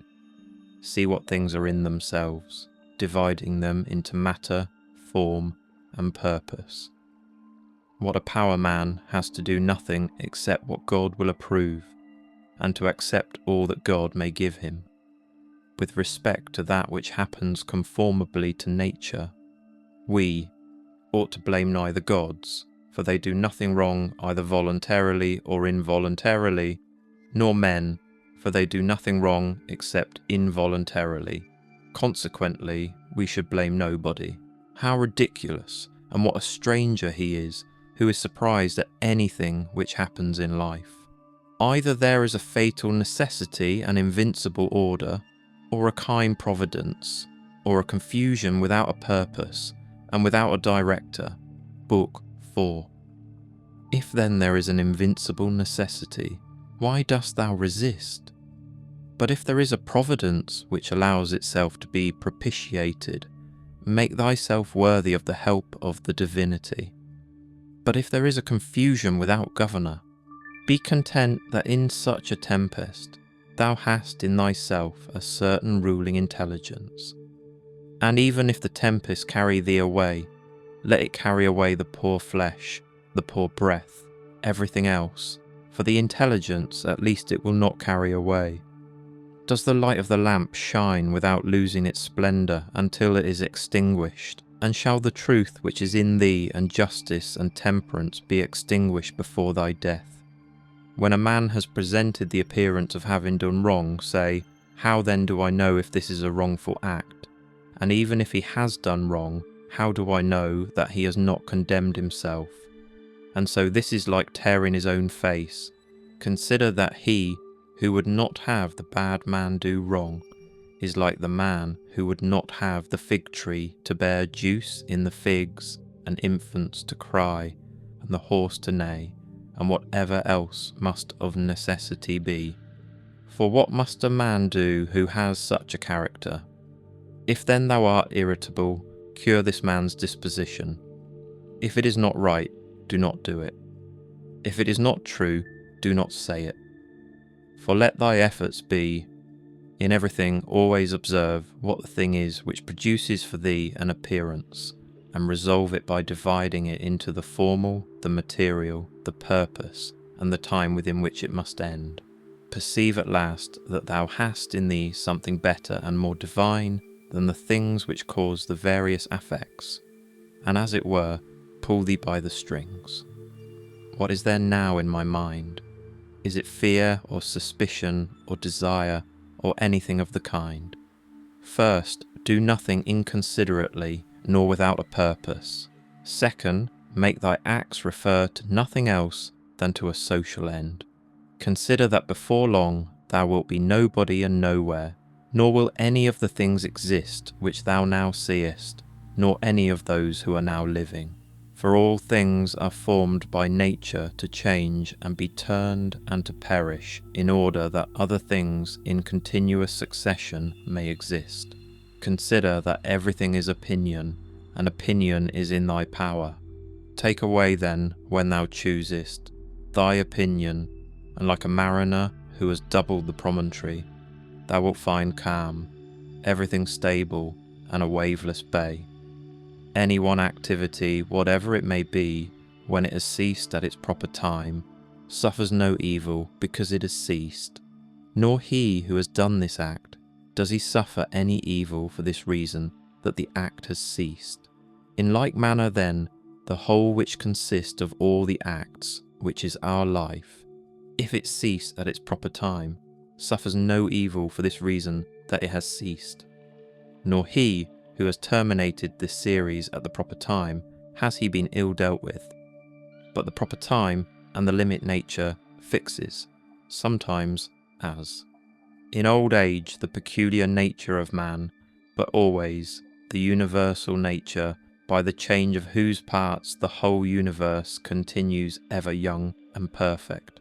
And everything which is useful to the universal is always good and in season. Therefore, the termination of life for every man is no evil, because neither is it shameful, since it is both independent of the will and not opposed to the general interest, but it is good, since it is seasonable and profitable to and congruent with the universal. For thus too he is moved by the deity, who is moved in the same manner with the deity, and move towards the same things in his mind. These three principles thou must have in readiness. In the things which thou doest, do nothing, either inconsiderately or otherwise, than as justice herself would act. But with respect to what may happen to thee from without, consider that it happens either by chance or according to providence, and thou must neither blame chance nor accuse providence.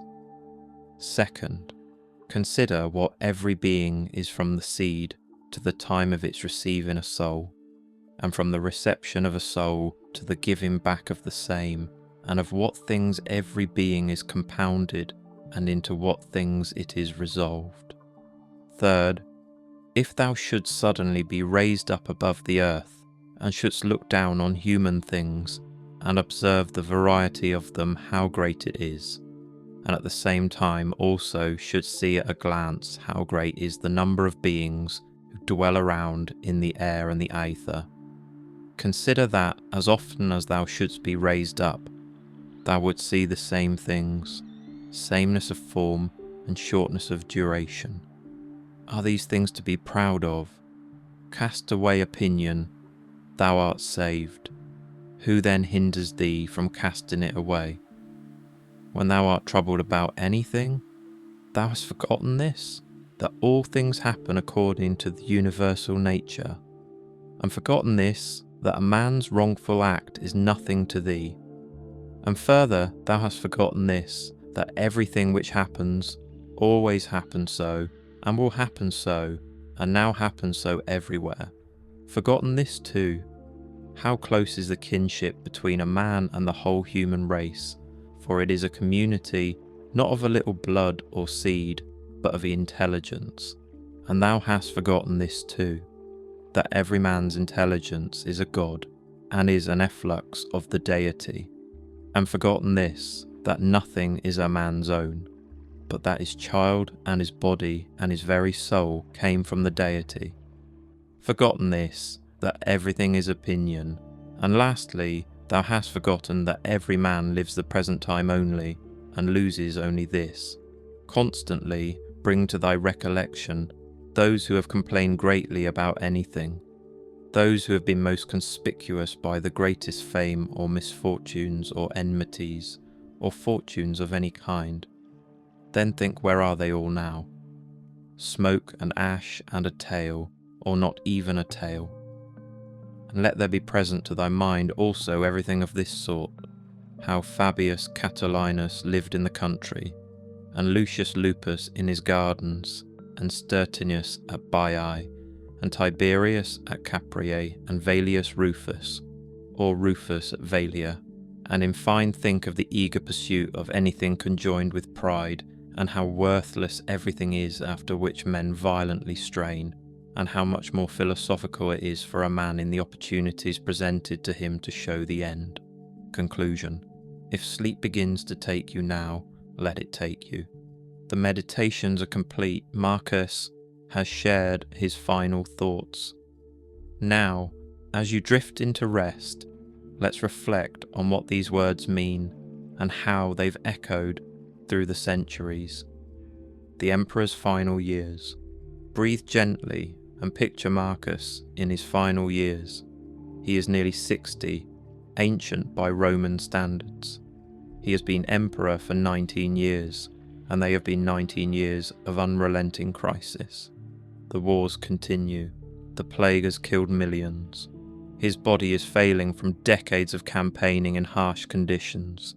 He has outlived most of his children. In March of 180 CE, while still on campaign along the Danube, Marcus falls ill. Perhaps it's the plague that has ravaged the empire for years. Perhaps simply the accumulated toll of age and hardship. His doctors attend him, but there's little they can do. He knows death is approaching, and having meditated on death for decades, having reminded himself countless times that it's natural and nothing to fear, he faces it calmly. Let yourself relax as we witness his end.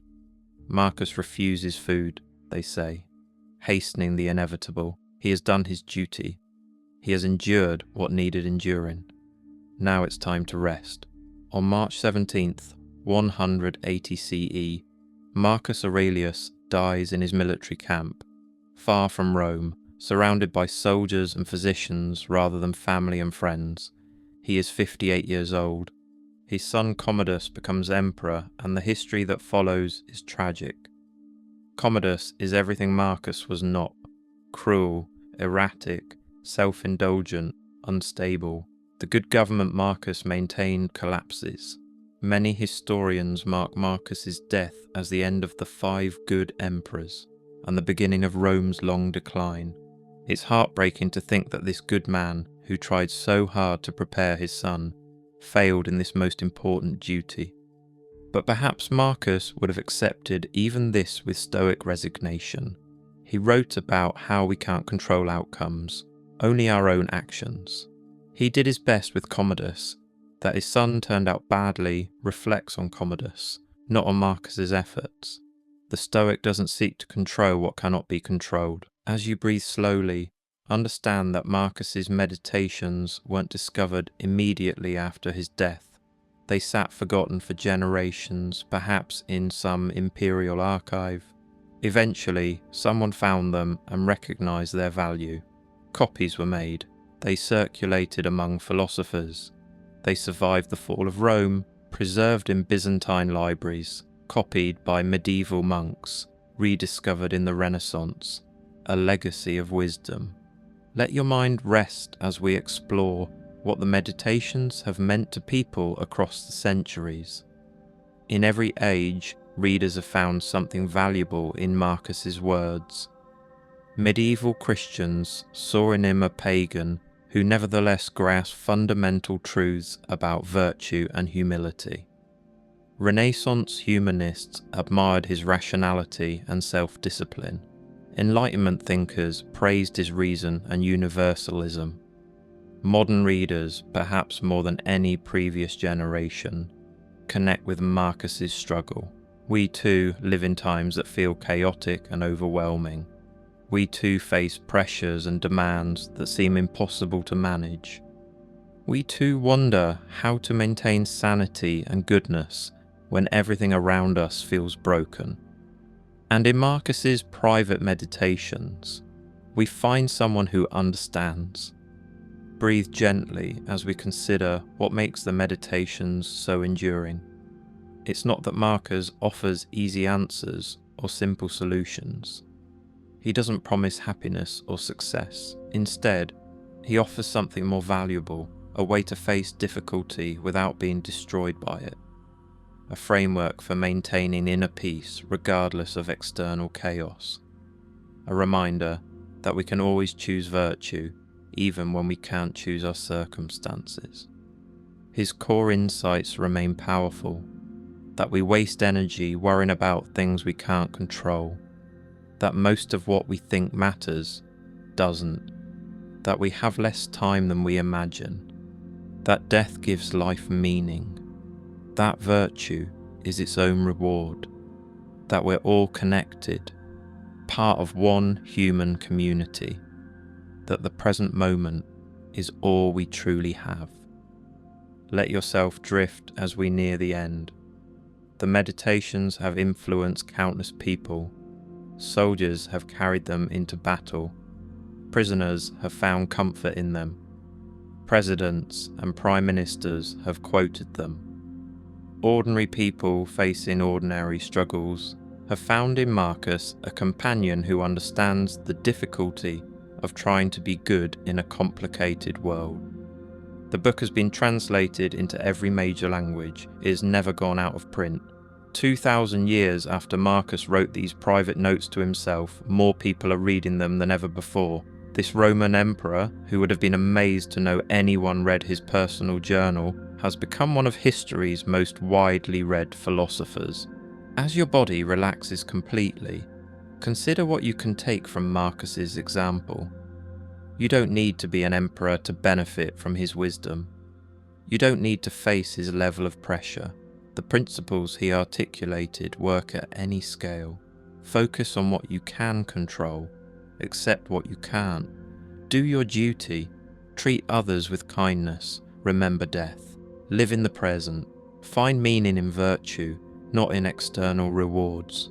These aren't abstract philosophical concepts, they're practical tools for daily life. When you're stuck in traffic, remember Marcus on patience. When someone treats you badly, remember his words about difficult people. When you face setbacks, remember his acceptance of fortune. When you're anxious about the future, remember his focus on the present moment. When you fear death, remember his meditations on mortality. Final reflections. Rest now. Let your breathing slow and deepen.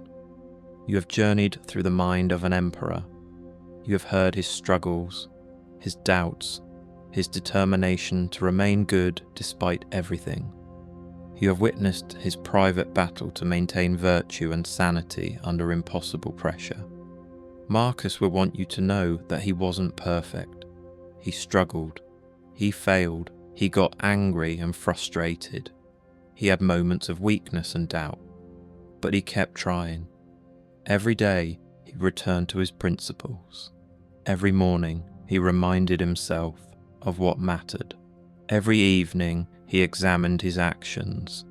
This consistency, this daily practice, was his greatness. As you sink into sleep, know that you too can practice this. Not perfectly, not without failure, but consistently with patience and self-compassion. Each day is a chance to be slightly better, slightly more virtuous, slightly more accepting of what life brings. This is what Marcus taught. Not perfection, but progress. Not transcendence, but persistence. Not escape from difficulty, but grace within it. Sleep peacefully, knowing that 2,000 years ago, an emperor faced the same struggles you face. He worried, he doubted, he suffered. But he chose virtue anyway. He chose to be good even when it was hard. He chose meaning even in the face of death. And his choice, written in private notebooks never meant for publication, has helped millions of people across the centuries find their own way. Rest now. Let go. You are safe. You are calm. You are resting. Sleep comes naturally. Let go. You are enough. You are safe. Rest comes easily. Good night. May you find the wisdom Marcus sought, the peace he discovered in acceptance, the strength he found in virtue, finding purpose, finding rest, finding enough.